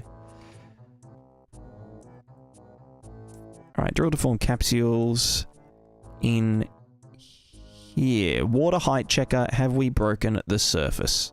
This is getting the pixel landscape height, pixel water height. Because we have the doodads. Ooh. And then that's lerping the height values. So we need to know, so the height values minus the water, but it's maxed over the other thing. Why do you use Niagara modules instead of Scratchpad? It's just easier to do it in a Scratchpad, honestly. But I might convert them to actual modules. Although, I mean, you can just disable, you know, like stages or just modules like that. Oops. Is that gonna... That's gonna fix it, so... I initially tried to do multiple emitters. So like one for the foliage, one for the other thing, one for the water, one for the blah blah blah. But there's a bug. So I tried defining the grids in the system, which you can do. But then if you try to get an emitter to reference a grid from here, it just crashes the engine. And I also don't know if there's a way to determine which emitter gets done first. So, because like there's a lot of crosstalk between the simulations. They need to reference each other's grid rather than referencing their render target after it gets drawn and whatnot. We can just reference the grid directly. So like with the, you know, the wind affecting the water and stuff.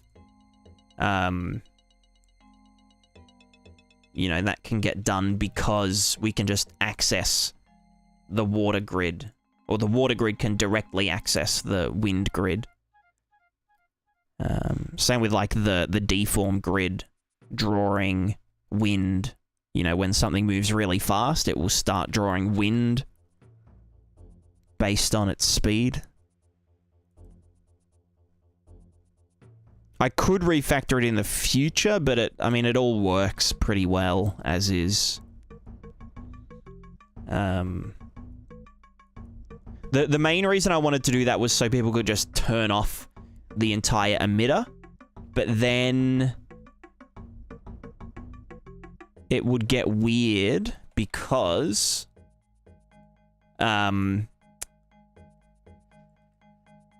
like you'd need to go through it anyway, and like as an example, if you wanted to disable the wind simulation but keep the water simulation, you'd still have to go to the water simulation and manually disable this module so that it didn't, you know, waste performance or whatever. So just having it in one big stack is it's fine. It's probably actually cheaper to do it all in one stack anyway. Unless each emitter could get done in parallel, but then we wouldn't be able to reference the stuff. Unless we did it through a render target. But then we'd always be getting the previous frames one, which could be in the wrong position. So it's like, I don't know. I don't know how to actually, what's it called? How to determine which one runs first, you know? Because we do need to do them in a specific order. Otherwise, it all falls apart. Let's do our water.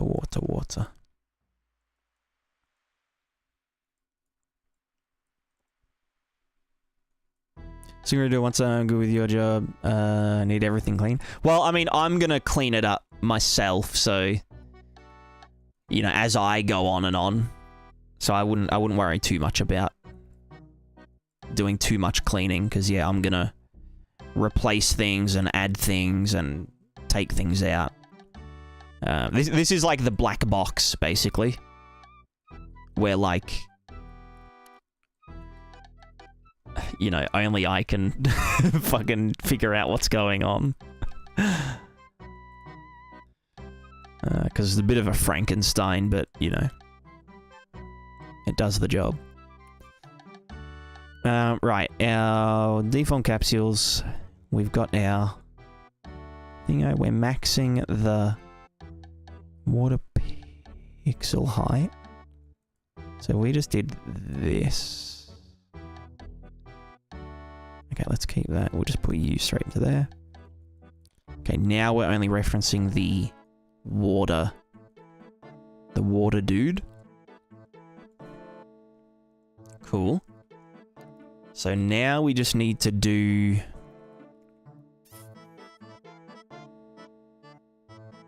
So this senses it from 15 units above the surface, but we need to do a fall off.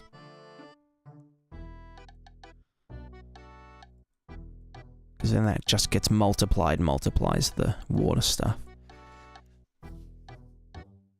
So, our capsule's heights minus the doodad. So if we have flashbang, if we have our capsule height at 10 and our water height at 0, then 10 minus 0 is 10, which then gets clamped to 1, which then gets 1 minus, and it says, hey, you're not there, dickhead. If we were at negative 10, and we do -10 minus 0. So then we clamp that to 0, gets flipped, we're good to go. So we just want to do...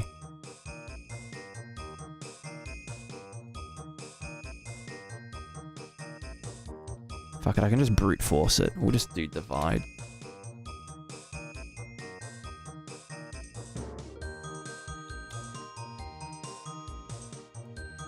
$200. Pretty sure this will do it above the water though.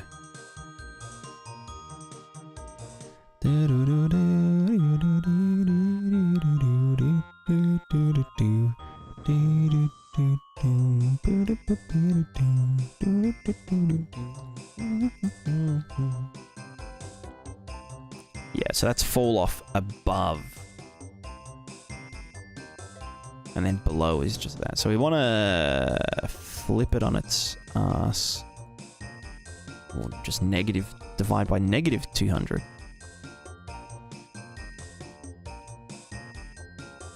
So then if we are above the water,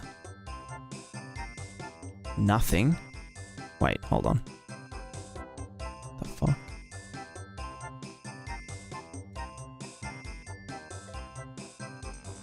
As we go under, still fucked. Okay.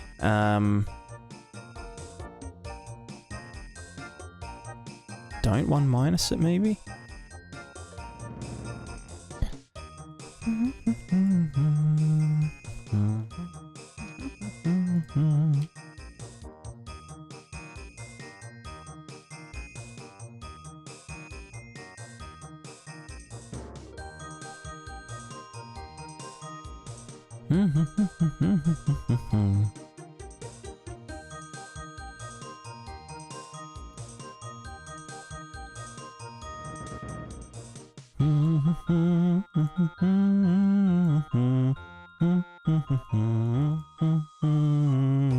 Oh, it's because I'm doing that first. Doy.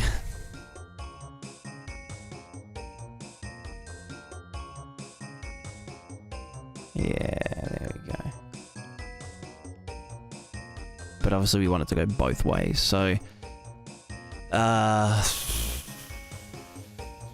do this.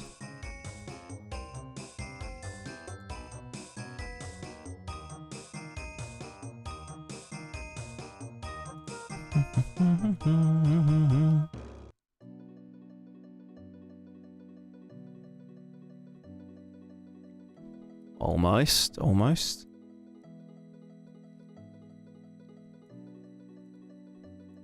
There's like 8 different combinations of whatever the frick I'm doing.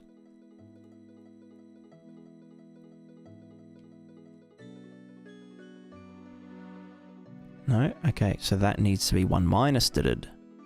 Now we should be good. Right? So now, if we're above, nothing. Oh wait, am I even applying? You know, I am applying scratch. Okay. Let's use the brain. It is time to use the brain. Oh. All right. Brain time.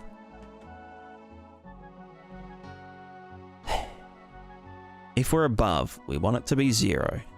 If we are on here, we want it to be 1. So that should be like this. And then gradually down. So.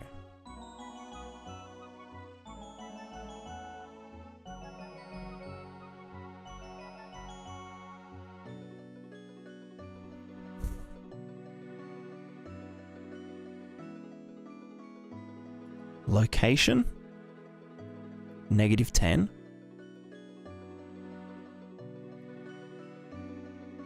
So we do surface minus location. That would give us +10. We then divide that by number. 50, 200, 100, whatever. Meaning that this gives us a 0 to 1 gradient. But then we just want to yeet it on its head. So we do surface. I'll just do like surface minus height. Minus height. Divided by positive number. Saturate that, then 1 minus it. Yeah, that's it, that's it. Show me the money. Show me the goddamn money. Right, that's good. And then... Cool, cool. And then... If we go above it... What the fuck?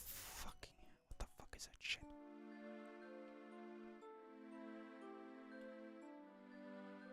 Why does that happen?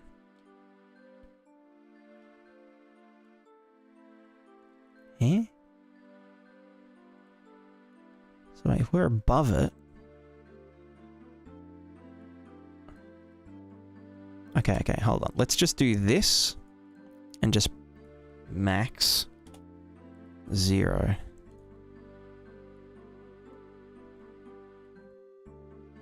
No negative numbers allowed.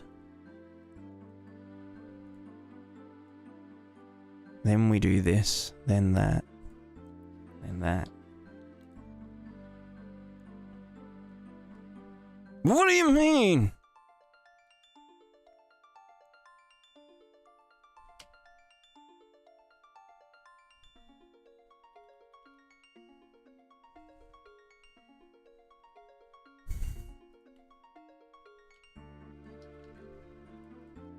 Do I need to min it to 0?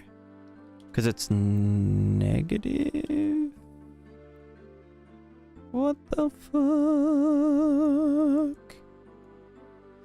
is this shit?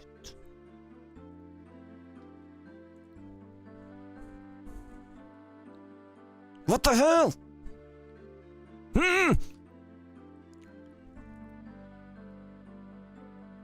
We're 1 minusing it, so why is it getting shitty?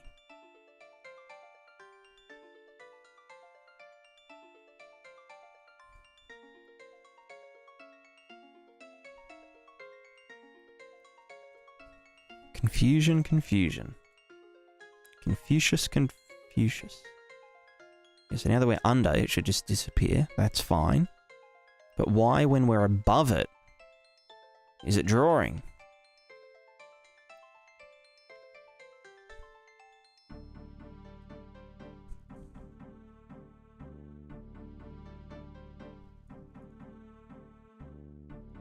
So it's saying that get the surface minus 10. Cool, minus 10. Divide by 200, or divide by some number. Okay, it's a bigger negative number.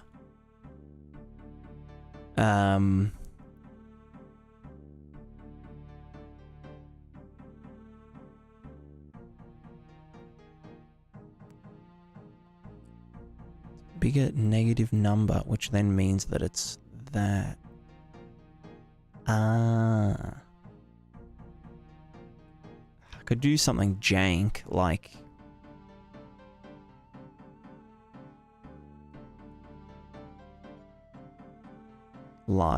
sine...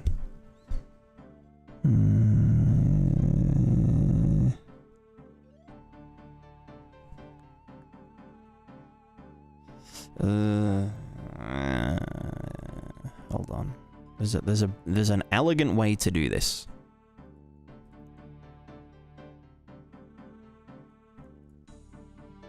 So that's our fall off. So like I could totally like bitch out and be like sine.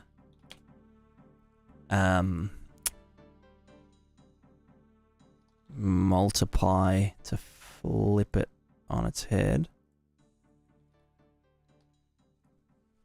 So now the negative is positive. positive is negative. Saturate. 1 minus. And then multiply here.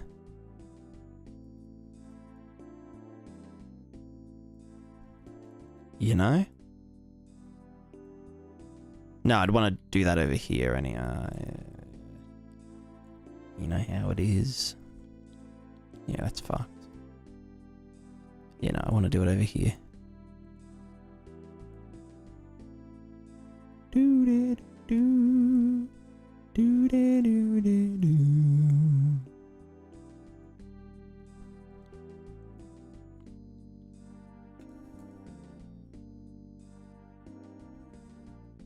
Like that. And then we've got the fall off. Which I don't like, but I'll fix it later.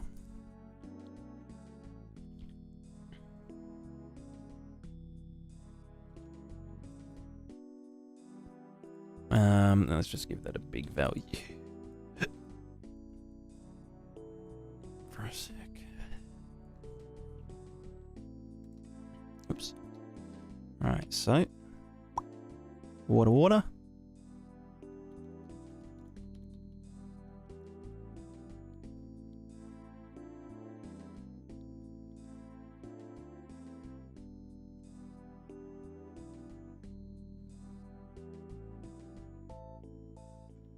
I might make it a powered value.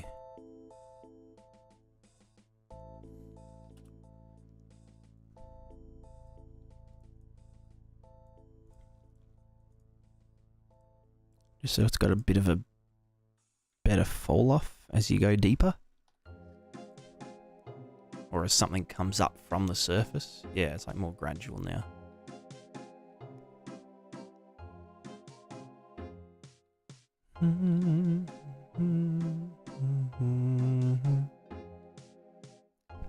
I mean, if you're moving that fast, then fucking, yeah, you're gonna be making some waves.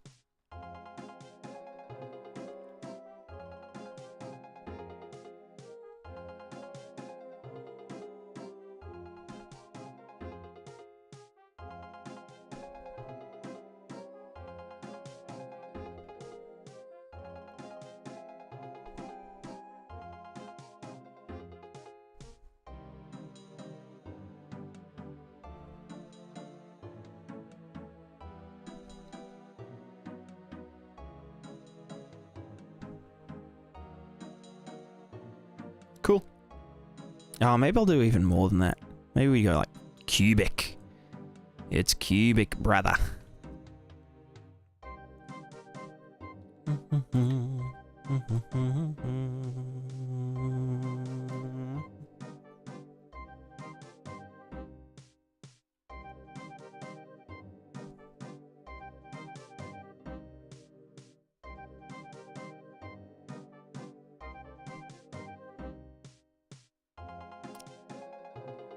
No, I think just square. Okay, cool. Draw height per blah blah. Yeah. Cool. All right.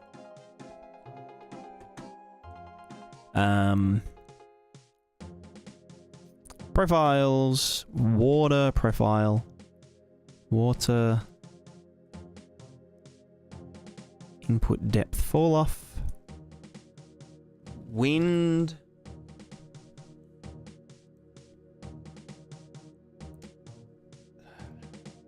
Wind. Influence multiplier. Wind ripple. Wind ripple.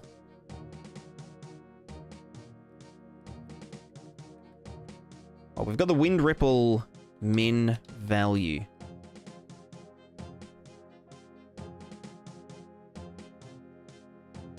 Then we've got the wind ripple strength multiplier.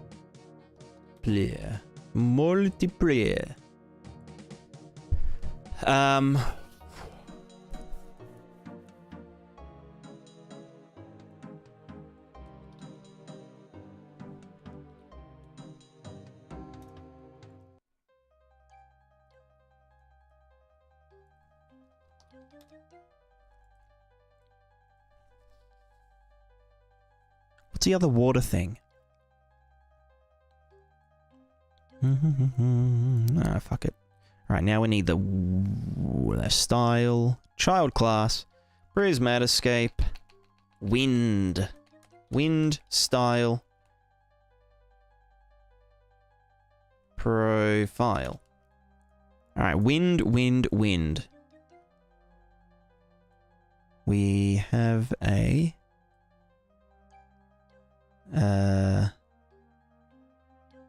variable, wind input multiplier. Cool. We need a wind curl strength. Wind curl noise. We need a wind max speed. Max travel speed. We have a wind dissipation. No, what would you call it if it... Wind diffusion. Diffusion. Wind diffusion amount. We then have a wind... decay rate. I think that's all for... Oh no, we have a fucking deform input.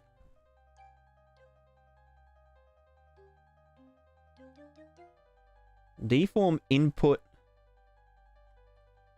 to wind sim. Fuck. What insight do you have on smart materials creation of and how smart materials and shaders could be innovated? Define smart materials.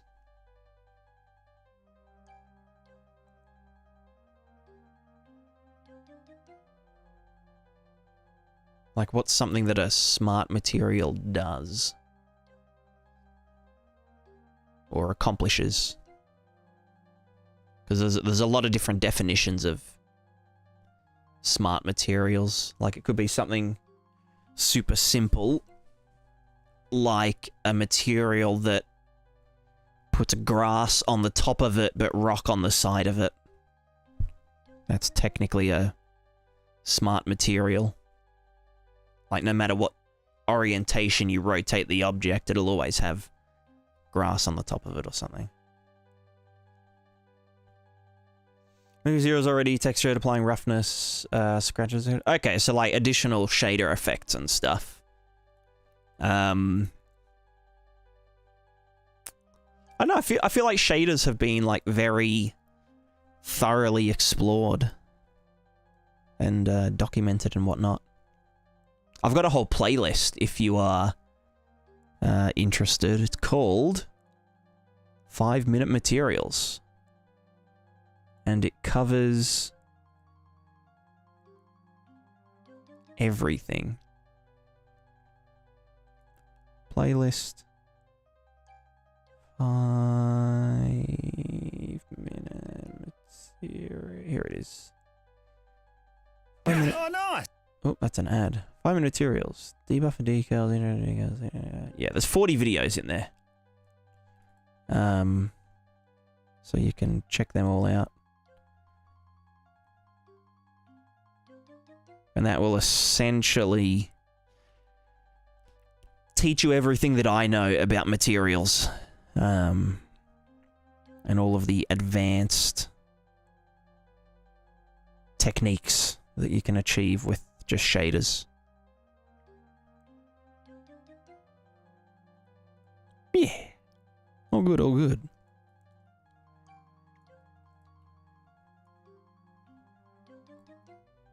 Wind decay rate, wind diffusion amount, wind max travel speed, wind curl noise strength, wind input multiplier. What else is in the wind? Oh, wind...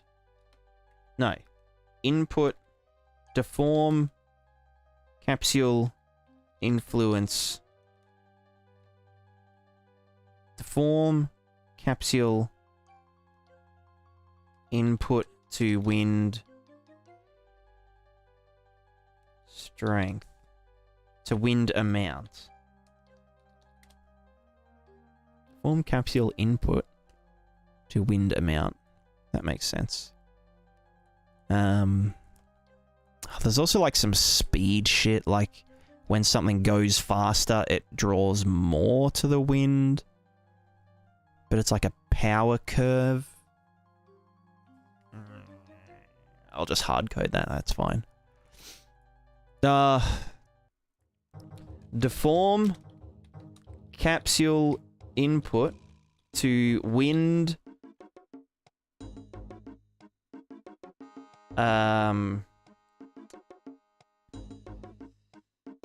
speed factor. There we go.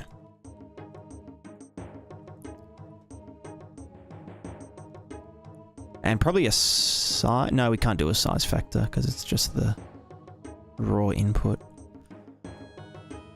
Are there any other wind-related parameters? I can just look through the thing and see if there is. Wind, wind, wind.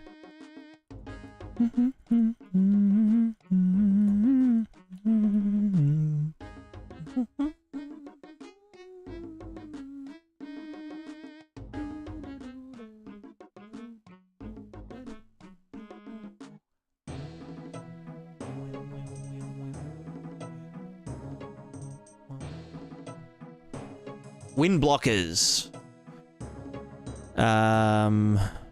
Wind capsules. That's all good. Oh, the draw height, obviously. Fucking duh. Wind. Wind. Input height fall off.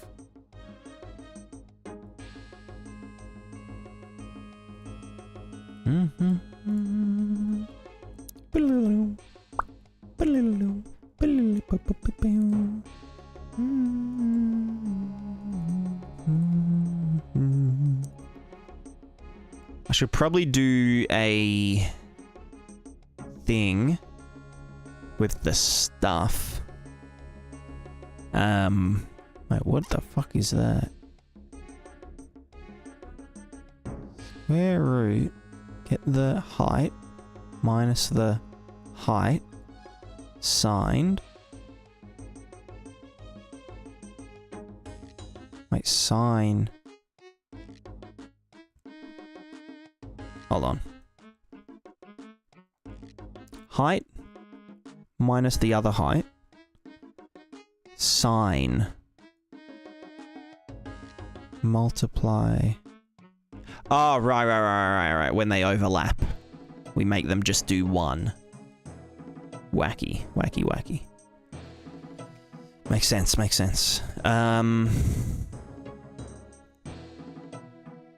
Combine velocity XY with vector field with a per axis multiplier for the vector field strength. Yeah. So... It's not a lerp though, is it? Because we always want a bit of... Fuck.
Do you guys think it's worth having separate scalability settings for each simulation?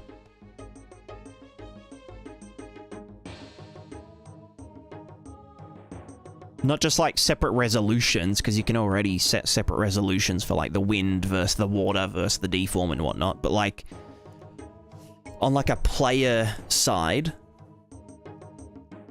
something like water interaction quality. And they can turn that up and down. Yeah, I guess it's good to have the option, right? So I'm just thinking whether I want to do like a global low, medium, high epic for the entire system or for the individual ones. You reckon? Yeah. Okay. Yeah, because I guess like if a player just wants the water to be really high quality, but they want to sacrifice the you know, the wind simulation resolution, then they can do that.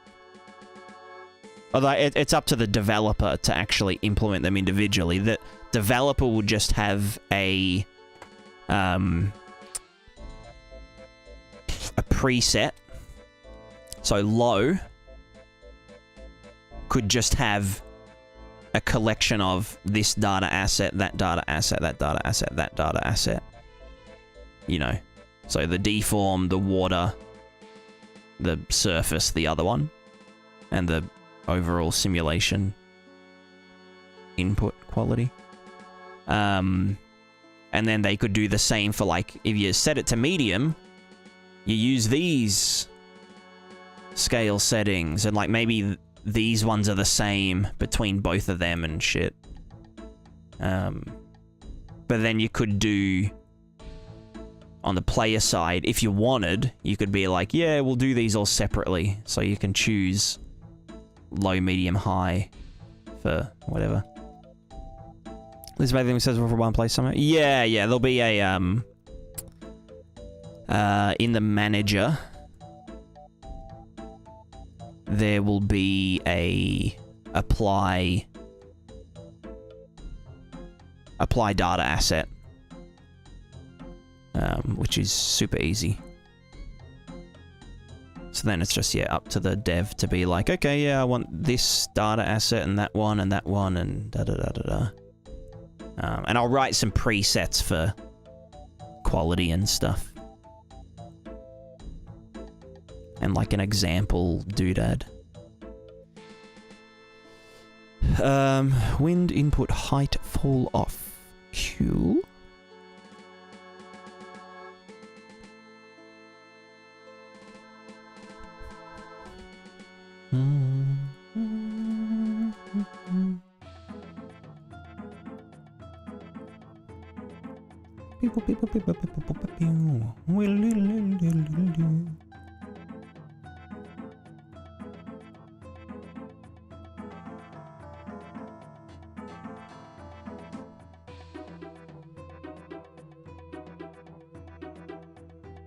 Has you been on efficient steps in workflow when game dev had to assign software for tasks?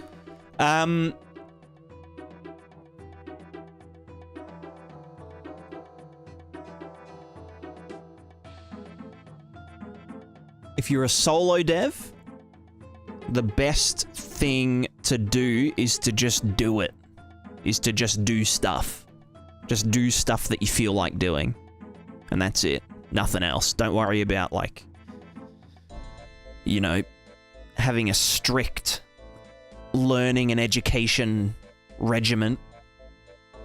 And like, you know, today I'm going to learn 3D modeling, and then I'm going to learn this, and then I'm going to learn that, and then I'm going to learn that. Just do it. You know, I want to make a game. What's the first step? Character movement. Cool. Okay, I've done character movement. What's next? Oh, I feel like learning animation, or I feel like, you know, putting together a combat system, you know, making a character attack or something. So that's what I'm going to do next, and that's the best way to learn as a solo indie dev that's just starting. To just do what you feel like doing, rather than learning things that aren't currently relevant. Not just from a you know, having fun point of view, but like from a burnout point of view. If you like have a schedule of things to learn and you start struggling with the thing, but you're like, no, I have to learn this first and whatever, then you just burn out and die. So it's always good to just learn things that are relevant at that given time. It's also like if you go through and learn a bunch of things in, you know, a set order without actually applying them or needing to apply them at that given time, you won't retain that knowledge as well as if you know, you get up to this part and then you start Googling it and you start watching the videos about it. Because you're like, fuck, I need to know how, you know, how they did a combat system like this in this game, and then I'm going to replicate that and whatnot. So yeah.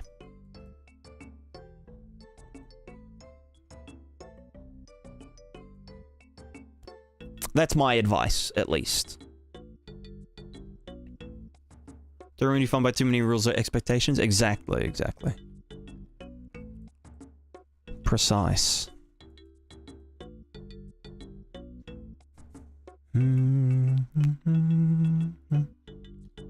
Prismatiscape. Surface. Surface style profile. What's up? How's it going? Cigarin. So style profile. Variables, we want the surface. Surface input strength. Is it strength multiplier? What did I... it's fine. I'll change the things. What do be this plugin? Let me give you a geese. Alright, it is a... fluidity simulation / water interaction / foliage okay, that's a bad example because I've broken all the foliage. That one's also broken. That one's also broken. You just have to hold on. I guess the grass still works.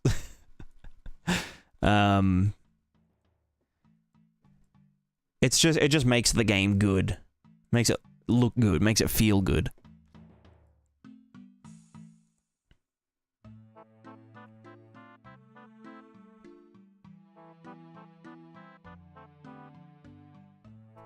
Real spooky zombies in the cornfield vibe. But yeah, that's the gist of it.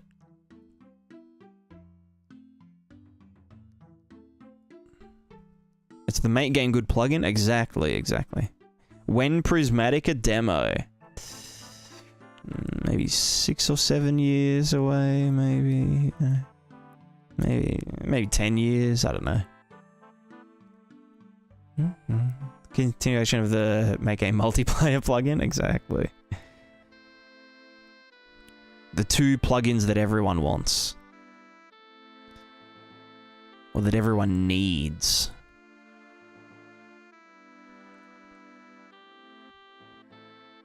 Oh my god, water physics. Yo, the water physics affects the foliage. Physics. Gamers and their physics. Yo, Bethesda's physics engine.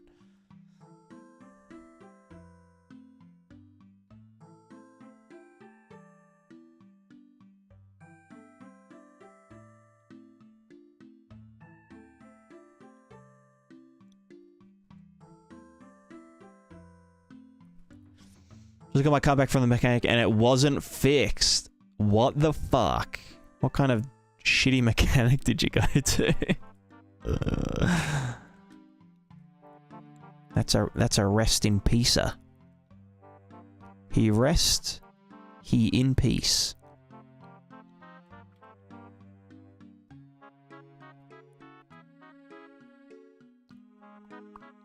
Ignore that tree. Just ignore them. They're fine. The tree goes hard. True. Swap the battery out. Ah, right. The old dead battery. Was the battery dead before you got it fixed? Maybe the mechanics fucked it up so that you'd bring it back in. You know how they are, those sneaky dogs. No, I haven't seen it yet. What is it? What is it? Do you have any screenies? Well, not screen. Do you have any IRL screenies?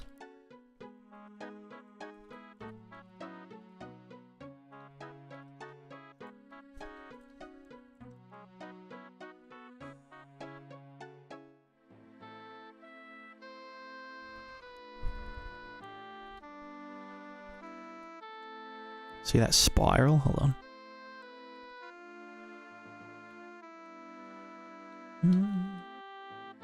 Nice. Send disc pics.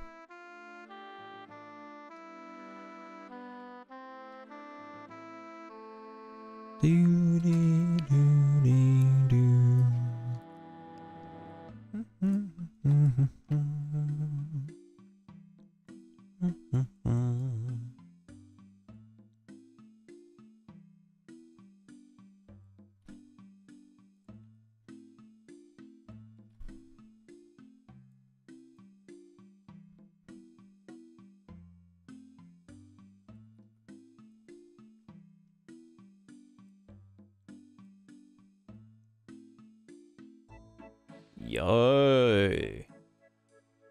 What is this bad boy? Very spicy. Your beard's grown longer. I had a beard and then I shaved it off after I finished this plugin. But now I'm still working on the plugin, so it's like, fuck.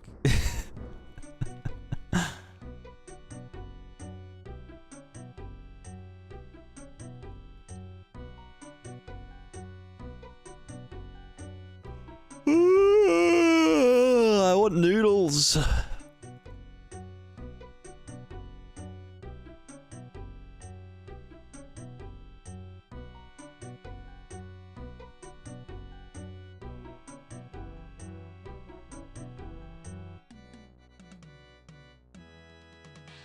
Ready for Supra. The Supra.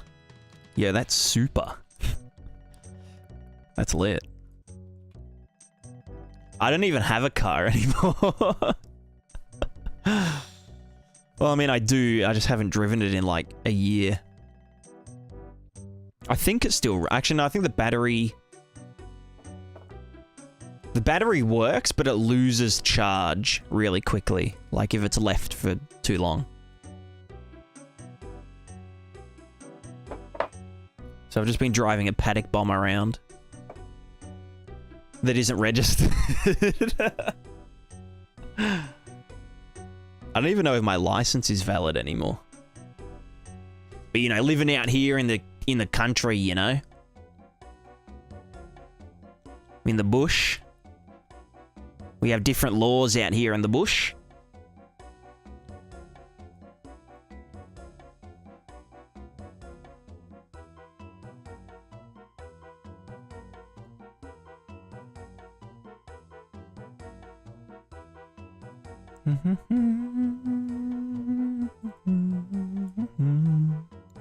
Surface, style, profile. Where do you get food? The garden. The garden, mate. Nah, there's a supermarket like 30 minutes away.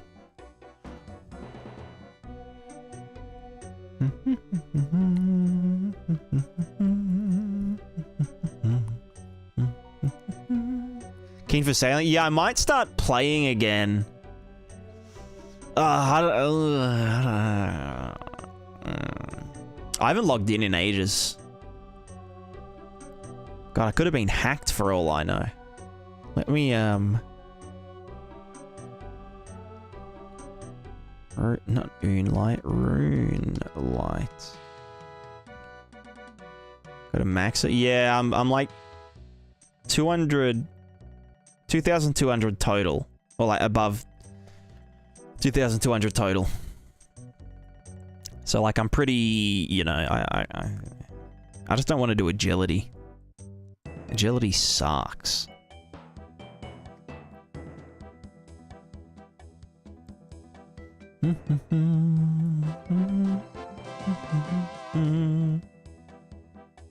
J Games the Dev. Hello, hello. How are you? Surface input strength. What were the other variables for the surface stuff? All right, let me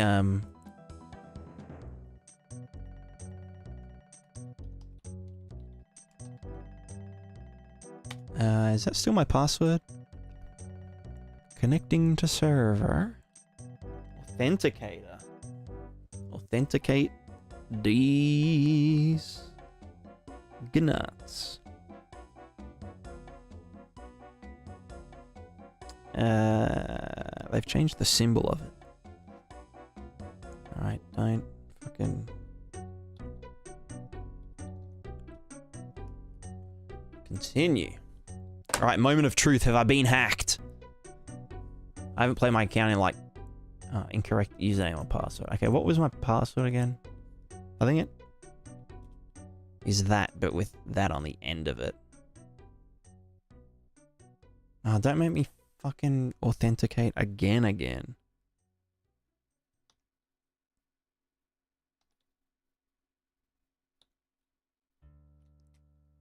Bam.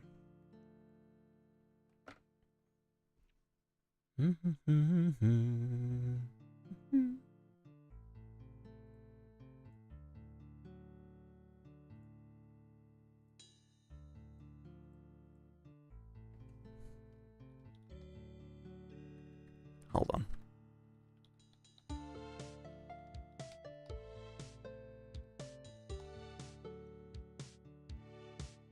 No.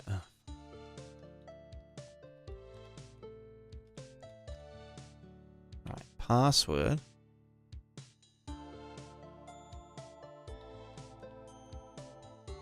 Maybe it was the simple version.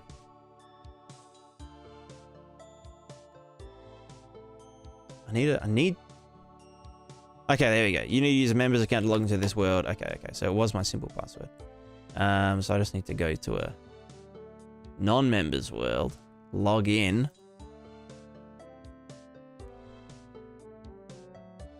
Authenticate now.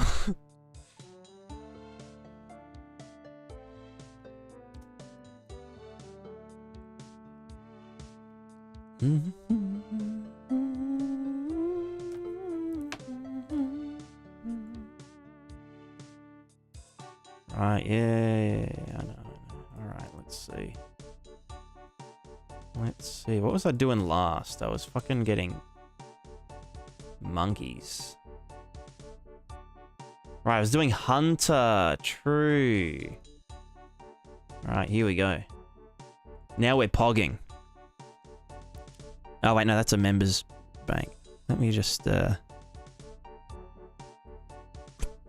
we go. Are all my F keys are... Oh, no, I have F keys over here. Because I use control to run toggle. Advanced strats. Alright, do we have a bank still? Okay, well, I still have a pin. Which is good. Do you want more banks? Oh, yeah, I need to upgrade my account. The Jagex account.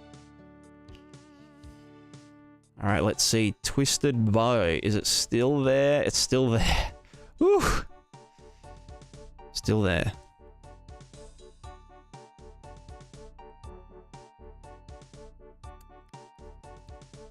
$1.7 billion. It's gone up like 700 mil since I last played. Investment. Just sitting on that Twisted Bow, you know, just waiting for it to go up. Although I know Ancestral crashed. No, what? Ancestral. Okay, well that's kind of fucking wicked. Did I have an ancestral hat? Don't think so. Brimstone ring would have. Oh no, that's stable. Bandos. Why is everything so expensive? Tassets are the same. Or was it Armadillo that went? No, Armadillo's still solid. 44 mil. Pegs are 32, same as last time. Archer's ring. Wouldn't all the rings have gone down in price? Because of the new rings? I've got a lance. Yeah, here we go. 51 mil. No, that's about what I got it for, I think. DHL. Ferocious gloves are still best in slot. 11 mil, yeah. Dragon pickaxe would have gone down, yeah, 1 mil. That was 3 mil when I had it. D-Warhammer. Stable. Zenite jewelry, 15... I'm fucking rich. Need the O-rings to make the new... Oh, true. Because you get the attachment for them, don't you? And you have to attach it to the unimbued version of the ring, right? It's kind of pog. Face guard, same as it was. Little 35 mil cash. Cashies. Yeah, nice. How much is Serp Helm? 3 mil. I haven't played since Blowpipe got nerfed.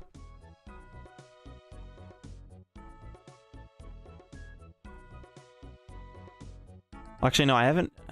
What was the last quest? I think Sins of the Father was the last quest I didn't do. So I don't have my quest cape anymore. Yeah. But I did some AFK. I got my fishing to 99. Hunter to 94. And that was my last activities.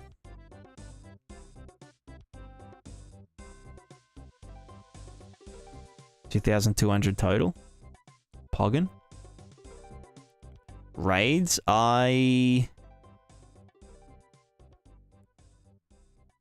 maybe muscle memory would come back.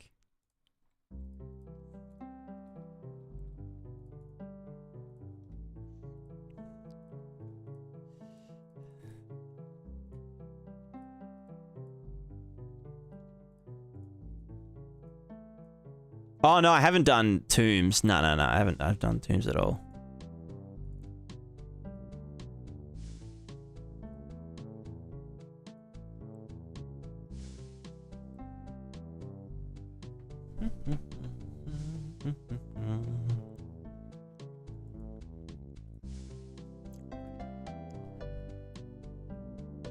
Yeah, I haven't like actively played in like a year and a half, I reckon.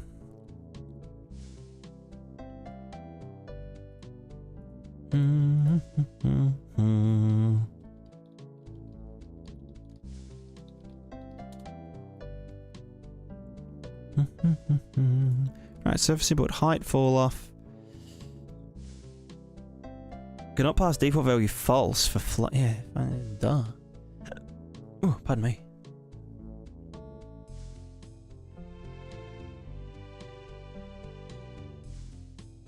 It's good that you can scale. Yeah, I think that's a good mechanic. So, like, you can make the raid harder with different modifiers, but then you get less chance at getting a rare drop if you have it at a lower level. So it's like still beginner friendly, but well, not, it's medium level friendly, but yeah. Oh, good. Have a good one. Have a good one. Nice of you to pop in. Rosie, what's up? I'm hungry. I'm hungry for noodles. And I'm just putting together these data assets.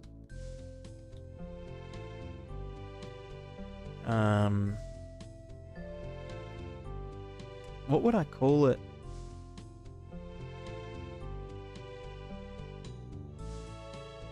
Do I do a radius?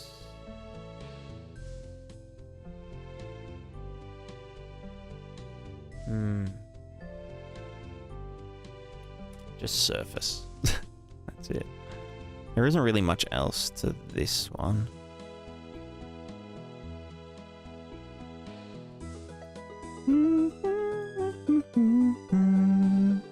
So if I was just like a I'm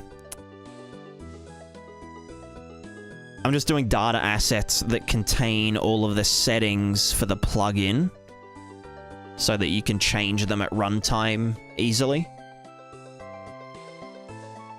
And then also the scalability settings. So if you want to lower the resolution of the water simulation in like your settings menu and stuff, then you can do that.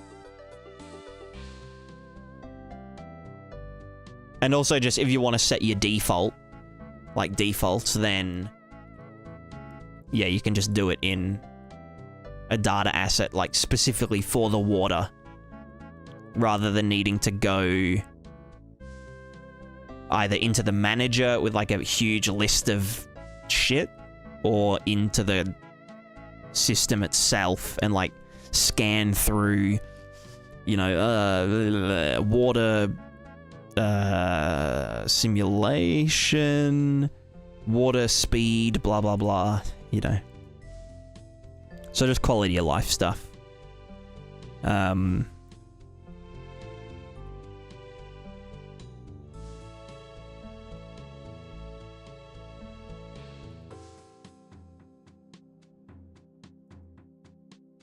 And then in addition to that, the pivot painting suite is also to be included.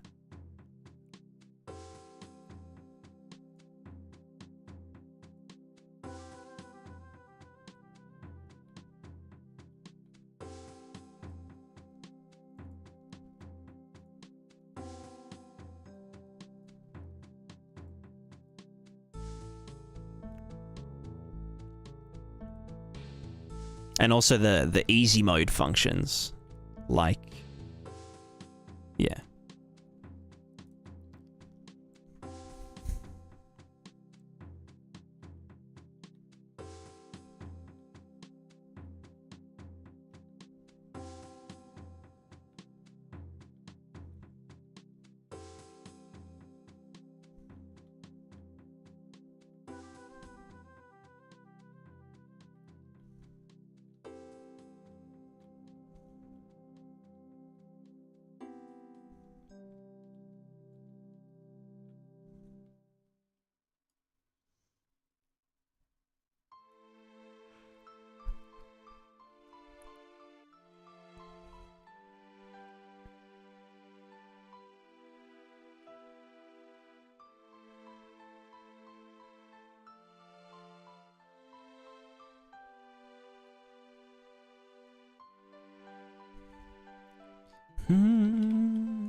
Alright, well, I reckon I might wrap it up and cook some noodles.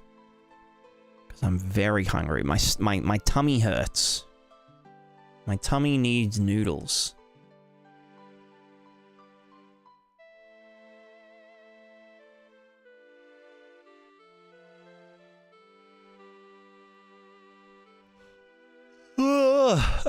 Alright, let's get the raid going. Who is online? Megatron's still online. What the hell? Right, let's do the raid. Bam, bam, bam, bam. Alright, well, thanks everyone for hanging out. Hope you all learned something Oh. I hope you all had fun.